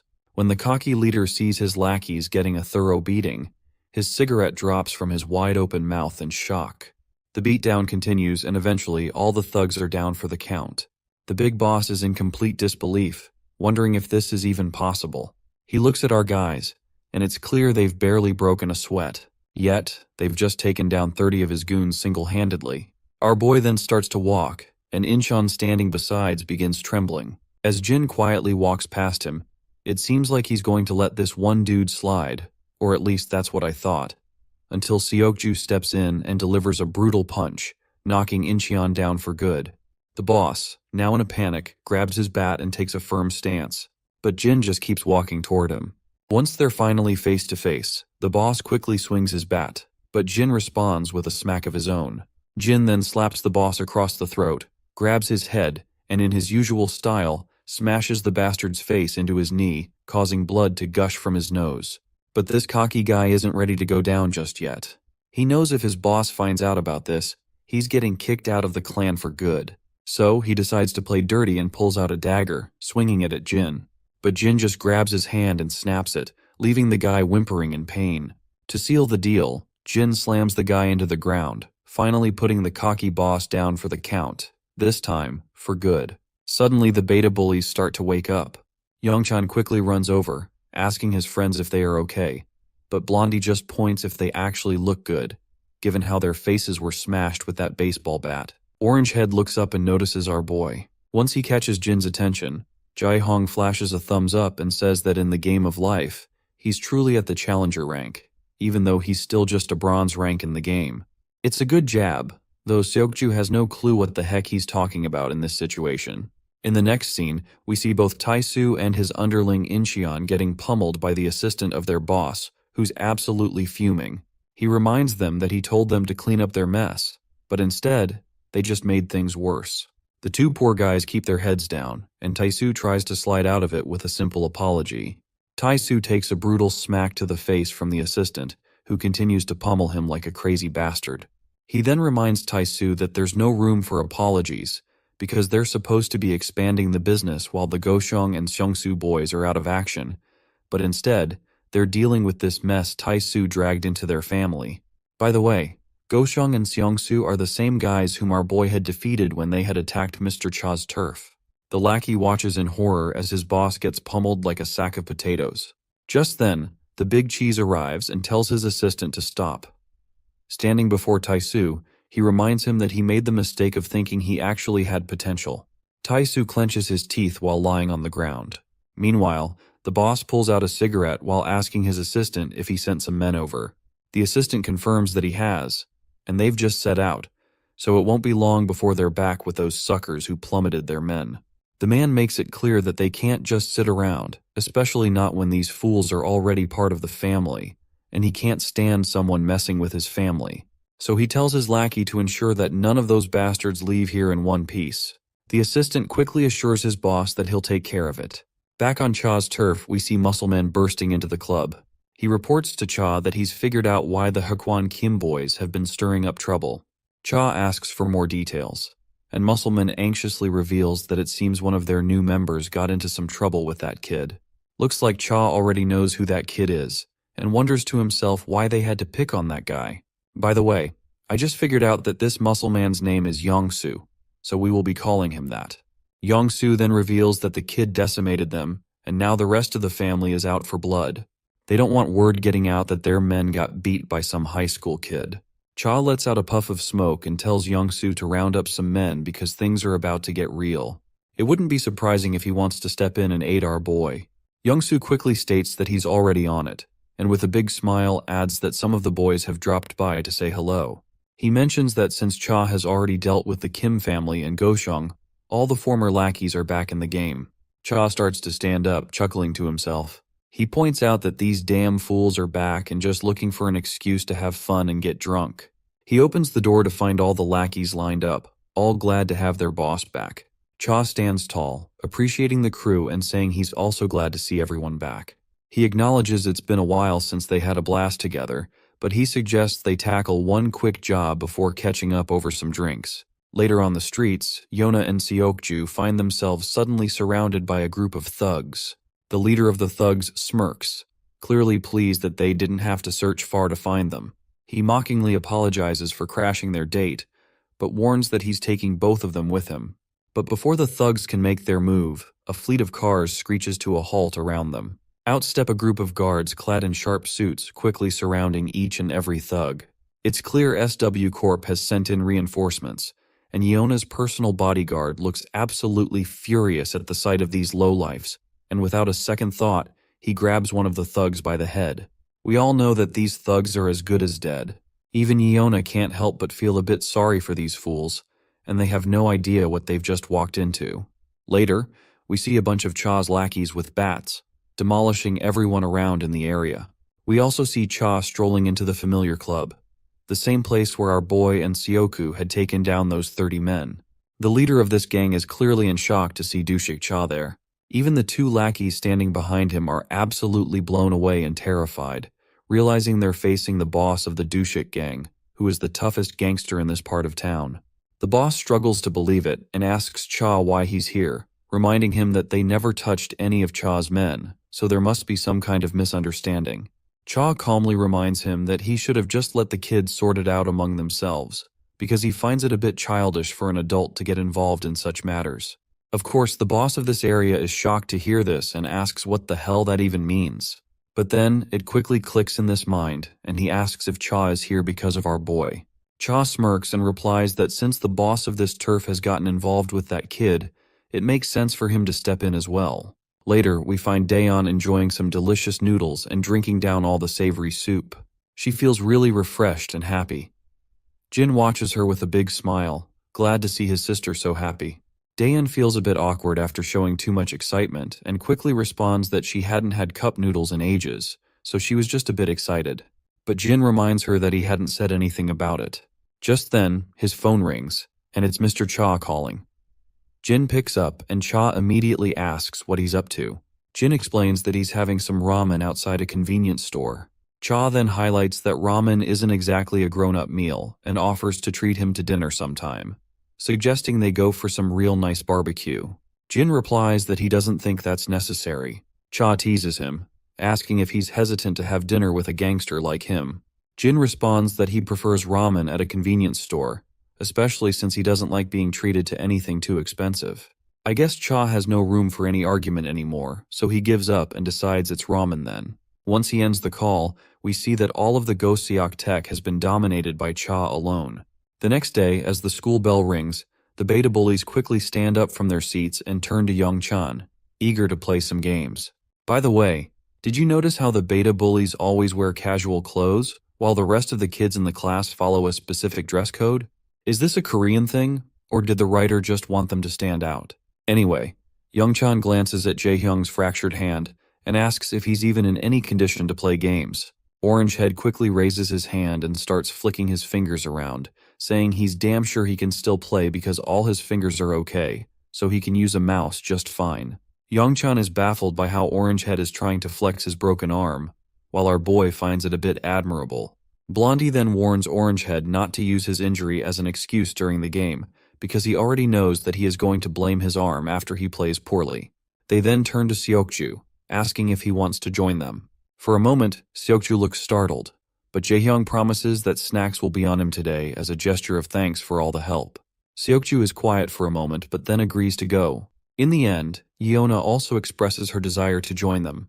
Blondie checks if she's sure about going to the game room, and she confirms it, wondering if it's a problem for her to tag along. Seokju then turns to our boy and asks if he's still at bronze rank. Our boy confirms that he achieved bronze a while ago. Seokju beams with pride, leaving everyone a bit puzzled by his reaction. Without further ado, he starts walking forward, ready to head to the game room. Jin can't shake the feeling that there's something off about Seokju. Despite this, they all enjoy themselves in the game room, with Yeona observing quietly behind them. Jae-hyung, in particular, is getting a lot of flack from his friends for being terrible at the game, and he is almost worse than Jin himself. After some intense gaming, they grab snacks from the game room's canteen, continuing their fun while munching on chips and other goodies. Yeona keeps glancing at Jin, her attention clearly focused on him. It's evident that something about him is capturing her interest. Eventually, they decide to head out. As Jin walks down the path, his phone rings. It's Daein calling, and once he picks up the call, the girl quickly asks him if he is going to have dinner outside. Jin tells her he's almost home, and just as he says this, he spots Grandpa and Daeon standing there in the distance. Jin asks where they're headed, and Daeon and the old man reveal they're off to pick up some groceries for dinner. Jin decides to join them, but the old man is concerned that he might be tired. Jin responds that he's fine, since he was just hanging out with friends. At the grocery store, they diligently pick out everything they need. Once they're done shopping, Jin volunteers to carry all the bags. As they walk out, Jin's attention is caught by a shady figure standing nearby. The person is wearing a hoodie and exudes a serious, intimidating aura. Jin quickly realizes who this man is, and the figure greets Jin and calls him 001, making Jin's heart skip a beat. The scene flashes back to the past, showing a younger Jin and the same man with long hair, who appears to be a fellow mercenary. In the present, Jin's reaction to seeing this man is immediate, and he starts walking toward him, leaving Grandpa and Daeon puzzled by his behavior. Grandpa then curiously asks if this man is someone Jin knows. In response, Jin explains that they were teammates from back when he used to live elsewhere. The old man then tries to make a good impression by introducing himself as Jin's grandpa. The man responds with a pleasant smile, though Daeon looks a bit startled and begins to step back. While the two exchange deadly glares to each other, Grandpa points out that the newcomer must be tired from traveling, so he invites him to join them for dinner. However, the man politely declines, saying he was just in the neighborhood and thought he'd drop by to see Jin. Grandpa then decides to give Jin and his friends some space, so they begin walking off to let them catch up. Once they are left alone, the man smirks and points out that Jin seems to be doing well for someone who was supposed to be dead. Jin then finally speaks up and addresses this man as 006, asking how he managed to track him down. That is when the long hair reveals that their camp has found out that Jin is still alive, and they are now searching for him. He reassures Jin that there's no immediate danger since they haven't discovered where he lives. He further explains that he was in the area on a mission and decided to drop by when he heard about how camp was already looking for him. However, he warns Jin that it won't be long before they catch up. It seems like the camp is preparing to send someone to deal with our boy once they have found out his location, and it's only a matter of time before they put 006 on the job. Jin gets alert to hear the threat, but 006 just smirks and brushes off the tension, telling Jin there's no need to get defensive since he's only here to catch up with an old friend. Jin stays quiet, with a mix of wariness and curiosity flickering across his face. 006, meanwhile, suggests taking a bite to eat, because he was so caught up in tracking Jin down that he nearly forgot to eat. After a while, we see the long-haired dude chowing down that bowl of ramen like it's no big deal, which even leaves our boy Jin a bit uncomfortable watching this guy eat like he hasn't seen food in days. After that hearty meal, the long hair lets out a satisfying burp and can't help but comment on how good it was. Jin agrees, saying not only is it delicious, but it's also convenient and high in calories. The long hair then points out how Jin still seems to pay so much attention to efficiency even after quitting as a mercenary. Nevertheless, Jin gets serious and asks his friend how he found him if the camp hasn't tracked him down yet. To which, Longhair replies that he already knew Jin was alive because he knows him like the back of his hand. He then asks Jin if he's gotten his memories back, and our boy quickly says yes. 006 then mentions that even 032 probably knows Jin is alive too, though he can't predict how he would react since the news of our boy's death hit him pretty hard. Our boy then asks him why he has not informed 032 about this. The blondie replies that the fewer people who know the better, even if it's someone close. Jin then points out that he figured he would eventually realize he was alive, but didn't expect him to keep it secret from the camp. The blonde just snickers and says he didn't expect this much from himself as well.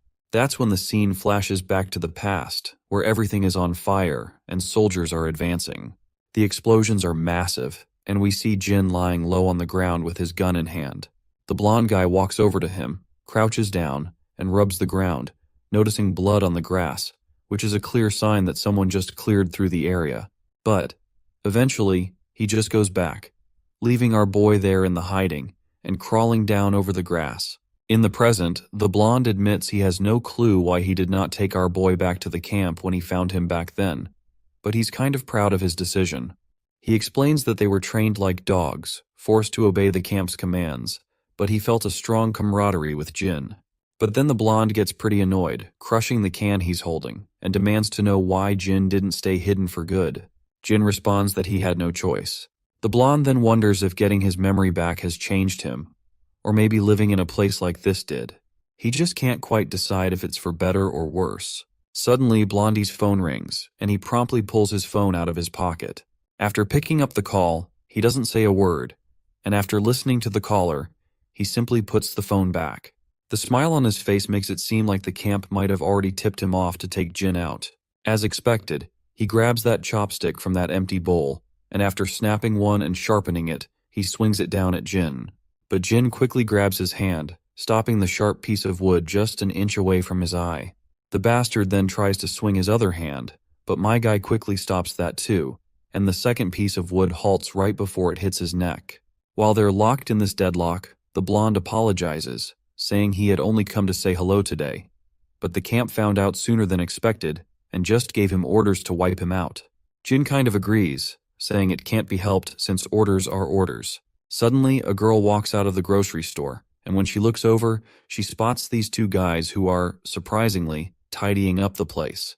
She can't help but blush, noticing how handsome they both look. After they put the trash into the baskets, the blonde comments that this is probably not the best place to carry out the task on such short notice. The blonde then starts walking away, and before leaving, he points out that he likes this version of Jin better, saying he's sure it's an improvement. He quietly walks off, and the scene cuts to the SW Corporation. Inside the training hall, we see Seokju engaged in some hardcore exercise. Suddenly his phone rings, and when he checks, he sees it's Jin calling. Seokju quickly picks up and asks what's going on since it's rare for Jin to call him. That's when Jin says he needs a favor, and states that he needs access to some surveillance footage in the area because there's someone he wants to track in real time. Seokju is startled by this unexpected request, and explains that he'll need clearance from his superiors, which will take some time, and tracking someone's location is difficult. Seokju then asks when he needs this, and Jin replies that he needs it right now. The reason behind this urgency is that if 006 is in charge of this mission, he might go after Grandpa and Daeon first. But he does not say this to Seokju. Seokju is utterly bewildered, because he has no clue how he's supposed to pull this off. The scene then transitions back to Cha's club, where the first thing we see is Cha's face. His lackey Yongsoo reveals that Jin came by asking to borrow the motorcycle, so he let him take it. Cha's face turns to annoyance when he realizes his only bike had been taken by our boy. His lackey then asks if he shouldn't have let Jin borrow it, to which Cha replies that it's absolutely fine. Besides, he never even rides it anyway. Yongsoo then anxiously admits that he was scared shitless when Jin showed up so late at night. And after encountering Jin so many times, all the kids in school uniforms make him jittery these days. We then see Jin zooming down the road on the heavy bike. That is when Seokju reports back, saying he's just sent the location to Jin and that the target hasn't moved for a while, so it should be accurate. Seokju looks absolutely exhausted after scrambling to prepare all the info on such short notice, and he could not help but point out that he is noticing something sketchy about the guy Jin mentioned. He seemed too aware of the surveillance cameras and kept changing directions, which can only mean one thing: he's trying to cover his tracks. He then further asks Jin who this man is and why they're tracking him down. Jin replies that it's something personal. Well, Seokju isn't surprised by this response, because he had already figured as much. Once he hangs up, he thinks to himself that Jin is definitely up to something and needs to be on the move quickly to save time, as Jin asked for the halfway point of the man's route. Seokju also reveals that he tried to gather more info on this newcomer, but couldn't find anything more about the foreigner on his own. Once Jin reaches the location, he stops and looks around, thinking that 006 must have arrived just recently, because if he had more time, he would have already attacked his family. And just as he thinks about this, the images of Daeon and his grandfather flash through his mind, and he's determined not to drag this out since he has people he needs to protect. Meanwhile, we finally see 006 preparing his guns and loading his magazine. Suddenly, his phone rings with an unknown caller. He picks up, and the caller reveals that they've just found out 001 is alive and in Korea. Before the caller can say more, 006 quickly cuts him off, saying he has been with Jin since their early training years and knows everything about him. He further explains that he just finished a job in the region and came to check if the news about Jin's survival was true. He makes it clear that he can't sit back knowing a traitor is alive and doing well. The caller then tells him he'll have to do whatever it takes to take Jin out, pointing out that there's no one better for the job than him. It turns out the caller is the same eye patch guy we've seen before. He warned 006 to be extremely careful, as Jin was called 001 for a reason. Blondie then mentions that a long time has passed since their early days, and the eye patch guy agrees, saying Jin is bound to be rusty after hiding in the shadows for so long. With that, he ends the call, saying he'll wait for good news. As soon as the call ends, Blondie glances at his phone screen, and his eyes widen as he notices Jin approaching him from behind. He scrambles to pick up his gun, but before he can do anything, Jin grabs him by the waist and slams him to the ground, leaving the gun out of reach. Both quickly get back on their feet. 006 feels clearly annoyed, and mutters that he made sure no one was following him, and wonders if it was those damn cameras that gave him away.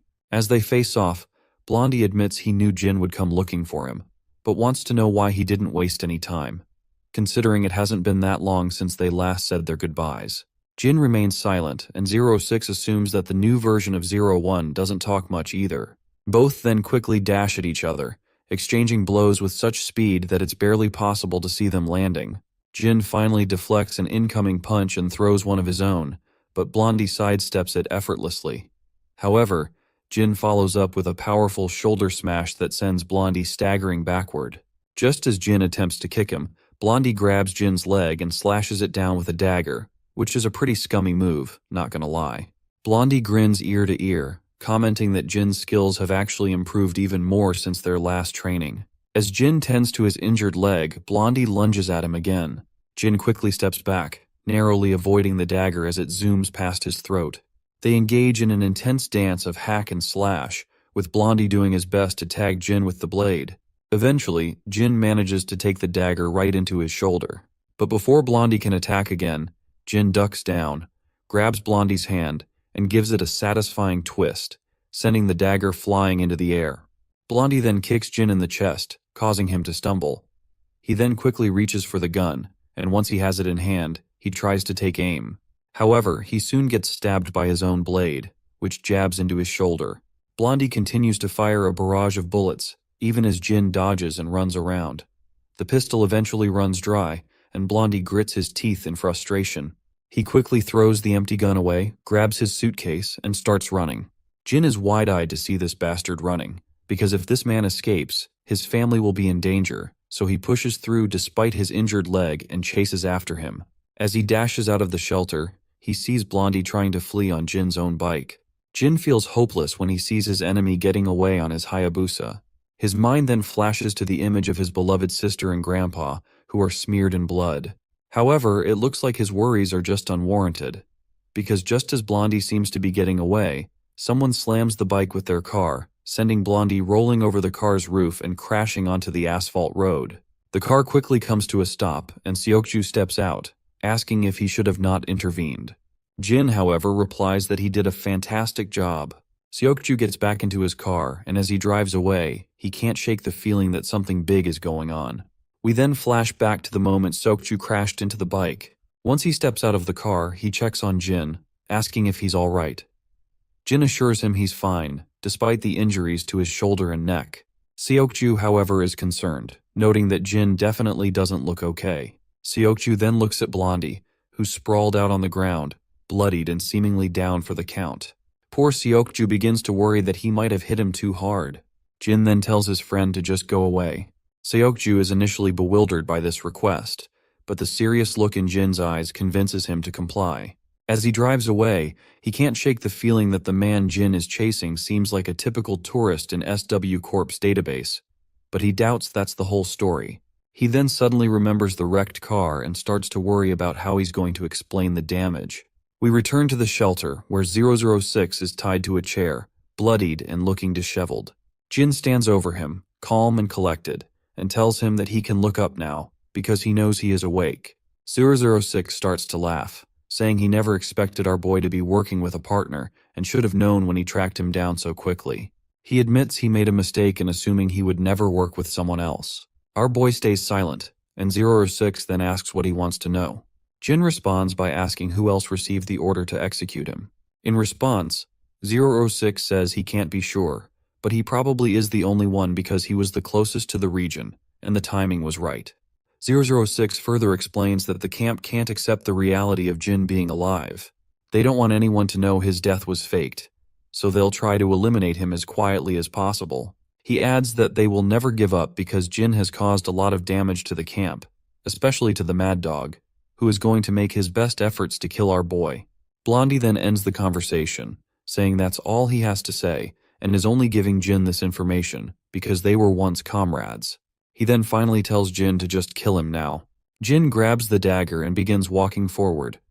It seems Blondie isn't really afraid of dying, because he'd rather be killed by our boy than by some random enemy. He begins to close his eyes, bracing himself for death. But to his surprise, Jin starts untying him.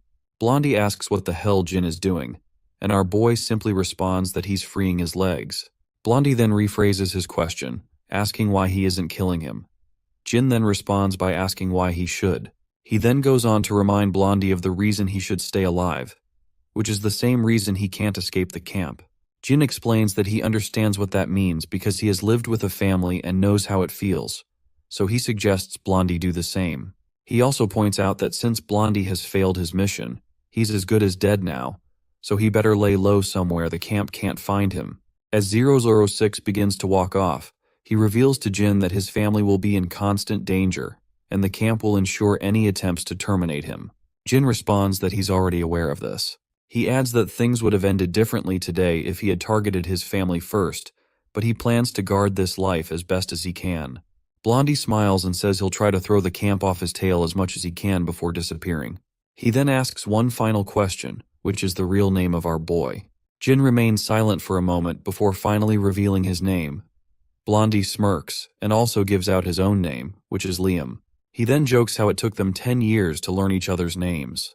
With this heartfelt exchange, 06 begins walking away, and the next scene takes us to our boy's apartment. Once he arrives home, he quietly opens the door and slips inside, trying not to make a sound. But before he can reach his room, he hears the creak of another door opening. His heart skips a beat as he realizes he's been caught sneaking in. It's his grandpa, standing there with a surprised look on his face, seeing Jin return at such a late hour. Jin gives a warm smile, while carefully hiding the wound on his shoulder, and asks why Grandpa is still awake. The old man explains that he had trouble falling asleep, which is probably because of the coffee he had earlier. With a pleasant smile, he tells Jin to go and rest, pointing out that Jin must be tired as well. With that, Grandpa retrieves back into his room. As Jin is about to head to his own room, he hears his sister calling him. Once he looks at her, she quietly reassures him, saying not to worry too much about Grandpa. He was just waiting up because he's still concerned about whether Jin is having a hard time settling back into life in Korea. She then reminds him that she had left dinner on the table for him, knowing how much he enjoys home-cooked meals. After that little chat, she heads back to her room quietly. Jin moves over to the delicious spread laid out on the table and smiles broadly at the sight. The scene then shifts to Seokju, and when his phone rings, he picks it up and sees a message from Jin. The message is a thank you note for slamming 006 with his car and for providing the pinpoint location. Seeing this, Seokju can't help but feel a bit embarrassed by the compliment from his friend. The next day at school, Yona and Seokju are walking side by side as usual when Seokju spots Jin standing outside the classroom. They call out to him, and he promptly looks up. Both of them ask why he's standing there, to which Jin replies that he needs to talk to Seokju about something. Yona is startled by this and starts wondering what it could be about. Once they get inside the lounge room, Seokju inquires about the incident from the previous night. Jin, seemingly prepared to explain, states that he thought it was time to tell what happened. Seokju braces himself, and Jin finally reveals that the man he hit with the car last night was someone he used to work with and who had come to see him. A silence follows, with Seokju expecting more details. When he asks if that's all, Jin simply says that's pretty much it because it's better if he doesn't know anymore. Seokju feels a bit bummed out, not expecting Jin to keep things so low-key. Jin, however, is convinced Seokju must have looked into the guy he tracked down last night. He tells his friend that it's best not to dig any deeper into the man's past, and that he's sharing this because of his help. Seokju feels proud after being acknowledged by our boy, and tells him that he doesn't want to dig any further either, especially since this guy is tied to Jin's past. After their little chat, the both boys head back to class. Yona then curiously asks Seokju what they talked about. When Seokju doesn't answer right away, she tries to guilt-trip him, asking if he can't even share that much. Seokju caught off guard and quickly improvises and says he was just asking Jin how to level up in a game. Yona lights up, thinking this means Jin is really into video games. But then she remembers Youngchan is way more into gaming, and Hyokjin and Jaehyung are also much better players. She wonders why Jin would ask Seokju for advice when those guys are pros, or maybe Jin just wanted to chat with someone on his own level. Well, this little banter really hits the poor guy right in the gut, while our boy seems to be busy minding his own business. Once school ends, we see Yona outside. She's making notes about their groceries and wondering if she should buy some fruit since it's been a while since Grandpa had any. Suddenly, someone calls her name. When she looks up, she notices a boy standing in front of her who doesn't look like anyone from their school. Once he has her attention, he asks if she goes to Sinan High School. Yona quickly confirms that she does, and the boy then says he was kind of wondering if he could get her number. Not surprisingly, this startles Yona, who has no clue how to react. She starts to panic, while the boy reassures her not to be scared or feel pressured, saying he just wanted to get to know her. Eventually, Yona turns him down as politely as she can, and it seems like the boy takes it in stride, though he does look a bit disappointed. A big guy from behind comes up and mocks the boy for getting rejected so quickly. That's when the boy shows his true colors, getting all cocky and sternly reminding her that all he asked for was her phone number. Before he can harass Yona any further, he gets a brutal slap across the face. The one who delivered that stinging slap is none other than Jaehyung, who is accompanied by two other friends. The boy turns around, demanding to know who slapped him, but he just gets another slap from Jaehyung for acting so tough. After feeling the sting of the slaps, this lowlife realizes that dealing with these guys is a terrible idea. Meanwhile, Hyokjin is giving the other goon chills with just his glares, and the two bullies decide to leave, trying to salvage whatever dignity they have left. Orangehead lets out a sigh of disappointment seeing these bullies, then happily turns to Daeyeon, asking if she's alright. The girl says yes and starts bowing her head frantically, but Jaehyung feels embarrassed, and quickly tells her that there's no need to say thank you. At the other block of this street, we see people freaking out as they spot a group of thugs strolling down the streets. And surprise, it's Tae-soo Gi, along with his underling Incheon and the rest of his lackeys. They're casually strolling down the area, and wouldn't you know it, the same guy who tried to harass Daeyeon is with them, clearly bringing in Tae-soo as backup to get revenge on our beta bullies. By the way, this harasser's name is Taeshong, and he apparently is the brother of Tae-soo Gi. Meanwhile, Tae-soo is feeling absolutely annoyed, grumbling about how every wannabe tough guy in town seems to think they can mess with them these days. That is when his lackey reminds him that word of their defeat by the bunch of high schoolers is getting around, and they might need to do some damage control. So, they decide to start spreading their terror by taking out the thugs who dared to mess with Tae-song. A creepy smile spreads across Tae-soo's face as he agrees with his lackey, saying they're going to show these guys what Gosok Tech is really made of. Suddenly, his little brother points his finger at Daeyeon and states, "That is the girl who got me smacked by a bunch of guys." Well, it looks like these punks are in for one hell of a ride again because our boy is strolling down the street with his sister. The harasser quickly points out that the guy walking beside her isn't the one who slapped him earlier. Tae-soo, on the other hand, feels like he's seen this person before. When he takes a closer look at our boy, he's absolutely devastated to recognize who it is. His lackeys also start trembling as they remember that this is the same guy who beat them up after infiltrating their turf. While Tae-soo is trembling in fear, his little brother asks, "What's the matter?" Tae-soo asks if the girl next to that guy over there is the one he was trying to hit on. His little brother nods, only to receive a devastating slap across the face. Tae-soo angrily asks his brother if he's trying to get them all killed. The poor kid is in absolute tears, clueless about why his brother is coming down so hard on him, but he ends up getting even more of a beating. Later, we find ourselves back at the apartment, and Daeyeon is really amazed at how good Jin is at peeling fruits. The brother smiles and asks if she thinks so. She nods, saying she could never get them this smooth and round, no matter how hard she tries. Suddenly the phone rings, and the sound echoes through the living room. The voice seems to be coming from Jin's room, so he heads over and finds his phone on the table. When he checks it, he notices it's an unknown caller, but he answers anyway, and it turns out to be 06 on the line. 06 reveals that he has left a trail for the camp to follow, as far away from Jin as possible, and that's where he'll be for the next few days. Once he's out of the country, he plans to leave more traces in other countries to throw them off, which should be quite helpful in confusing them. Jin agrees and adds that he'll set up a separate trail as well. Blondie then strikes a banter, pointing out how Jin was supposed to be a dead man, and now they are trading places, so he doubts that they will ever be able to cross paths. So he wishes him best future before ending the call, and our boy wishes him as well, and with that sweet note, their call ends. The next day at school, Jin hears about his sister getting harassed after school yesterday, but his friends quickly reassure him that Jaehyung handled it, with Orangehead confirming that he knocked the guy in the head a couple of times and sent him on his way. Suddenly, Seokju pops into the scene and quickly asks what the harasser looked like. Youngchan explains that he was in a Gosok Tech uniform. As soon as they hear this, Seokju perks up, and Jin points out that it's the same school they had trouble with a while back. My guy then gets absolutely furious, realizing that someone harassing his sister from Gosok seems way too coincidental. Seokju agrees, saying they can't just overlook this. Meanwhile, the beta bullies, who are usually eager to pick fights, are feeling unusually anxious about the situation. Even they think that jumping to conclusions might be premature. Right on cue, Yeona jumps into the scene and breaks up the tension.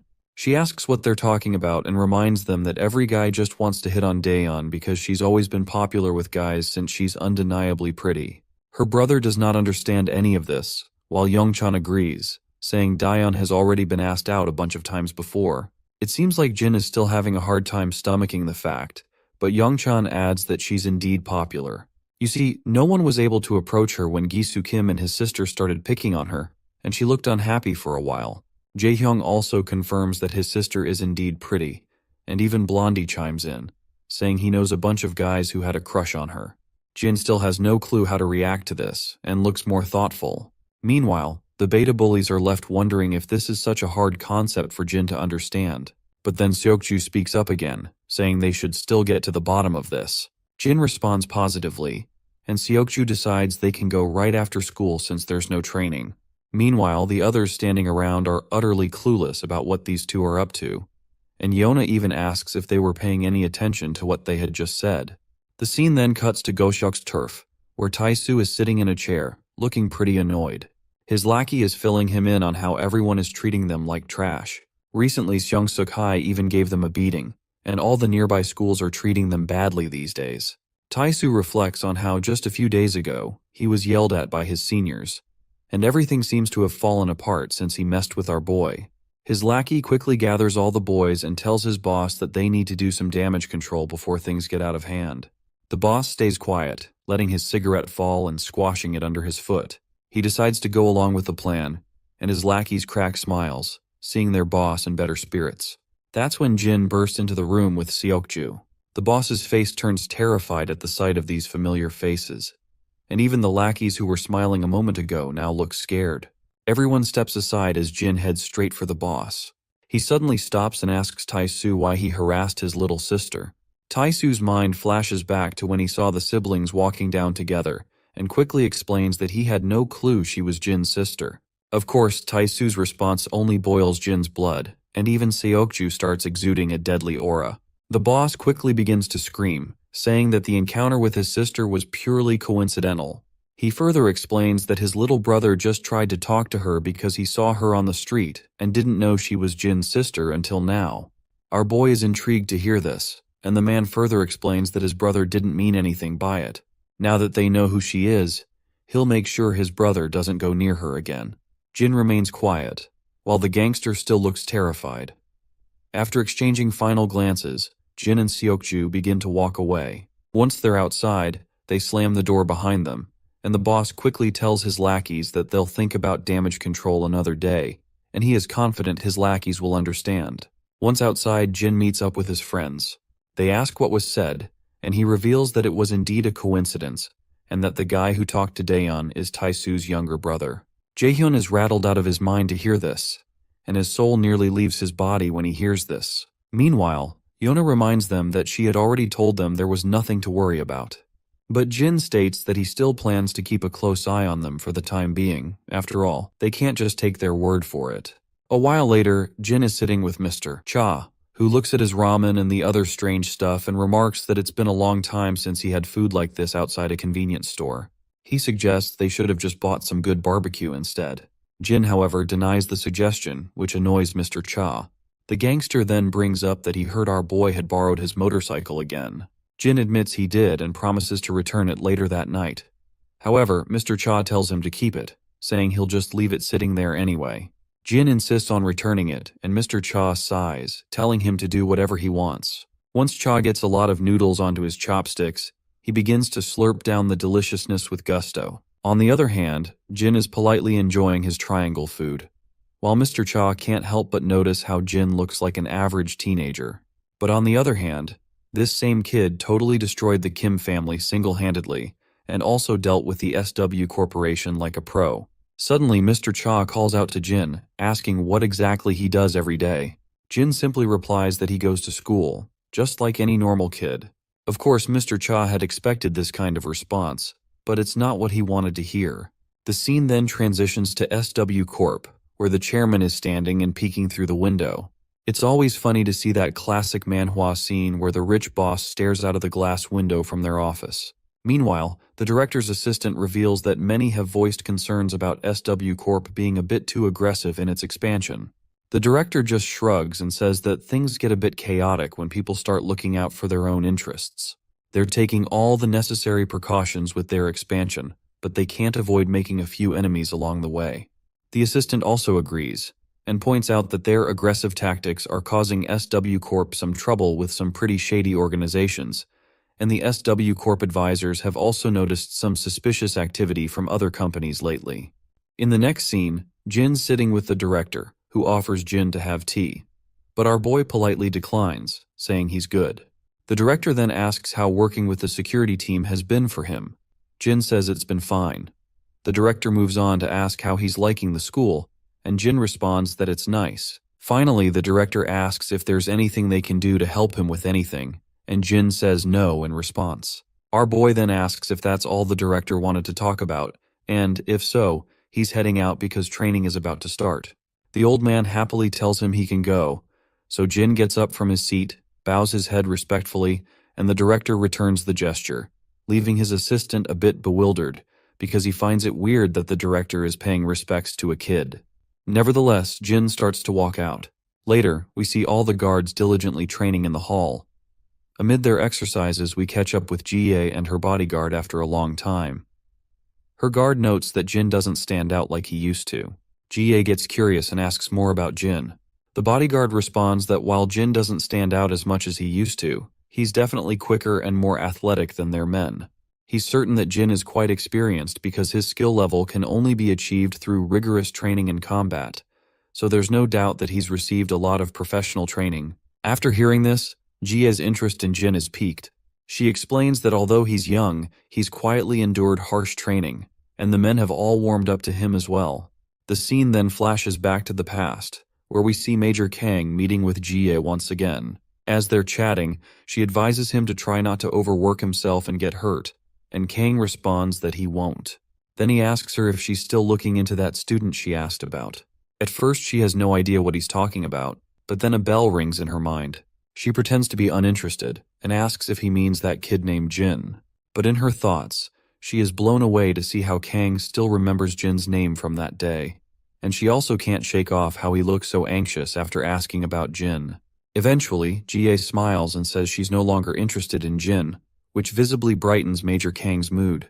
Jie notices this shift in his mood, and she can definitely see there's more to the story. In the present moment, when she looks at our boy, she wonders if Jin might actually know her fiancé. After a while, we see her car zooming down the road, and Jin is also sitting beside her. She casually brings up the idea of Jin joining their talent agency, and suggests that he could benefit from their top-notch training programs in acting or singing. Jin, however, promptly declines, saying he's simply not interested. Jie can't help but be intrigued by his immediate and firm response. She wonders if he could at least pretend to consider it, finding his lack of hesitation a bit puzzling. She then finally asks him if he happens to know Major Kang, and then further reveals that he's her fiancé. Of course, this news surprises Jin, and his mind flashes back to the past when Kang mentioned he had to meet his fiancé. Jin has absolutely no doubts that she definitely knows Major Kang. When she looks at him, she finds herself bewildered, as Jin just sits there, looking clearly untroubled by this unexpected bombshell. Well, my guy just looks way too untroubled to the point that he looks weird, because this is definitely not his style. Even she senses something different about him, and she can't quite put her finger on it. A while later, once they reach their destination, Jie heads into the corporate building. On the other hand, Jin and his senior get inside the staff-only room to freshen themselves up. Meanwhile, Jin's mind is still stuck on the fact that Jie is Major Kang's fiancé. He can't quite believe it. While the guards wait outside the ladies' restroom, we see Jie inside, doing some makeover to her face. We then noticed someone else also entering the restroom, and not gonna lie, this woman who just entered looks kinda shady at first glance. The woman then also begins using one of the sinks, located over Jie's right shoulder. Just as Jie is standing quietly there, that shady woman quickly puts a chloroform rag right over Jie's face. After Jie finally slumps down after losing her consciousness, we see that the guards outside have also been taken down. The woman with black hair then quickly instructs her lackeys to hurry and transport the goods. Suddenly, the senior bodyguard gets a shocking report. Mr. Sin has vanished, and Jinsu and Kaeyoungwoo, who were supposed to be escorting him, have been found unconscious on the ground. Wasting no time, the senior orders his soldiers to seal all exits and secure the surveillance footage immediately. Our guy bursts out of the restroom the moment he hears the news and races through the corridor, thinking that the intruders have disarmed security and secured their target, so it's only a matter of time before they make their getaway via car. After rushing down the stairs, he finally reaches the parking lot. He spots a man getting into a car and quickly moves to block its path, only to realize it's just some clueless guy inside. Meanwhile, the real criminals are speeding off in their getaway car from the other side. Jin takes off after them, sprinting at full speed. Without hesitation, he jumps in front of their car, but those bastards don't even slow down, and they try to run him over instead. As those bastards make their getaway, our boy quickly radios in that he's spotted the suspect's vehicle, which is a black minivan. Jin does not waste any time and leaps over those parked cars and tries to grab the minivan. Meanwhile, the other guards swarm the exit and they're ready with puncturing tools to stop the van. But it's too late, because the driver floors the gas pedal, running over the guards and everything in front of the car, and they zoom out without a hitch, while our boy is still hanging onto that van.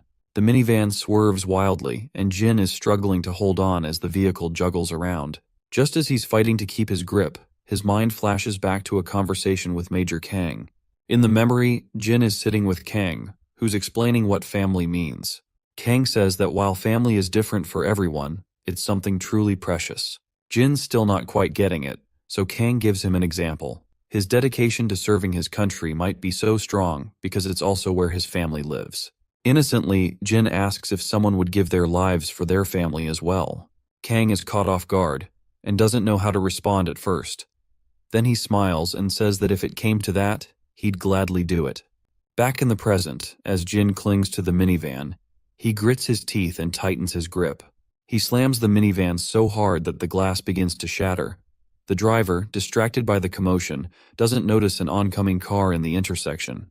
The two vehicles collide, and Jin is violently flung off, crashing down about 10 meters away. Right at that moment, the minivan guy takes its chance, slams the gas pedal, and speeds away.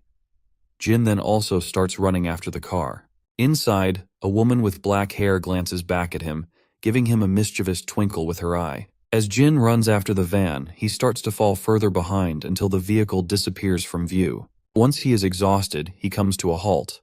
But just then, the senior guard arrives, and he quickly asks which way the van went. Jin doesn't answer. Instead, he hops into the car, which annoys the senior, who sternly tells him to get out. But Jin tells him to just hit the gas pedal and gives him the precise direction of where the van went. Reluctantly, the senior guard hits the gas. He then also reports to his subordinates that the kidnappers took a side road to the right and instructs them to coordinate with the police and dispatch their units. He then also reminds Jin that he should just drop off on the way home since he's just a kid and not part of the security team. He adds that his involvement in this mess wasn't his responsibility. But Jin counters, saying he's currently in practical training and chose to be here tonight, so he's the only one responsible for his presence. He also reports that he saw one male and one female in the vehicle, both of whom were Asian, but he didn't notice any other accomplices with them. As the senior guard looks at Jin, ready to berate him further, he notices Jin's injured face and hands. Concerned, he quickly asks if Jin is all right. Jin replies that he is fine. The senior is struggling to come to terms with the fact that Jin was reported to be hanging onto the vehicle and was the first to track down the kidnappers. He also managed to hang on as long as he could, identified their route, and even saved Miss Yona once. The senior realizes that Jin has proven himself in this situation, and he can't think of anyone more reliable right now. Meanwhile, Yona receives news that Madame Jie has been kidnapped. Her guard explains that they've left the security to a minimum and sent out all units to find her. Team 2 and NGU are currently in pursuit of the kidnappers. Yona perks up at the mention of Jin, and the bodyguard further explains that Jin had been on duty with them when the incident happened. A while later, Jin and his senior guard make their way to a rundown factory, because this is the last place kidnappers have been spotted. Right on cue, they also spot the same minivan, and the kidnappers are carrying Miss Jai in the wheelchair with them. Senior knows that they don't have time to wait for reinforcements, so he tells Jin to stay put. As he steps out of the car, he's shocked to see a group of scruffy individuals emerging from the minivan, each armed with a sharp knife. Jin also gets out of the car and insists that they can't wait for others to arrive. The senior then reminds him that this isn't like training since it's real combat. Jin responds quickly, saying he doesn't mind. This response triggers a flashback for the senior, who recalls the shock he felt when the team leader of Team 3 revealed that our boy is a professional fighter. The gorilla even confirms it once again, saying that based on everything he's seen, this is at least his conclusion. Back in the present, as our boy strides forward confidently, the bodyguard finally decides to head down further. He tells Jin that he'll take care of things inside the shelter, so he better not let those filthy swine beat him. Just then, One of the goons tries to stab the senior, but our guy quickly sneaks up on the bastard from behind and delivers a devastating blow to his face, causing the dagger to drop from his hand. But before he can catch a break, another sucker swings his dagger at our boy. But once again, my guy throws this sucker down this sucker backwards, and Jin himself quickly grabs that fallen dagger from the ground and stands back to face off these stupid heads. The thug who lost his dagger scrambles back to his feet, only for his boss to start berating him, because he is not thrilled to see his grown men getting beaten down by a punky punk like this. He then berates Jin, questioning if they even let kids carry knives in their security detail. The other goons start to walk off, telling their buddy to handle Jin while they go after the senior. But it looks like they've seriously underestimated him. Their jaws drop when my guy grabs another thug and snaps his hand with a satisfying crunch. One guy tries to stab Jin, but he quickly flips the script, grabbing the thug and slicing his belly open before driving the dagger into his shoulder. As the thug drops to the ground, the others start to feel a little scared. When Jin gives them a deadly glare, they finally get the message that this kid is a bodyguard for real. Jin charges at the remaining goons, slicing through them left and right. One by one he takes them down until only one thug is left. The last goon quickly blocks Jin's attack. As he swings back at Jin, my guy grabs his hand, slashes his belly with the other hand, kicks his leg out from under him, and holds the knife to the thug's throat. But instead of slitting his throat, he uses the back of the dagger to knock the thug out cold. Meanwhile, the kidnappers inside the shelter are still hauling Miss Jai along. The lady is frustrated that security is catching up faster than they expected. Her accomplice reports that they've alerted the client that they've secured the target. She explains that it's a bit early, but they'll have to move to the next location soon since the security team will be closing in. With the speak of the devil, the leader of Team 2 bursts in. The male kidnapper quickly tells his associate that he's the head of the security detail for their target. While the senior grits his teeth, glaring at the kidnappers, someone tries to sneak up on him from behind. But the senior quickly sidesteps the attack, and as the bulky thug charges at him again, the senior grabs his hand and delivers a solid punch to his face.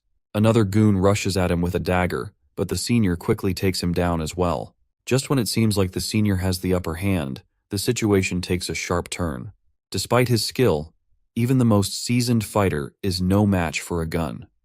One of the kidnappers pulls out a gun, its barrel gleaming under the dim light, and points it directly at Jai's head. They coldly warn the senior that they won't hesitate to pull the trigger if they have to. The threat hangs in the air like a deadly promise, and the senior could do nothing other than express his frustration with his twisted face. The man makes it crystal clear that she'll die the moment he moves, so the senior doesn't budge an inch. Then, these scummy kidnappers drill a hole into the senior's shoulder with a single bullet, making his face go as pale as a ghost from the pain. Meanwhile, the jerk who just pulls the trigger is oddly fascinated that the senior barely flinches.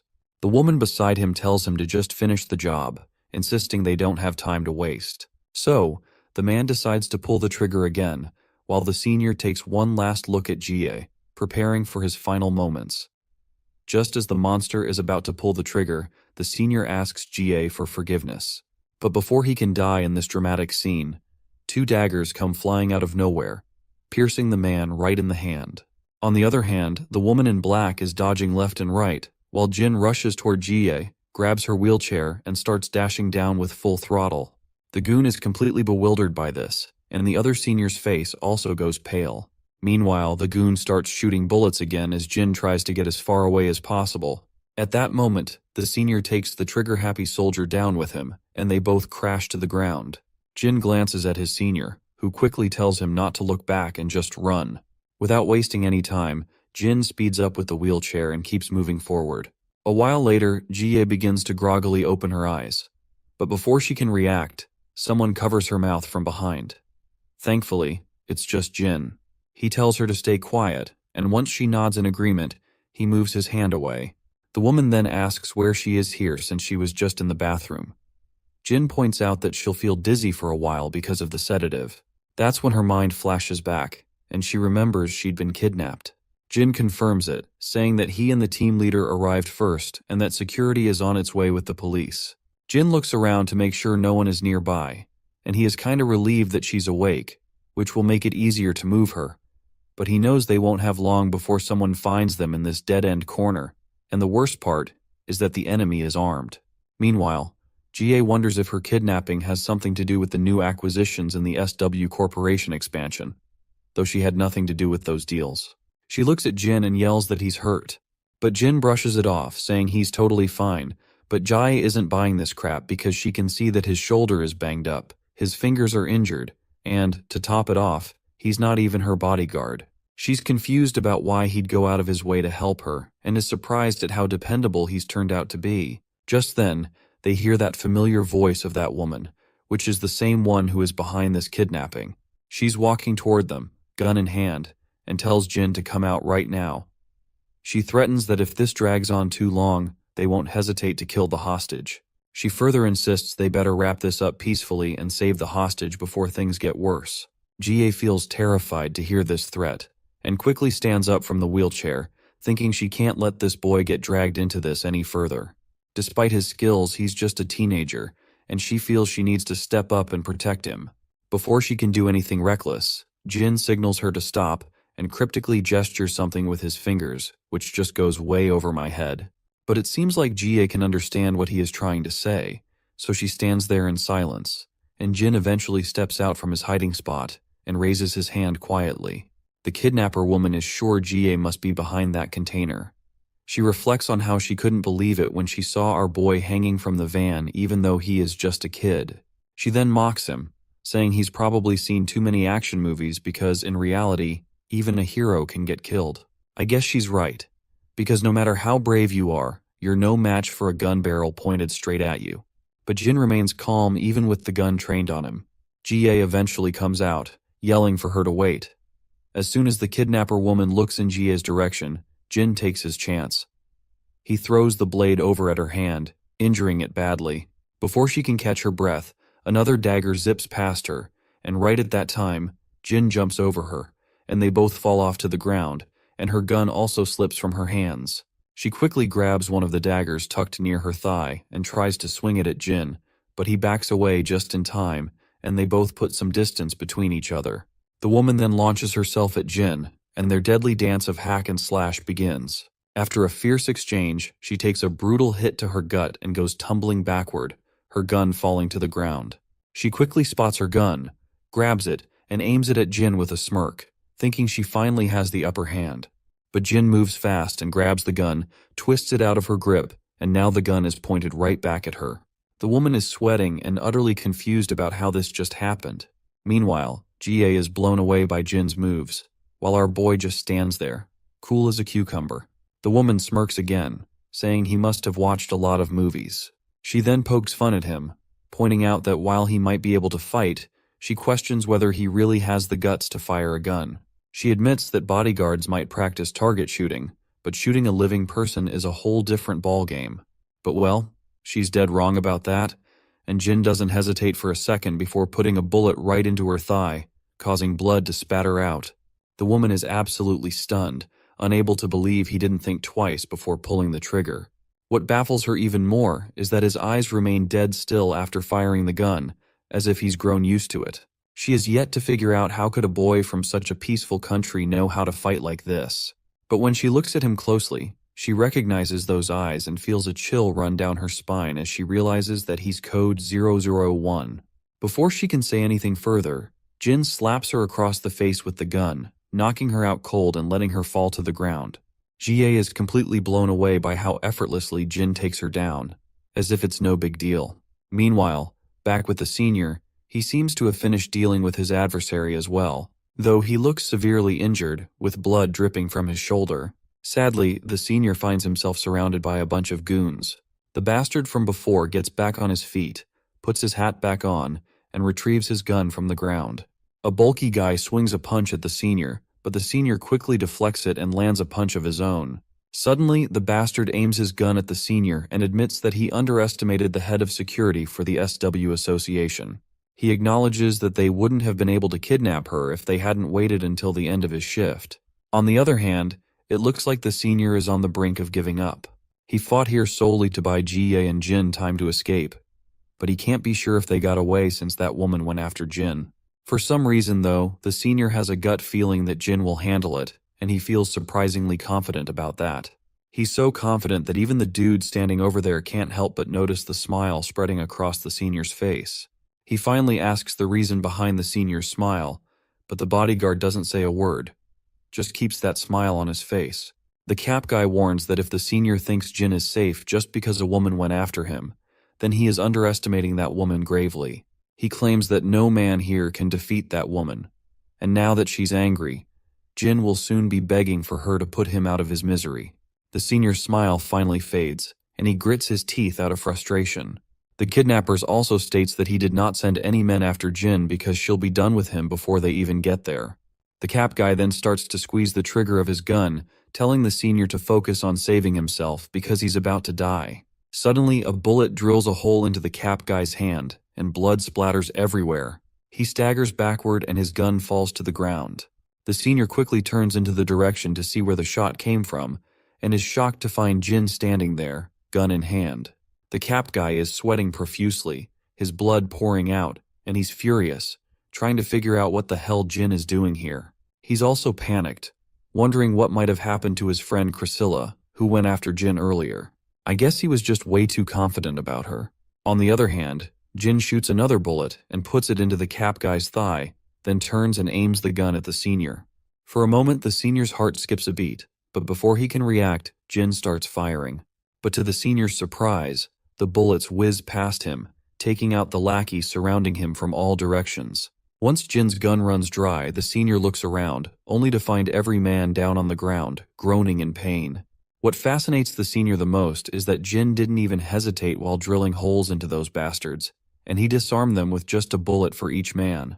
In the background, GA stands with her ears covered, and once the shooting stops, she looks up.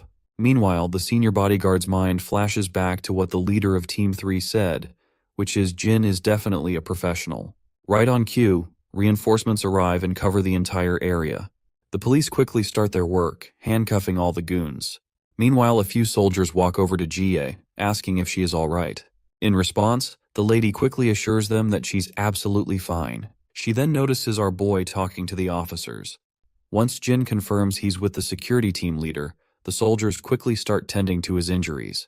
GA walks over to him asking if he's all right. He replies that he is fine, but GA questions how he can call himself fine in his condition. Our boy simply says that he has no problem with mobility so far, so he's mostly okay. He further adds that a few bruises for saving a VIP from kidnapping is a favorable outcome. Then Jin says he has a favor to ask. GA looks startled and quickly asks what it is. Jin reveals that he doesn't want to worry his family until his injuries are treated, so he needs to tell them that he'll be attending a security team workshop. GA is a bit confused, wondering if this is all he wanted to talk about. She then simply walks away, telling him to go get those wounds treated. But before leaving, she doesn't forget to thank Jin for his help. Shortly after, the senior also arrives and places a hand on Jin's shoulder. He flashes a warm smile and tells Jin that they'll see each other next time. With that, GA and her bodyguard walk off. The scene then cuts to an unknown location, where a mysterious man sits behind a desk in a dimly lit office. An unknown lackey stands behind him, delivering the sad news that their attempt to kidnap GA has failed. The boss smiles to hear this, and explains that success in kidnapping her was never the real objective, because it was merely a way to deliver a message to SW Corporation. He elaborates that they will start to watch their steps more carefully once they realize the trouble their expansion can cause, and that's all he's after. The scene then cuts to a chamber where that same woman from the kidnapping is sitting. She appears annoyed while saying she never expected a beast like Jin to be on their payroll, and she's talking about the mercenary who's really a force to be reckoned with. The man just stays quiet, so the woman goes on, saying if she'd known he was working with SW Corporation, she would have handled things a lot differently. In fact, she probably wouldn't have taken the gig at all. The man acts all clueless, but the woman tells him not to play dumb. She points out that Jin, the mercenary, always keeps his face covered, but she recognized his eyes because she'd crossed paths with him before. She mentions that about 6 months ago, Jin vanished off the radar, and there were all sorts of rumors about him retiring or even being dead. She never thought he'd end up working for SW Corp. The man's response remains the same, and he further states that he can't make sense of any of it. You see, he's heard a thing or two about that mercenary and thinks it's pretty hilarious to imagine one of their guards being a top-notch mercenary. The woman eventually just stops arguing because, let's be real, talking to this guy is like trying to reason with a brick wall. A bit later, we're at the SW Corporation's medical center, and the first person we see is Lady G chilling in one of the wards. I used to think she was a total villain, but it turns out she's not that bad, but just super curious about our guy. We also spot her guard hanging around. When GA asks what he's doing here since he took a bullet, he casually says he can handle simple stuff just fine. GA's not having any of that and tells him to head home and rest up, because one less guy on duty isn't going to make a huge difference anyway. The guard states that he just can't rest, feeling responsible since the whole mess happened while he was off shift. He further explains that the mercenaries were working from abroad, and they still haven't figured out who they were working for. Even the mercenaries themselves don't know their client, since multiple middlemen were involved. GA's mode turns sad as she reflects on how first Yeona was targeted, and now she's been kidnapped as well. She asks him if it's all just a coincidence. The guard shakes his head, saying it's definitely not a coincidence. Well, this just makes GA even more down. GA then thinks about how our guy handled the whole situation like a total badass, and he was looking even more impressive than during training. She reminds her guard that he's really not just an average teenager after all. The man agrees, acknowledging that he's definitely not an average guy. In her mind, she thinks to herself that Grandpa must know Jin's real identity since he put the kid on their security team. She then recalls that Jin had multiple fractured ribs and detached fingernails from fighting off the kidnappers, not to mention a deep cut on his shoulder from a missed bullet. The guard then points out that Jin had been clinging to their vehicle during the attack and must have gotten those injuries when he fell off. GA's face goes pale as she realizes that Jin managed to fight off all those thugs even with all those injuries, and even took on 5 men with knives while she was unconscious. Well, that just adds another layer to the situation, and her face looks even more shocked than before. The guard agrees that it doesn't make much sense, but it's surprisingly true that Jin was able to pull all that off. GA quickly stands up from her bed, rushing toward the door and heading straight to the ward where Jin is admitted. As soon as she bursts into the room, she finds him getting suited up again in SW uniform. When Jin looks around, he spots GA and her guard. The lady doesn't waste any time and immediately asks him what the heck he's doing getting dressed. Jin explains that he's going home since he hasn't been there for 2 days. GA reminds him that he has serious injuries and can't leave until they're done treating him. Jin explains that he'd rather rest and heal at home. GA starts shouting, telling him not to be ridiculous, and asking who gave him permission to do something so rash. In response, our boy simply says it was the doctor who told him. Despite all of Jai's protests, Jin simply packs his bag, and the lady further asks him how he plans to explain this to his family. Jin in response points out that the bruises on his face can easily be explained by saying he got hurt during training. GA is annoyed to see how this guy has an answer for everything. She then tells her guard that she needs a moment alone with Jin. Once the guard steps out, she tells Jin that she wants him to come work for her after he graduates. Our boy looks at her, and GA states that there's nothing in it for him if he stays with Yeona because, as she puts it, she's just a child. She goes on to explain that Yeona only has her inheritance from her parents, but she doesn't have the means to secure her own future. GA, on the other hand, claims she can guarantee our boy a safe and secure future. After a moment of silence, Jin says he has one question. Hearing this, GA assumes he's probably curious about the salary, so she quickly tells him not to worry, as she'll make sure he's paid more than he can imagine, with plenty of extra benefits on the side. But Jin flatly refuses to have such thoughts, and instead asks what she meant by him staying with Yeona. The woman remains quiet for a moment, then abruptly asks if he's dating Yeona, to which Jin flatly says he's not. But GA thinks to herself that Yeona always waits for him during training, which probably means she has a serious crush on him. Anyway, she tells him to come and work for her when he graduates, promising to make his family happy and get him a good job right away.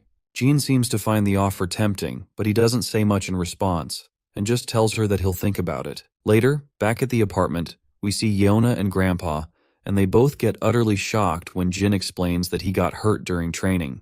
Grandpa asks if it's something serious, to which Jin reassures him that it's not, stating that it's just blisters on his fingers, and the doctor said it wasn't anything to worry about.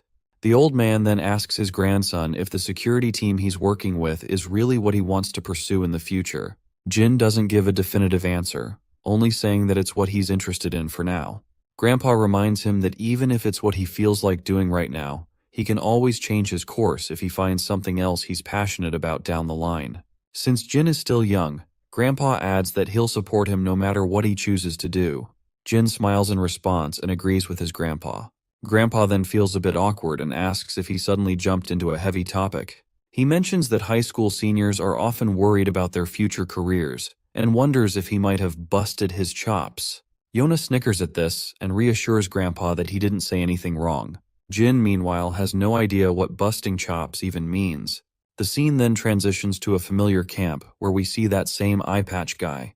His lackey reports that 032 went off course without notifying anyone, and suspects it might be because he heard the news about 001 being targeted for elimination. The eye patch guy just scoffs, calling 032 a fool. He says that no one should let their emotions dictate their actions when one of their brothers gets killed, which is precisely why he believes that having a family is absolutely useless. Meanwhile, we catch a glimpse of a mysterious man who might very well be 032. It wouldn't be surprising if he came to Korea to meet our boy. The scene then cuts back to Jin, who is stretching his fingers to make sure they're working properly.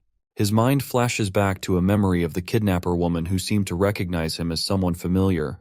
He has no clue who she was, but if she knows him by his mercenary name, maybe she isn't related to the camp. Suddenly his phone rings, and when he looks at the screen, he sees that it's Yona calling. A while later, Jin finds himself outside a convenience store. Not surprisingly, Yona is there too, and they have heaps of triangle kimbap spread out on their table. The girl then quickly points out that she didn't have dinner and was craving triangle kimbap, but Seokju still thinks to himself that this much food seems like a lot. Nonetheless, she also invites him to dig into the meal, since she is sure that he also did not have dinner either. She quickly opens one of the kimbaps, while mentioning that she heard he got hurt pretty badly, and asks if he's okay now. He replies that he is. She then explains that she went to see him at the hospital, but they said he couldn't have visitors and wouldn't let her in, and Jie also told her not to visit him right now. She admits she was really worried since he was absent from school yesterday. Jin explains that Grandpa told him to take the day off. Yona finds it touching how he really listens to his grandpa, but then she gets a bit dejected while mentioning how he had to rescue Jie single-handedly from the life-threatening danger. In response, Jin says that's not entirely true, and clarifies that the leader of Security Team 2 was the one who did everything. Team 2's leader tracked them down, acted as a liaison with the police and SW security team, and even created a diversion when he was shot so that Jin could escape. The leader stayed behind until the very end to ensure Jin could get to safety. Without his support, our boy admits he wouldn't have been able to do anything for Jie. Yona looks a bit awkward hearing the truth, probably because she wasn't expecting our boy to explain everything thoroughly. Seokju agrees that if what Jin says is true, then the team leader was indeed the one who carried out the rescue. Jin quickly agrees with his friend, but Seokju points out that the team leader wouldn't have been able to pull this rescue mission alone as well, and the report clearly shows how much Jin contributed to rescuing Jie. Our boy then highlights that they're essentially a team, and the goal is to ensure the VIP's safety, not to figure out who made the greatest contribution. Seokju nods, saying that's absolutely right. Yona feels a bit out of place, probably because this isn't the kind of talk she's used to. Just then, Jin's phone rings, and when he checks it, Yona asks what's up and if something's wrong. Jin sheepishly admits that they need him at the game room, because Jaehyun just texted him that they need an extra person and that he should hurry over. But Yona reminds him that he's still injured and questions how he's going to play with his hand like that. Jin clarifies that it doesn't really matter because he's pretty awful anyway. Yona is once again a bit unsettled by his bluntness. The scene then transitions to Daeyeon walking down the footpath, thinking about getting something to eat for Jin. Her thoughts drift back to a past memory where a bunch of girls surrounded Yona, asking why Jin hadn't been in school for the past few days. Yona explained that he was away on a trip and had injured his hands a bit. The girls were startled and asked if it was anything serious. Yona reassured them that it wasn't. The girls quickly become cheerful, saying they're glad it's nothing serious, and that it wasn't his face that got injured because they can't let a face like his get scarred. Yona quietly agrees while thinking about how it seems like Jin has become more and more popular lately. Suddenly, Daeyeon hears some voices nearby. When she looks in the direction of the commotion, she sees a group of thugs.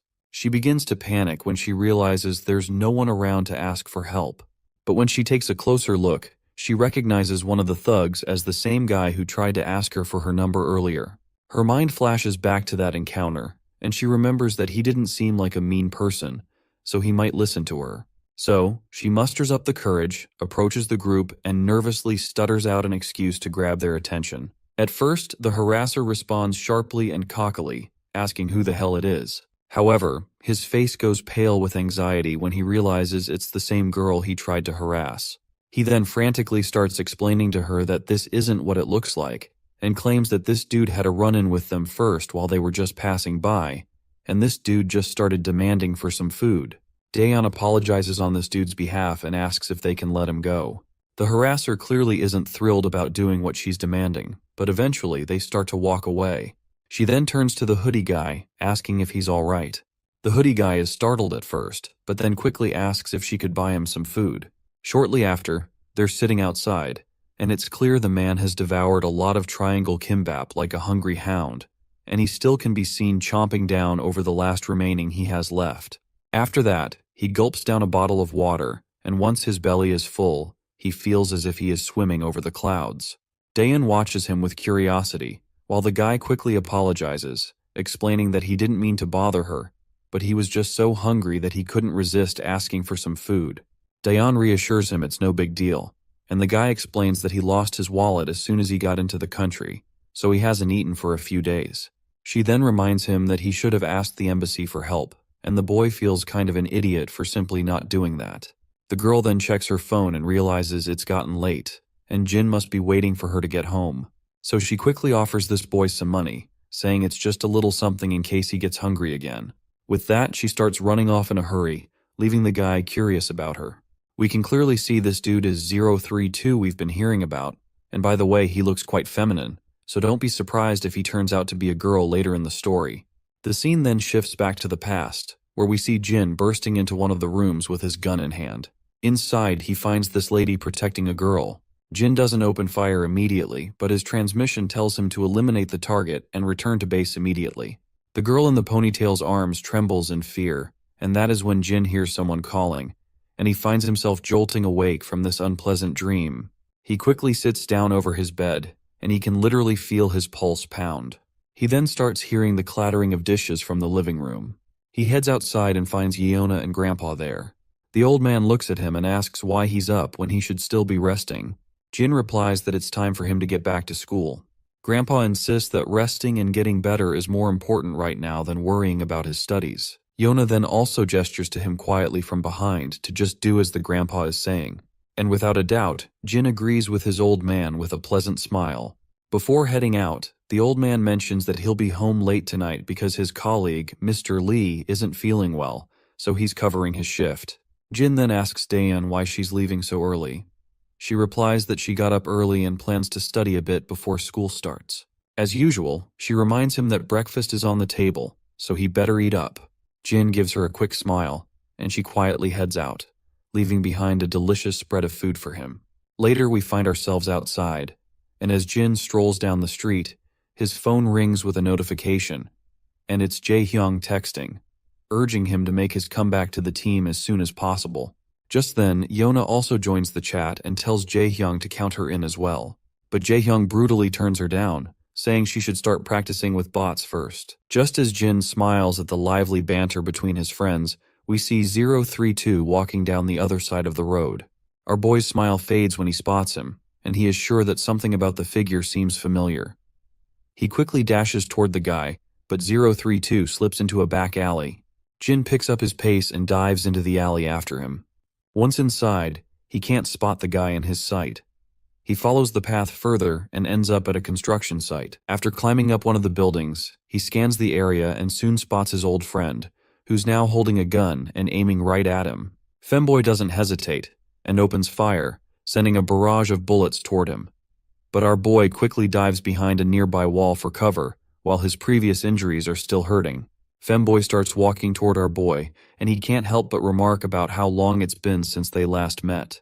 Earlier, he admits that he was a bit startled to see someone trailing him, but he's even more surprised when he found out that it was our boy.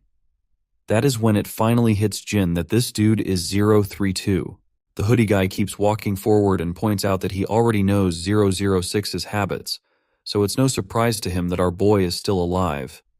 He finds it fascinating that he did not have to look around to find our boy. Jin then asks if the camp sent him to eliminate him, but this question just goes above the femboy's head, and he has no idea what Jin is talking about. Jin, on the other hand, already knows that the camp would never send anyone to finish the job which 006 failed to complete. But the femboy just tells our boy to shut the hell up since he's not their leader anymore. Despite this, Jin keeps pressing for more info, asking if the camp didn't send him. Then he must have run out from the camp without anyone's permission. Femboy simply responds that none of this should matter to a traitor like him.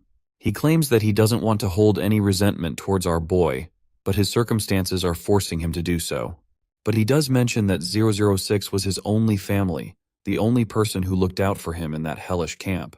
While 032 is rambling on with his sentimental talk, Jin quickly throws a metal projectile at him, hitting the gun in 032's hands. Distracted, 032 loses focus, allowing Jin to jump over him, and they both crash to the ground. 032 quickly tries to break free and aims the gun right at Jin's face, but Jin reacts fast, kicking 032's hand and sending the gun flying. Not missing a beat, 032 pulls a dagger out and tries to slash Jin with it. Their back and forth is so quick that it's hard to follow, but eventually Jin grabs 032's hand, balls up his fist, and lands a punch on his face. But 032 blocks the punch with hands and retaliates with a kick, hitting Jin right where he's already injured. Our boy asks if 032 has reported everything to the camp, but 032 dodges the question, asking since when Jin became so talkative. He reminds Jin that he's no longer their leader, so he doesn't have to answer him. Right now, Jin is just a target. After those words, he pushes Jin back and swings his dagger at him. When they both take a step back, it's clear that Jin has been cut across his belly. Meanwhile, back at school, the teacher is giving the lecture as usual, but Daeon is lost in thought, hoping Jin isn't skipping breakfast. She worries that he needs to eat well to recover quickly. Back in the fight, Jin and his old friend continue their squabble. As the dagger comes at Jin again, he quickly grabs 032's arm and delivers a brutal punch right to his face. The hoodie guy slides backward after swinging his blade, and he is absolutely huffing and puffing. Jin's side hurts from the cut as he asks 032 one more time if he's reporting everything to the camp. Once again, the femboy dodges the direct questions and wonders why Jin is suddenly talking so much. He then makes it clear that he won't tell anything to a traitor who killed his friend 006. Afterwards, he swings his blade again, but Jin quickly jumps over him, landing a brutal punch to his face. Jin follows up with a series of powerful swings, eventually landing a devastating blow to 032's belly, sending him staggering backward. On the other hand, 032 notices the gun over his left shoulder. Before he can grab it, Jin dashes down, but 032 manages to pick up the gun and aims it straight at Jin. Jin reacts quickly, grabbing the gun by the barrel and redirecting the bullets to ricochet harmlessly into the ceiling. Once the firing stops, Jin pins the femboy to a pillar, and the guy starts groaning in pain.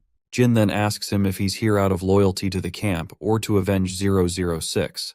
The femboy doesn't respond and instead slams his knee into Jin's belly, then points his gun at him again. He begins firing another barrage of bullets, but Jin quickly ducks behind the pillar, trying to shield himself from the onslaught. The femboy grits his teeth and keeps shooting, determined to take our boy down. Jin looks back and sees 032 moving away. As soon as he tries to follow this bastard, he is left struggling behind due to his wounds, with one last cut bleeding intensely. In desperation, he calls his friend Seokju, and when the blackhead answers, his face goes pale upon hearing Jin's request for surveillance data of the area. Seokju quickly starts moving, and Yona notices him heading out of the classroom. Once outside, he asks Jin why he's getting involved in something so messy again. Nevertheless, he tells Jin he'll call him back in a few minutes and advises him to just send him the physical description and location he wants to track. Once the call ends, we find ourselves outside, where the femboy is strolling down his path, and he's absolutely annoyed, thinking that if our boy hadn't been busy asking all those questions, he could have killed him multiple times. He also notices that Jin has gotten way stronger ever since the camp days. He then recalls how our boy was asking him if he is here to take revenge for 006's death, or if he has been sent by the camp. He has no clue why he was asking him those questions, or why Jin just did not kill him right away. While 032 is walking, the same harasser and his goons spot him again. A creepy smile spreads across the harasser's face as he decides to pick on him once more. 032 spots the goons too, and he's definitely not thrilled to waste time with these idiots, and he simply ignores them and keeps walking forward. Suddenly, a few more thugs block 032's path, towering over him as if they're about to devour him alive. But in the blink of an eye, all of these thugs are piled up on the ground like discarded toys.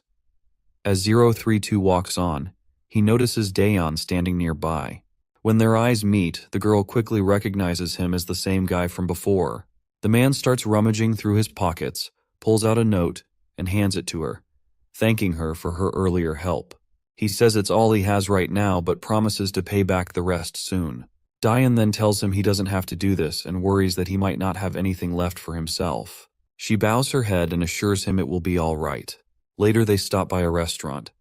Daeon comments that he shouldn't have returned the money until he had more saved up. The guy simply replies that not everyone should wait until they have extra to repay someone for their help. She then asks him how old he is, and he replies that he's 17. Yona finds it fascinating that they're the same age, and 032 is also surprised to hear this. With that in mind, Yona quickly decides to become buddies since they're the same age, and 032 agrees to the idea. It's hilarious to see that she's trying to make friends even though she doesn't even know his name yet. She then asks if he's from overseas, and he confirms that he is, saying he's traveling right now. When she asks if he's traveling with friends, he says he's on his own. Yona is intrigued by this, finding it fascinating that he's traveling alone. She asks how many countries he's been to, and he admits he's not exactly sure, but probably he's been to almost 20 countries. As they're chatting it out, Jin finally arrives as well, but slows down when he sees 032 sitting there, and his eyes nearly pop out of his sockets when he realizes that he is sitting with Daeon. But Jin doesn't rush in immediately. Instead, he stands silently behind the wall while his sister and the guy continue their chat. Daeon asks how long he's been in Korea. The guy is initially silent, but eventually says he'll stay until he's finished with what he's doing here.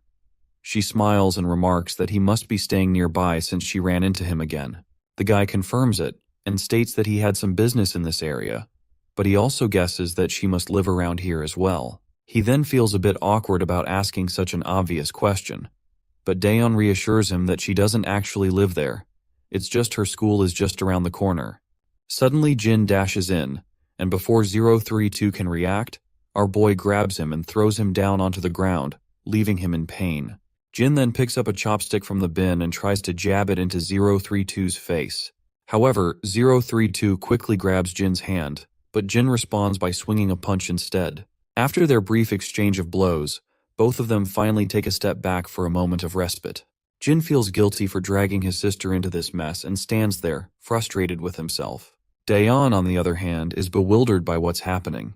032, clenching his jaw, tells Jin they should take this somewhere else because Daeon has nothing to do with this. Jin is surprised that 032 wasn't targeting his sister. When Daeon calls out Jin's name, 032 is also shocked to see that she knows him. She yells at her brother and demands to know what's going on and why he's here. But instead of responding to her, Jin tells her to get out of there immediately. The girl then asks him once again what he is doing here. But she suddenly feels a chill running down her spine by the serious look in his eyes, which is the same look she's seen before. She then points out that he's severely hurt. On the other hand, Femboy finally asks her if she knows Jin, and she responds that he's her brother, her older brother in fact. She also apologizes for Jin's behavior, explaining that he's not usually like this. The guy is initially shocked, but then smiles, seeing how big of a coincidence this is. Jin tells his sister to give them a moment, and Daeon quickly agrees.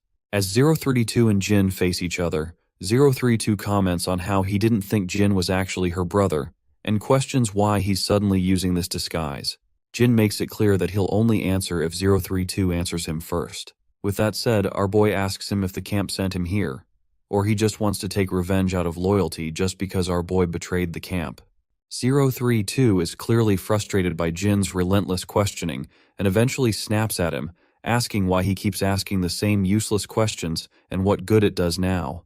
But when he looks into our boy's eyes, he eventually reveals that he left the camp as soon as he heard Jin had killed his friend 006. He further admits that he's not here because of the camp, but he's here because he wanted to avenge 006's death, because he was the only family he had. Jin reminds him that he and 006 weren't even close, so why is he actually feeling a great urge to avenge? The femboy kinda agrees, and points out that they never spent time together outside of training or missions, and he's not even sure if revenge is what he is really after. He is now not even sure why he just ran away from the camp. After a moment of silence, Jin reveals that his friend 006 is actually not dead. Not surprisingly, this revelation nearly makes the femboy's eyes pop out of his sockets. Jin further drops truth bombs that 006 faked his death and disappeared to avoid being found by anyone, and he does not want to even let his friends find him out. The guy is officially shocked, and he asks once again if 006 is really alive, and Jin confirms it without a shred of doubt. The realization hits the femboy hard, and he starts feeling pangs of guilt when he understands why Jin had been asking him the same questions repeatedly. Jin explains that he needed to know his true intentions before revealing anything. If femboy had been working with the camp, he would have immediately reported everything back to camp, so Jin just did not want to reveal anything without confirming if femboy is working with the camp or not. After getting overwhelmed by the news, the hoodie guy slumps into a chair and starts to snicker. He then asks Jin why the hell he's here. Jin, unsure how to respond, simply says he just came back home. The guy is shocked and asks if he is saying that the girl is really his sister, because as far as he knows, our boy had lost all of his memories.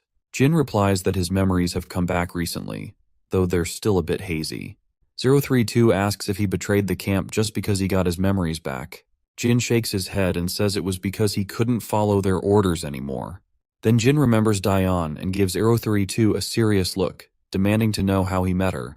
032, clearly freaked out by Jin's intense stare, is pretty sure that if he doesn't spill the beans, Jin might actually kill him. He nervously admits that Dayan helped him out a while back. Jin expects more details, but 032 just turns away and says that's all there is to it. Jin finally chills out, and 032 is relieved to see him calm down, though he's still a bit rattled by how Jin looks even way more deadlier than he looked while fighting. Despite everything, Jin starts cleaning up the mess, and his friend also lends his hand in cleaning the area. While they're cleaning up the mess, femboy asks if 006 is okay. This question triggers a flashback for Jin, and he remembers the brutal hit 006 took from the car and how he was tossed around afterward. Keeping that in mind, he doesn't go into details and just says his friend is kinda okay. Femboy shrugs and says it doesn't matter as long as his friend is still alive. After all, he did try to kill Jin, so it's expected that he might be hurt. Jin then turns to him, asking how he can trust someone like our boy, especially since he is a traitor to the camp. Femboy replies that it's because Jin has never lied to any of them. Even though he betrayed the camp, 032 believes Jin wouldn't betray his friends. He mentions that 006 had the same opinion about our boy as well. Upon hearing this, Jin then says that he understands everything. His friend gets curious to hear this vague line, so he asks what he means by that. Jin reminds him that on the day the entire camp was mobilized to track him down, 006 intentionally let him run away from the camp, otherwise he wouldn't have made it out alive. Femboy smirks at this and points out that they probably hated the camp even more than he did. Jin smirks in return, and then his friend asks if there's any way to reach 006. Jin says no, not until 006 makes contact first. Jin then reassures him that he will tell 006 to reach out to Femboy when he does get in touch. He then starts berating himself up for lashing out at Jin for no reason and almost getting himself killed in the process. He then also highlights how 006 had gone into hiding just to protect his friend. Jin then also reveals an interesting tidbit and explains that if the camp had known that 006 has a close relationship with the 032, then they would have used this to their advantage, so 006 did not tell anyone before vanishing. Femboy gets sad to think about how his friend is sacrificing himself to keep his friends safe. That is when the hoodie guy also reveals some interesting news, which is that the camp is making sure that no one finds out that our boy is still alive. Jin asks if they are actually covering this up, and his friend confirms it, saying it's true. He adds that only a few high-ranking officials know that Jin is still alive, which is why the camp can't conduct a full-scale search for him. Hoodie Guy notes how strange it is that Jin, being the top soldier, is being kept hidden like this. Jin then asks him how he found out that 006 had been supposedly killed by Jin's hands if this information was kept secret. His friend in response explains it's because of Dog, the guy with the eye patch. After that, 032 decides to head out, saying he needs to make a few stops on his way back to the camp to scatter some trails and make sure they don't track Jin. But as he's about to leave, he notices Daeon peeking out from behind a pillar. Jin smiles when he sees his sister, which leaves the femboy completely stunned, because this is the first time he has ever seen Jin smile like that before. His friend then asks if Daeon is actually his sister, and Jin nods with confidence. But his pleasant expression fades as he gets angry when 032 asks if he can say a final goodbye to her.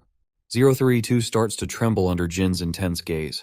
Eventually, the poor guy just waves his goodbye from a distance, and the girl reciprocates with the gesture. She then quickly turns to Jin, asking if he knew 032, and Jin responds with a simple, yes. She then questions why he was so harsh if he knew him. Well, Jin has no clue how to counter this question.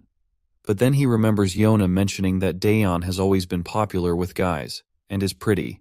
Keeping this in mind, Jin makes an excuse, saying he thought some weirdo was trying to hit on her because she's pretty. Daeon is startled to hear his explanation, and a cold silence settles between them after Jin's awkward comment. Later that night, Jin is back at the apartment, secretly tending to the wounds he got from the fight. Once he's patched up, he sits quietly, reflecting on how the camp is covering up the fact that he's still alive, and wondering what their next move might be.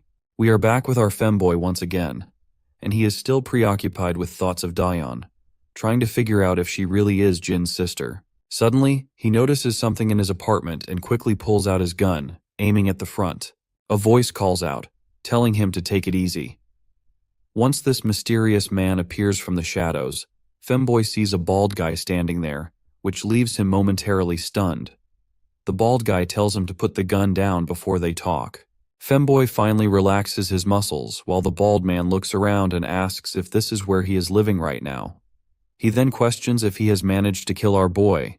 Femboy counters it, asking this stupid head if taking down Jin looks like a walk in the park for him. The hoodie guy then inquires what he is doing here. The shady figure replies that he's just handling some business.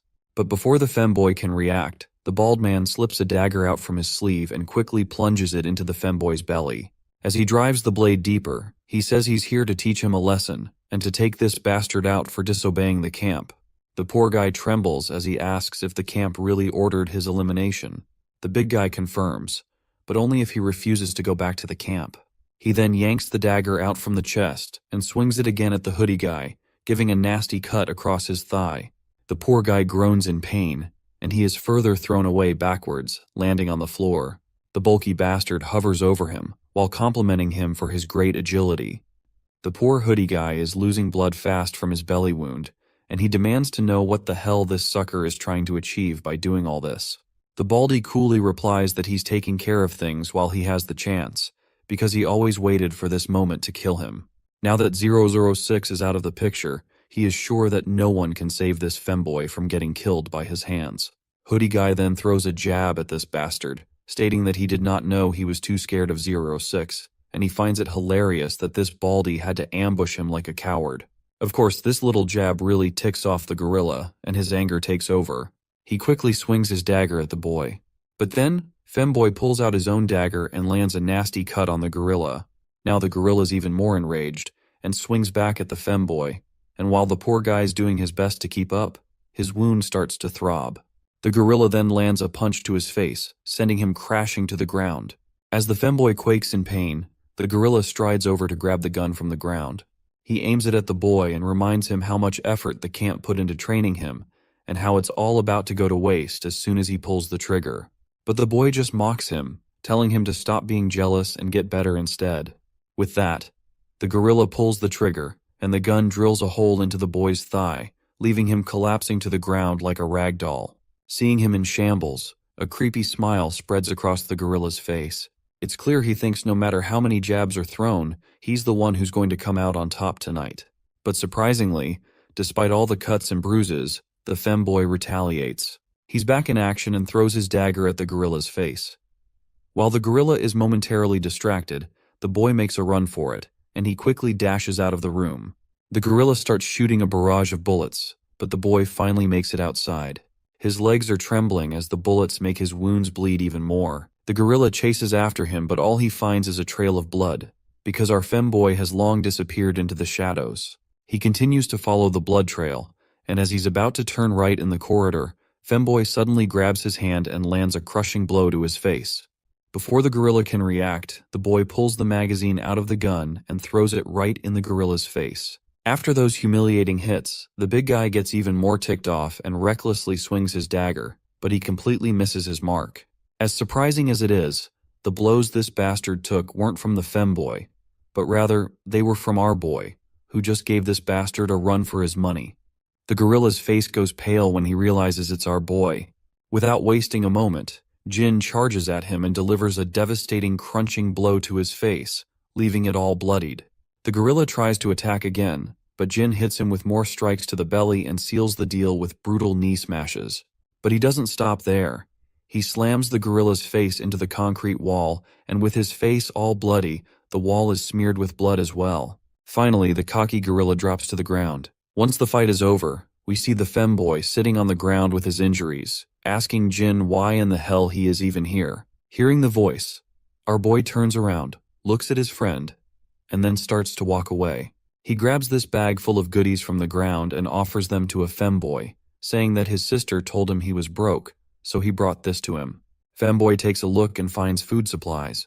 He starts laughing, teasing our boy for being such a softie, and asks what's changed him so much. He wonders if he's hurt his head or something, but then realizes that our boy has been like this all along. The scene shifts to the SW Corporation. We see our boy sitting before the director. The old man points out that the man he brought in turned out to be an international fugitive. He mentions that arranging what was requested will be straightforward since many countries want to claim him. He wraps it up by saying they'll make sure he spends his days imprisoned, isolated from society. It sounds like they're talking about the gorilla who attacked them, and I guess that bastard really deserves for all the mess he has caused.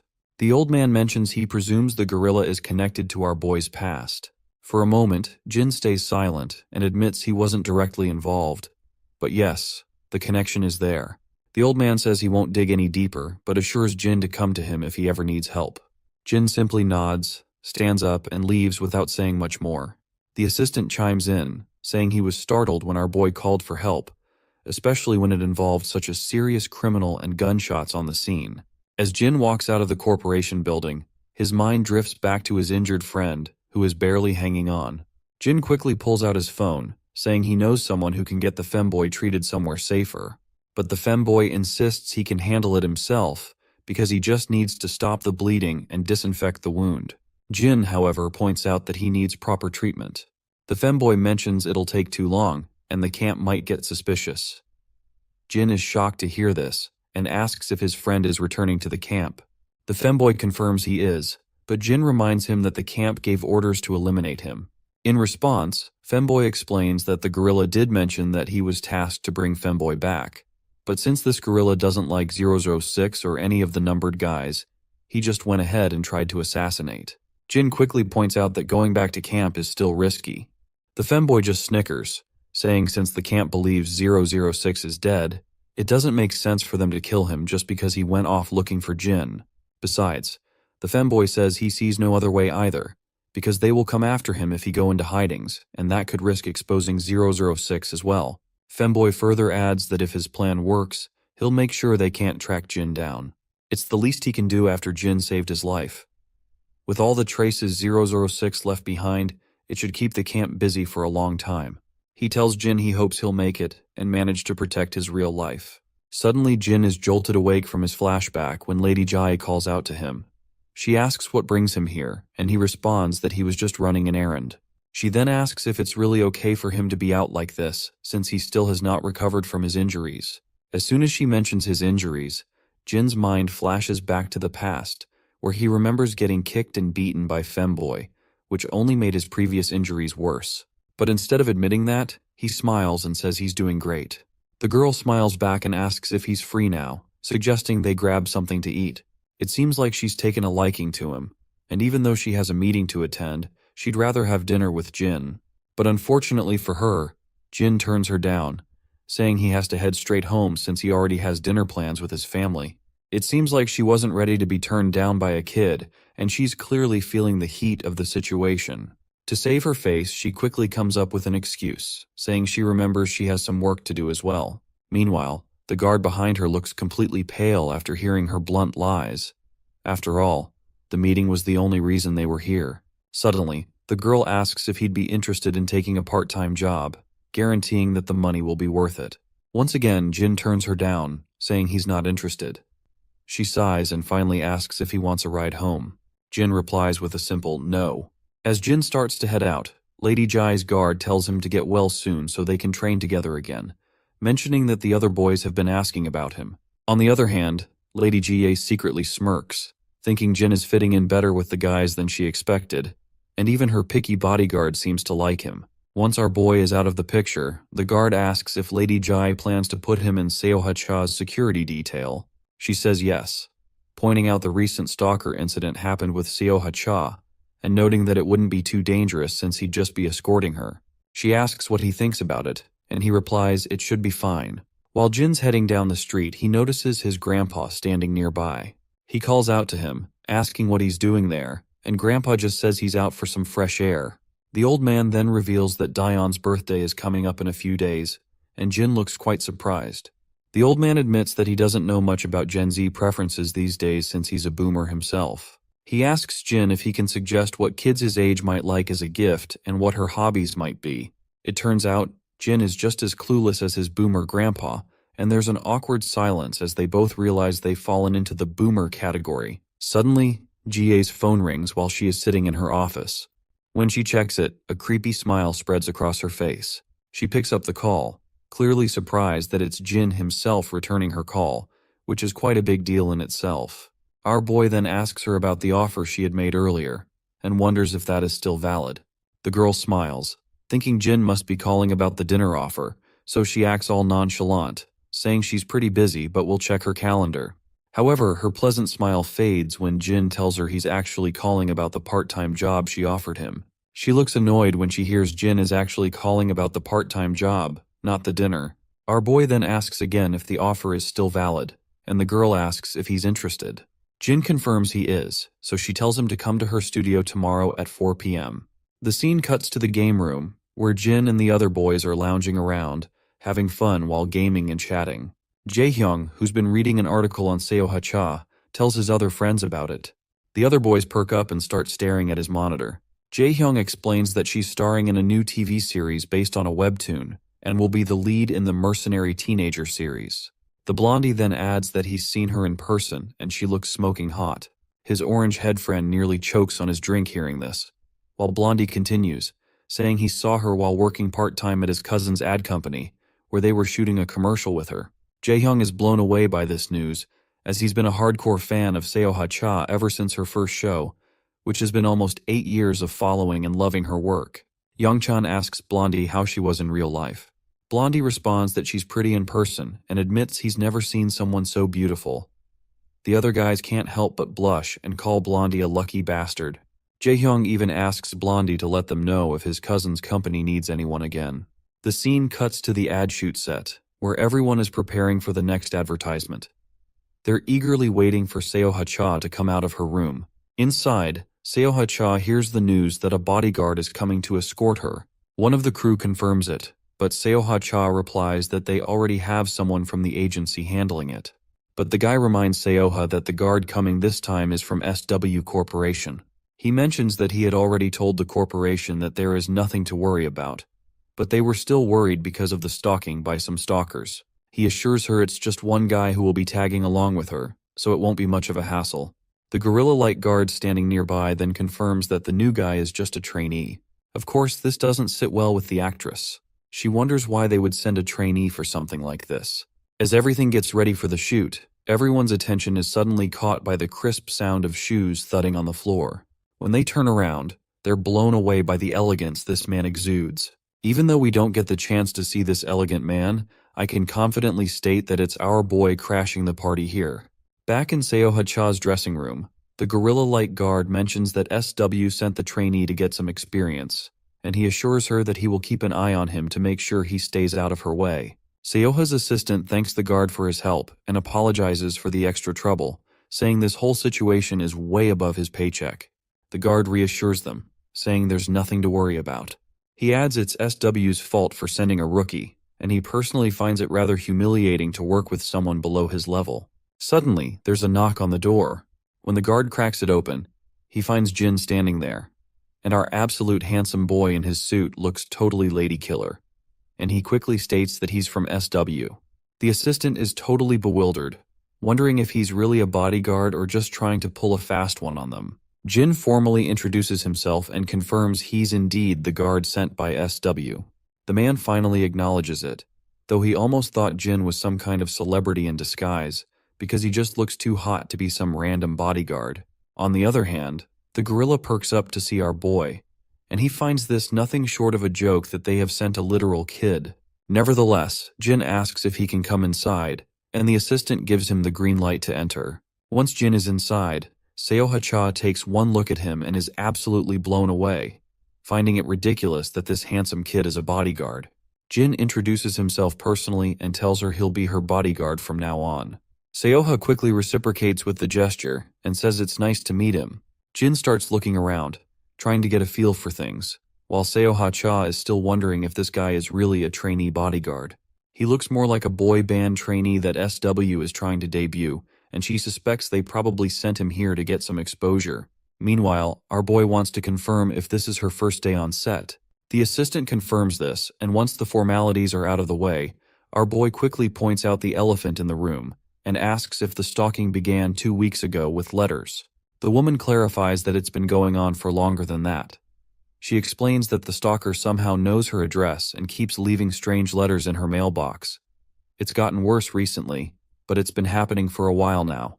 She adds that this is common in this line of work, so SW shouldn't worry too much about it. After that, the actress begins to ask how old he is, and that is when our boy's mind flashes back to a time when his senior told him that revealing his age would only make people doubt his abilities. So, in the present moment, he simply replies that it's a secret. At that moment, the gorilla from before calls our boy from behind and says he wants to have a quick chat outside. Once they're out, the gorilla starts by asking if he is a security trainee from SW. Once Jin hears this, he realizes that this is what these guys must have been told, so he just rolls with it, confirming that it's exactly right.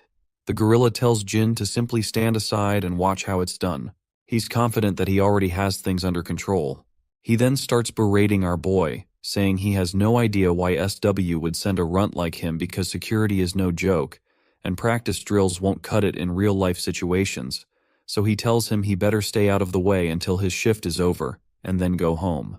Jin finally speaks up, asking if the gorilla is Cheol-young Kim from the Security Brothers agency. The man grabs Jin by the neck, telling him not to dodge the question. He warns Jin that if he thinks they're messing around, he'd better listen up if he wants to get out of here in one piece. With that, he flings Jin against the wall and walks off, clearly annoyed. Just then, the actress steps out of the room, asking if Jin's okay. He says he's fine, and she apologizes for this goofball gorilla, saying he's from her agency and can be a bit rough around the edges. She even mentions that she told them she didn't need a bodyguard. Jin doesn't say anything, and the actress enthusiastically starts to ask if he's still in school. Jin responds that it's confidential. Suddenly, her assistant calls out, telling her it's time to head to the set. Before heading out, the lady reassures Jin to just take it easy, saying that nothing's going to happen. With that, she leaves him standing there as she walks out of the scene. The next scene cuts to Jie, who's wondering if he made it to the studio okay. The guard asks if she's talking about Jin, and she confirms. The guard then explains that he received word that Jin has actually made into the studio without any hitch. Jie then asks if sending him there was a good decision since he hasn't fully recovered. The guard says it's all right, pointing out that threats and stalkers are pretty common for celebrities. With Seo-ha-cha's level of fame, she's had her fair share of them. Her agency recently assigned a personal bodyguard for her, so Jin won't be too busy. Jie agrees, explaining that this is precisely why she sent him there, to let him take it easy while he recovers. And who knows, He might even complain about how boring it is. The guard then smiles at Jie and says he doesn't think Jin is the type to let himself get bored.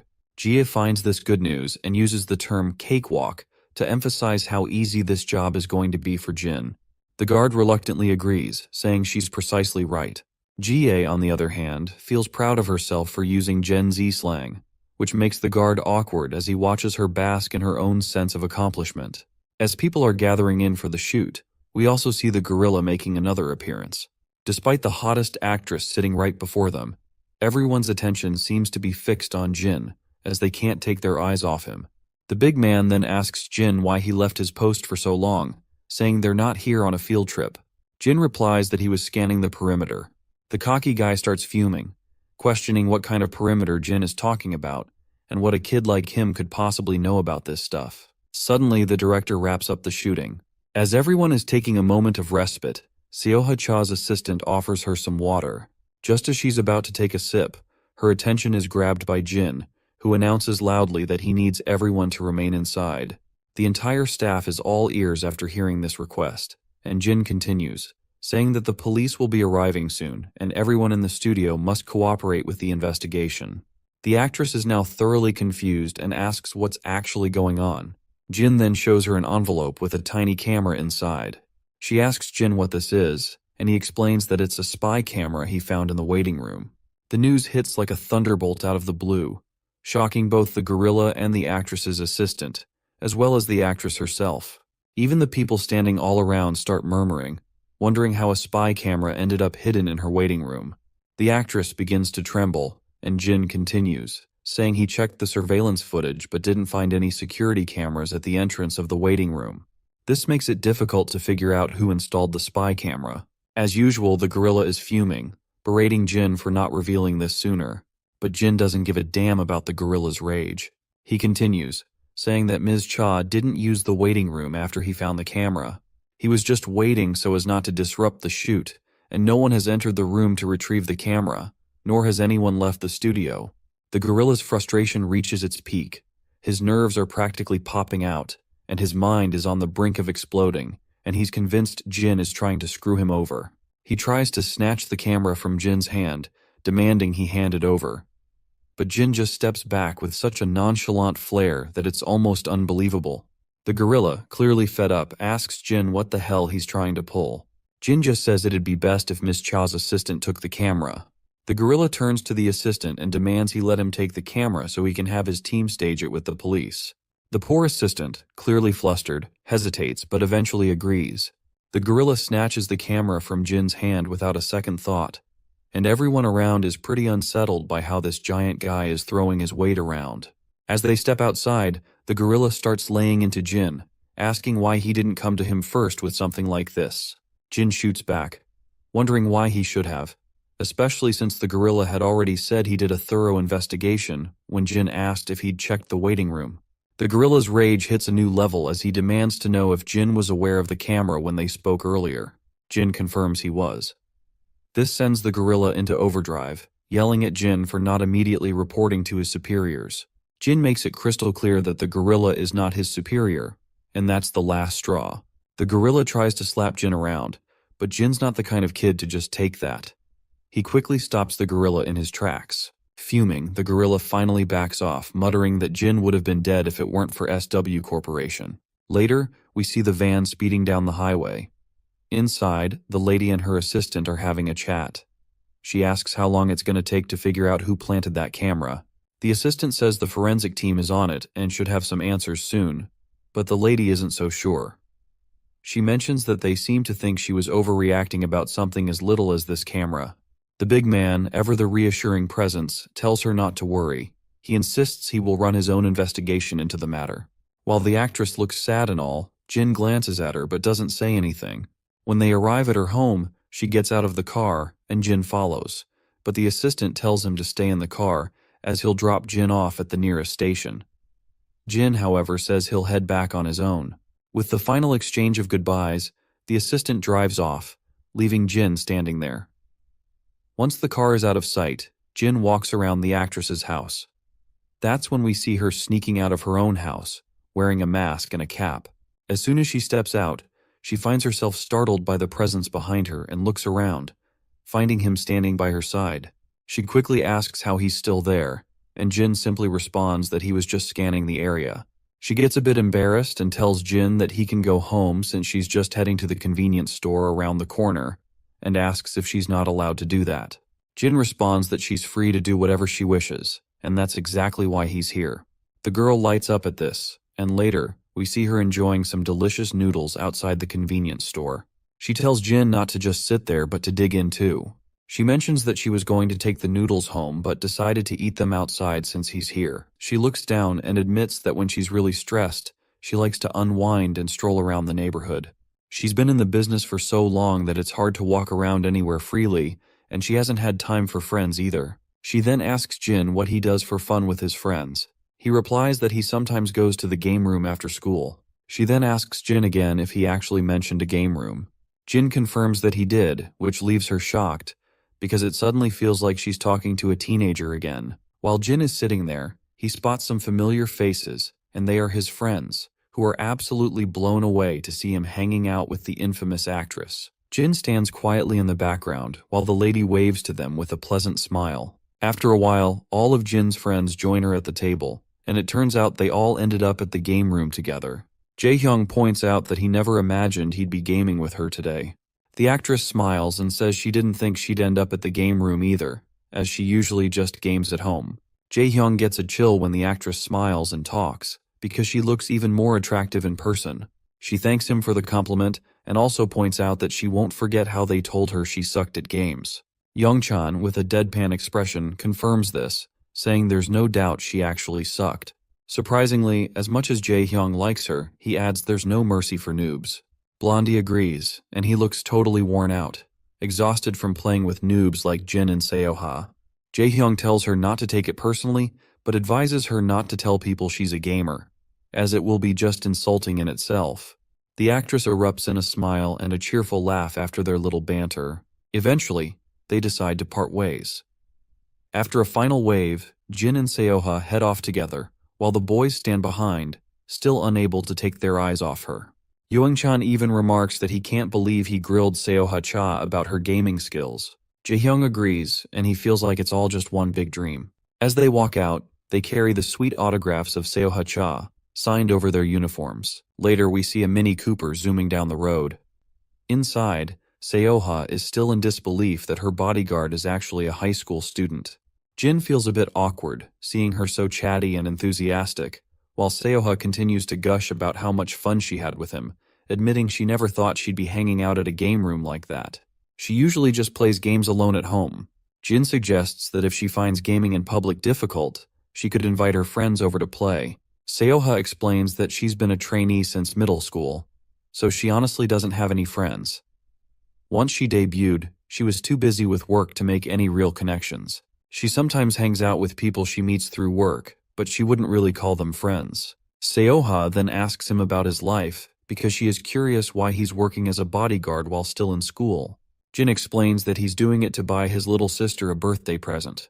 Seoha is startled and touched by his reason, finding him to be a really sweet brother. She comments that he must be pretty close to his sister, but she can't really relate to be honest, since she is the only child of her parents. She then offers to drop him off, but Jin states that it's unnecessary and that he'll get home himself after he's escorted her.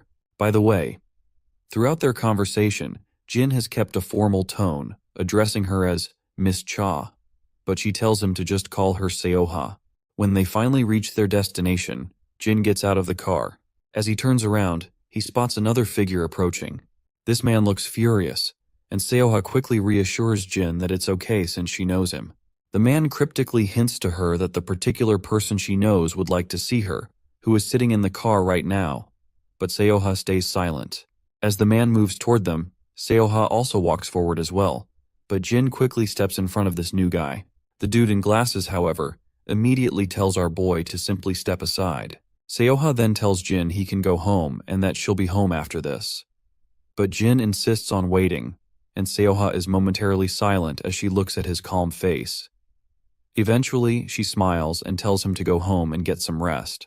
As she walks away, she looks a bit sad, thinking to herself that she can't drag him into this. Once Seoha is inside the car, the man starts berating her, asking why she didn't pick up his calls. He scolds her for not calling back even if she was busy. Seoha responds bluntly, questioning why she should even take his calls. The guy in the shadows seems baffled by her response and then smirks, warning her not to push him too far or she might regret it. He reminds her that he has his limits as well, and tries to justify his behavior by saying that the dates he went with other girls were all for business and should not be held against him. Seoha tells him she doesn't care about who he meets, since they broke up a month ago, which means he needs to stop contacting her and showing up like this. She firmly says she would prefer if he didn't call or drop by anymore. She starts to open the car door, but this jerk lunges at her, grabbing her hand and saying he's going to teach her a lesson about her place. He makes it clear that just because she's got a little fame doesn't mean she's some hotshot starlet now. Then he goes on about ruining a little actress like her and threatens to expose who her parents are. He then questions if she's really getting a reality check in the state she's in, but before he can say any more crap, my guy smashes his luxury car window. Glass shatters everywhere as our boy grabs the rich dude by the collar, yanks him out of his comfy seat, and throws him onto the asphalt, leaving him getting scraped up pretty badly. The girl is completely stunned by the scene, and our guy quickly tells her she can get out now. Once she's out of the car, he checks if she's okay. She says she's fine, but she seems more worried about the rich guy he just threw out. Meanwhile, the rich man is shouting at the top of his lungs, demanding to know who the hell he is. With a cool demeanor, Jin just says he's her bodyguard. The rich man is absolutely losing it, struggling to come to terms with the fact that he was tossed aside by some lowly bodyguard. He suddenly looks at his own bodyguard, who's groaning in pain on the ground. As his bodyguard tries to get up and apologize, the rich man tears into him with every insult imaginable. He then turns back to Seoha, reminding her that this isn't over yet. With that little threat made, he and his bodyguard scramble to their car and speed off. Seoha, still in shock, asks our guy what on earth he did that for, and if he even knows who that man was. It turns out he has no clue who the rich guy was. She then asks him what he was thinking, and he just says he was doing his job. He tells her it's time to go, and he will head out once he has safely escorted her to her home. Seeing his calm demeanor, starts to smile again and thanks him for his help before agreeing to go with him. The next day we're back at the ad agency, and once again this gorilla of a guard is glaring at our guy. He's fuming, saying he's heard about the little fiasco from yesterday. Jin stays silent as the guard rants, asking if he even knows who he's just messed with. With his usual cool swagger, Jin responds that he does not care whoever it was, as he was just doing his job.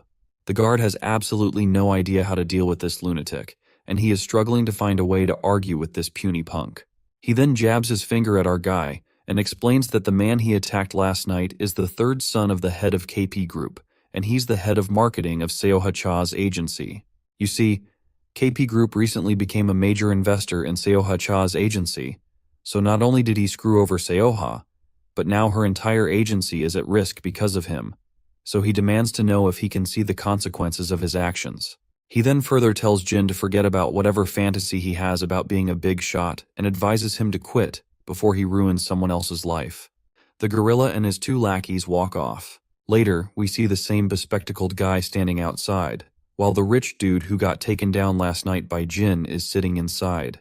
It looks like the head of the agency is telling Seoha to apologize to Mr. Kai for speaking out of turn. Seoha is visibly irritated by this, and reminds the fat man that she has a shoot today and has been dragged in early for this nonsense.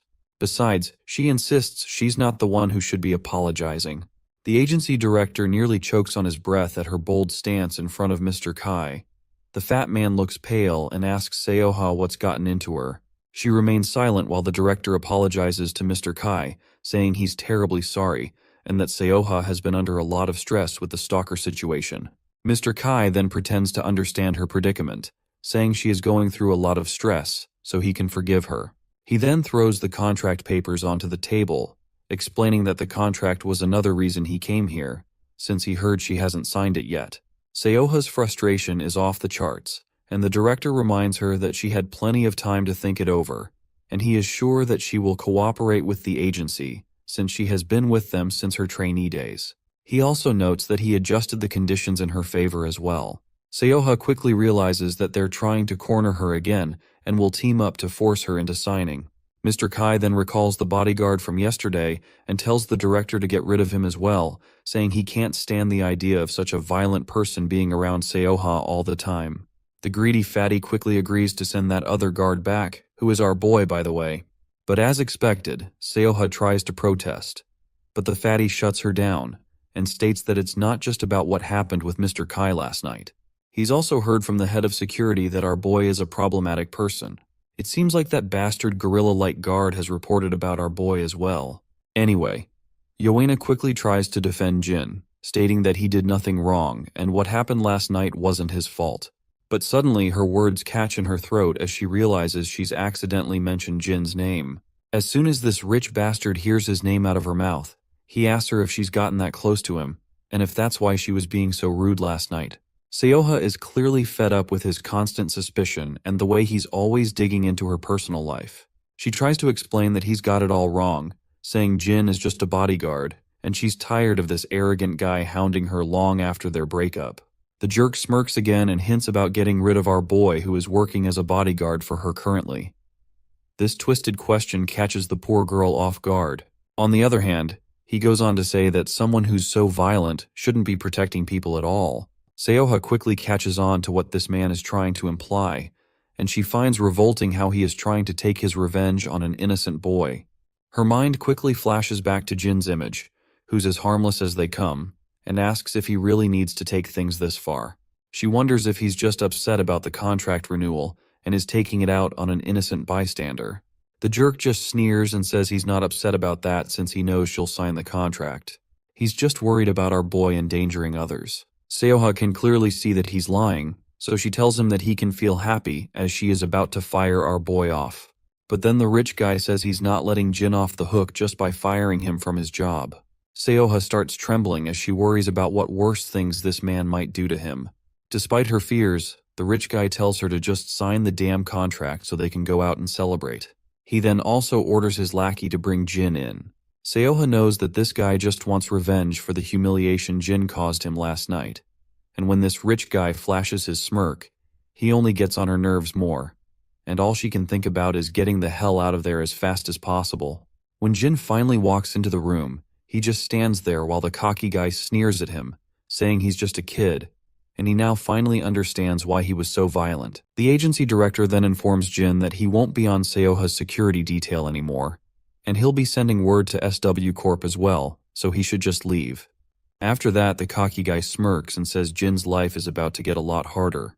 But Jin doesn't even bother with the threats and just stays silent. He looks at the lady and can tell she's not too thrilled to be here, so Jin calls out to her, reminding her they should get going before she's late for her next engagement. She quickly turns to look at him, and he asks if they should head out. That's when the rich man bursts into maniacal laughter and asks Jin if he really thinks he can take her with him. Jin just stands there silently, ignoring the mockery, while the rich bastard tells him to go ahead and try to take her with him. At that moment, the gorilla barges into the office with his lackeys. Once inside, he apologizes to his boss and says he'll handle Jin from now on. The woman looks completely shocked to see them, and the big guy just tells Jin not to make a scene and to step outside. But our boy just stands there, and Seoha quickly yells at him to go home, saying she doesn't need him as her bodyguard anymore and that he's fired.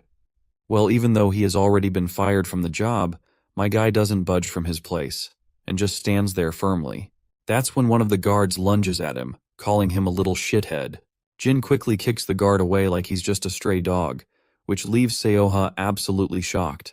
The guard, on the other hand, goes down hard, bleeding everywhere. Everyone in the room is stunned by the scene, with the rich guy and the fatty's jaws dropping in shock. Meanwhile, the big guy looks even more frustrated. Jin then breaks the ice by pointing out that there's a misunderstanding because Miss Seoha Cha isn't his employer. And this unexpected news completely shocks Seoha. Everyone takes a moment to process the news, while the rich, cocky guy just grits his teeth, convinced that Jin has no idea what he's getting into. But our boy makes it clear that he's already assessed the situation. He reveals that this greedy rich bastard fabricated the stalker story to force Seoha into signing the contract. He even assigned a bodyguard to keep constant surveillance on her. Jin explains that Sterling Entertainment was nearly ruined due to bad management before KP Group's investment. Since Ms. Cha is the agency's biggest asset, both companies would face huge losses if she leaves. He also points out that she's received countless threats ever since she showed reluctance to renew her contract. The girl wonders how even Jin knows all of this. Just then, the scene cuts back into the past, into the game room, where everyone is angry at Jin for using his phone in the middle of everything. It turns out he's actually read all the messages on her phone. Back in the present, the cocky guy demands to know what Jin plans to do about it, even if he knows everything. Jin then turns to Miss Cha and asks what she wants to do. She remains silent for a moment, her eyes wide, struggling to find her voice. Tears start to fall as she says she doesn't want to be there anymore. The cocky guy, on the other hand, jumps out of his seat shouting. Just as he lunges at her, Jin delivers a brutal kick to his belly, sending him flying several meters away. The other guys in the room are absolutely wide-eyed at what they've just seen. The guard with glasses rushes to his boss, asking if he's all right.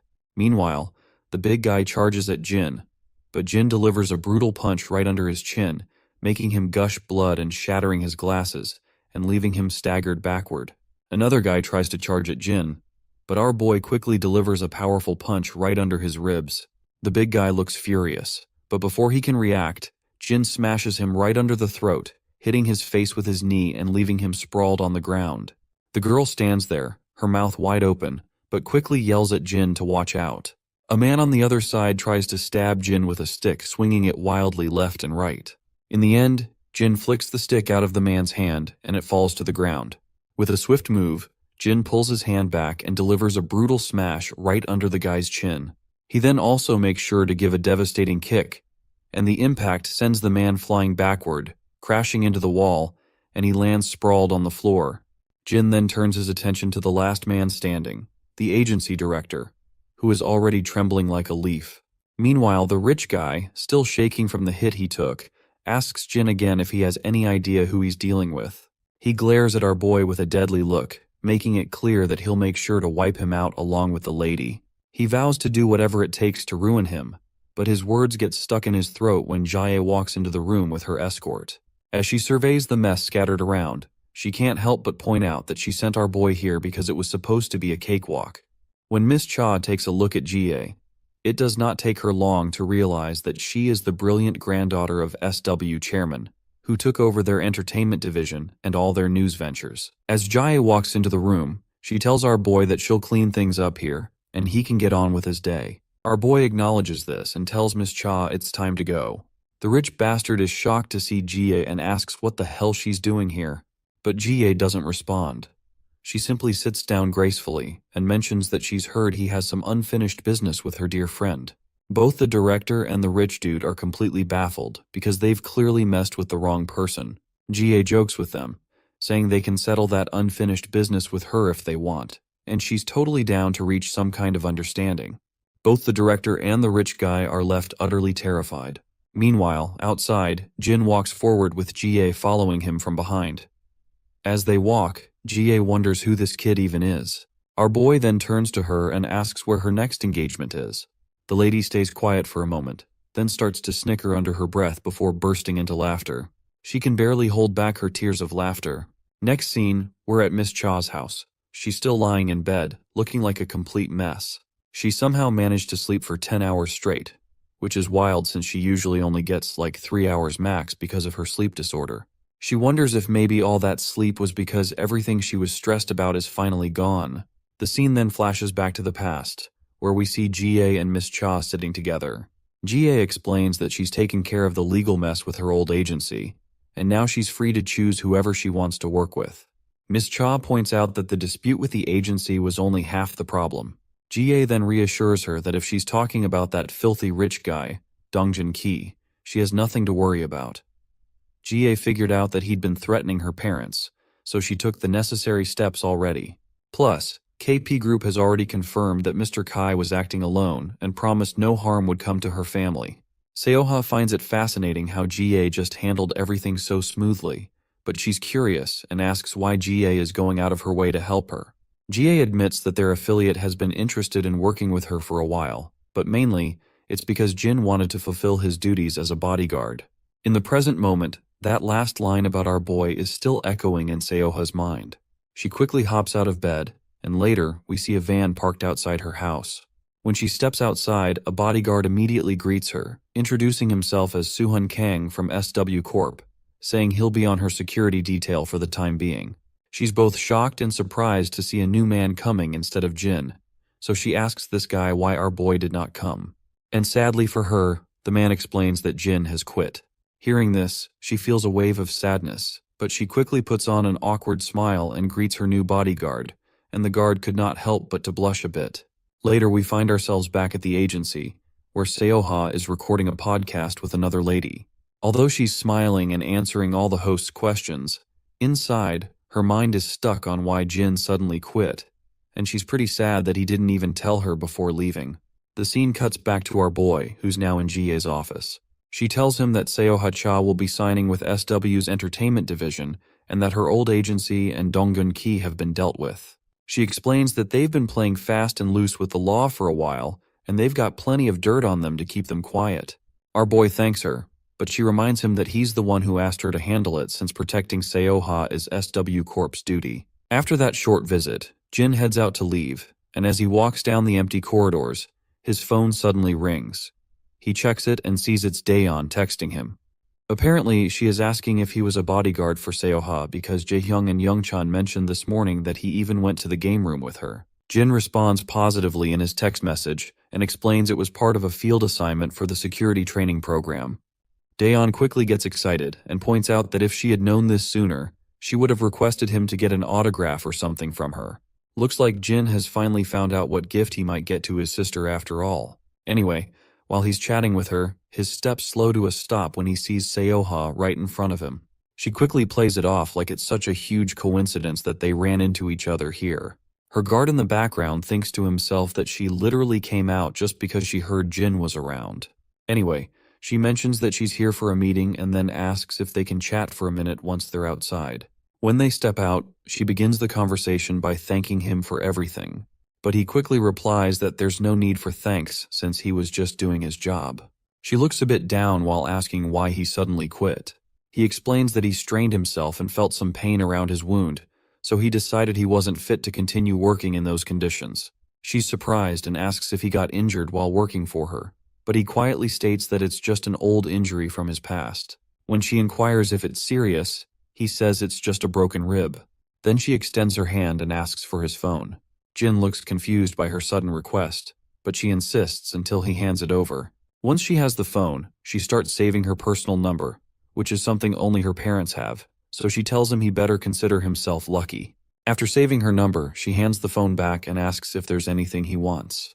At first, Jin doesn't get what she's saying, but she quickly clarifies that she'd be happy to fulfill any request as a gesture of goodwill since he helped her so much. Jin stays quiet for a moment and then asks if she's sure he can ask for anything. She confidently assures him that he can. The next scene then picks up at the school. Inside the classroom, everyone's jaws hit the floor at the unexpected sight before them. Meanwhile, Daeon is packing up her bag, planning to swing by the store later to grab some beef for dinner. Out of nowhere, a bouquet of flowers appears in front of her face. When she looks up, she sees Seoha standing there with a bunch of beautiful blooms, looking just as stunning as the flowers. Daeon is totally stunned, having no idea why Seoha is there. The woman lights up with a smile, excitedly says she must be Daeon, and wishes her a happy birthday while handing over the bouquet. After that, the lady decides to snap a selfie with our girl, and once again, the whole class is in shock when Seoha invites Daeon out for dinner later that day. The scene then cuts to our boys' class, where everyone is blown away to find out that Soeha is currently in the school. We then also see our three idiots making a beeline to catch up with her. Meanwhile, our boy starts packing up his bag, thinking about how he only asked for an autograph, but she's doing so much more. For those who want to see the magic, here's the cute selfie of the two of them in one frame. Later that night, our boy is running down the empty streets carrying a bag. Shortly after, he spots his grandpa standing there with what looks like a birthday cake. After that, we find Daeon blowing out the candles on her birthday cake with a single breath. Grandpa quickly cheers, shouting happy birthday to her. Grandpa then slides a Samsung Galaxy phone box toward Daeon. She's absolutely amazed by the new phone. The old man reminds her that he'd promised to get her a new one. Daeon feels a bit guilty, saying her old phone still works fine and there was no need for a new one. Anyway, it's finally Jin's turn to present his gift, and he promptly pulls out a big box. When Daeyeon takes a look at it, she discovers it's a Samsung notebook, which leaves her completely blown away because this shit costs a fortune to acquire. She starts to panic a little, saying it's all too much. Even Grandpa is baffled by how Jin could afford such an expensive notebook. But our boy casually explains he took on a part-time job to cover it. Grandpa keeps insisting that laptops are expensive, especially this new model that just came out this year. But Jin reassures him not to worry about it, saying he knows how inconvenient it can be without a computer in the room. Daeyeon quickly says thank you and promises her brother she'll put it to good use. After the pleasantries, Grandpa starts cutting the cake. Jin smiles at Daeyeon, but then his phone rings. It's Seoha-cha. He heads to his room to answer the call. Seoha explains that she's on a break and just wanted to check in. She asks if Daeyeon had a nice birthday celebration. In response, Jin states that they are celebrating it currently, and he thanks her for everything she did. But Seoha brushes it off, saying all she did was just stop by, have a chat, and she is actually really glad to meet such a lovely girl. She then asks him if he's busy tomorrow. Jin replies that he plans on going to security training since it's been a while, but she reminds him he's injured and questions if he'll be okay. He assures her he'll keep it light so he doesn't aggravate his wounds. With that, she asks if he's free the day after tomorrow. Jin says he'll be training that day as well. The lady gets frustrated by his constant excuses and, in irritation, asks if he's going to have fun during his training. He replies that he wouldn't call it fun, which only annoys her more. There's a persistent knock on her door, so she tells him she's heading back on set and will call him again another time. Suddenly Jin's phone rings, and it's an unknown caller. He quickly answers, and it turns out to be his friend 006, who says he's just entered the city today and wants to meet up. Under the dim moonlight, the two friends meet for a reunion. The blondie wastes no time and tells Jin that he wasn't planning to contact him, but there's something he needs to confirm. He says he heard that 032 came to eliminate our boy. Jin confirms it quickly, adding that Femboy has already returned to the camp once he learned Blondie is still alive. But the Blondie sighs deeply and facepalms in frustration while explaining that the Femboy never showed up at the camp. This news catches Jin off guard, who then explains that the Femboy had said going back to camp would be the only way to keep them off the trail. But Blonde highlights that according to his sources, he hasn't returned to the camp since he first disappeared. Jin then points out that 032 was also ambushed by a camp mercenary after he came to Korea to see him. This revelation makes Blondie even more frustrated, while Jin continues explaining, saying the camp probably sent the mercenary to bring 032 back, but the mercenary attacked him without proper authorization from the camp. Blondie then points out that the camp has always had a mix of mercenaries, those with numbers and those without.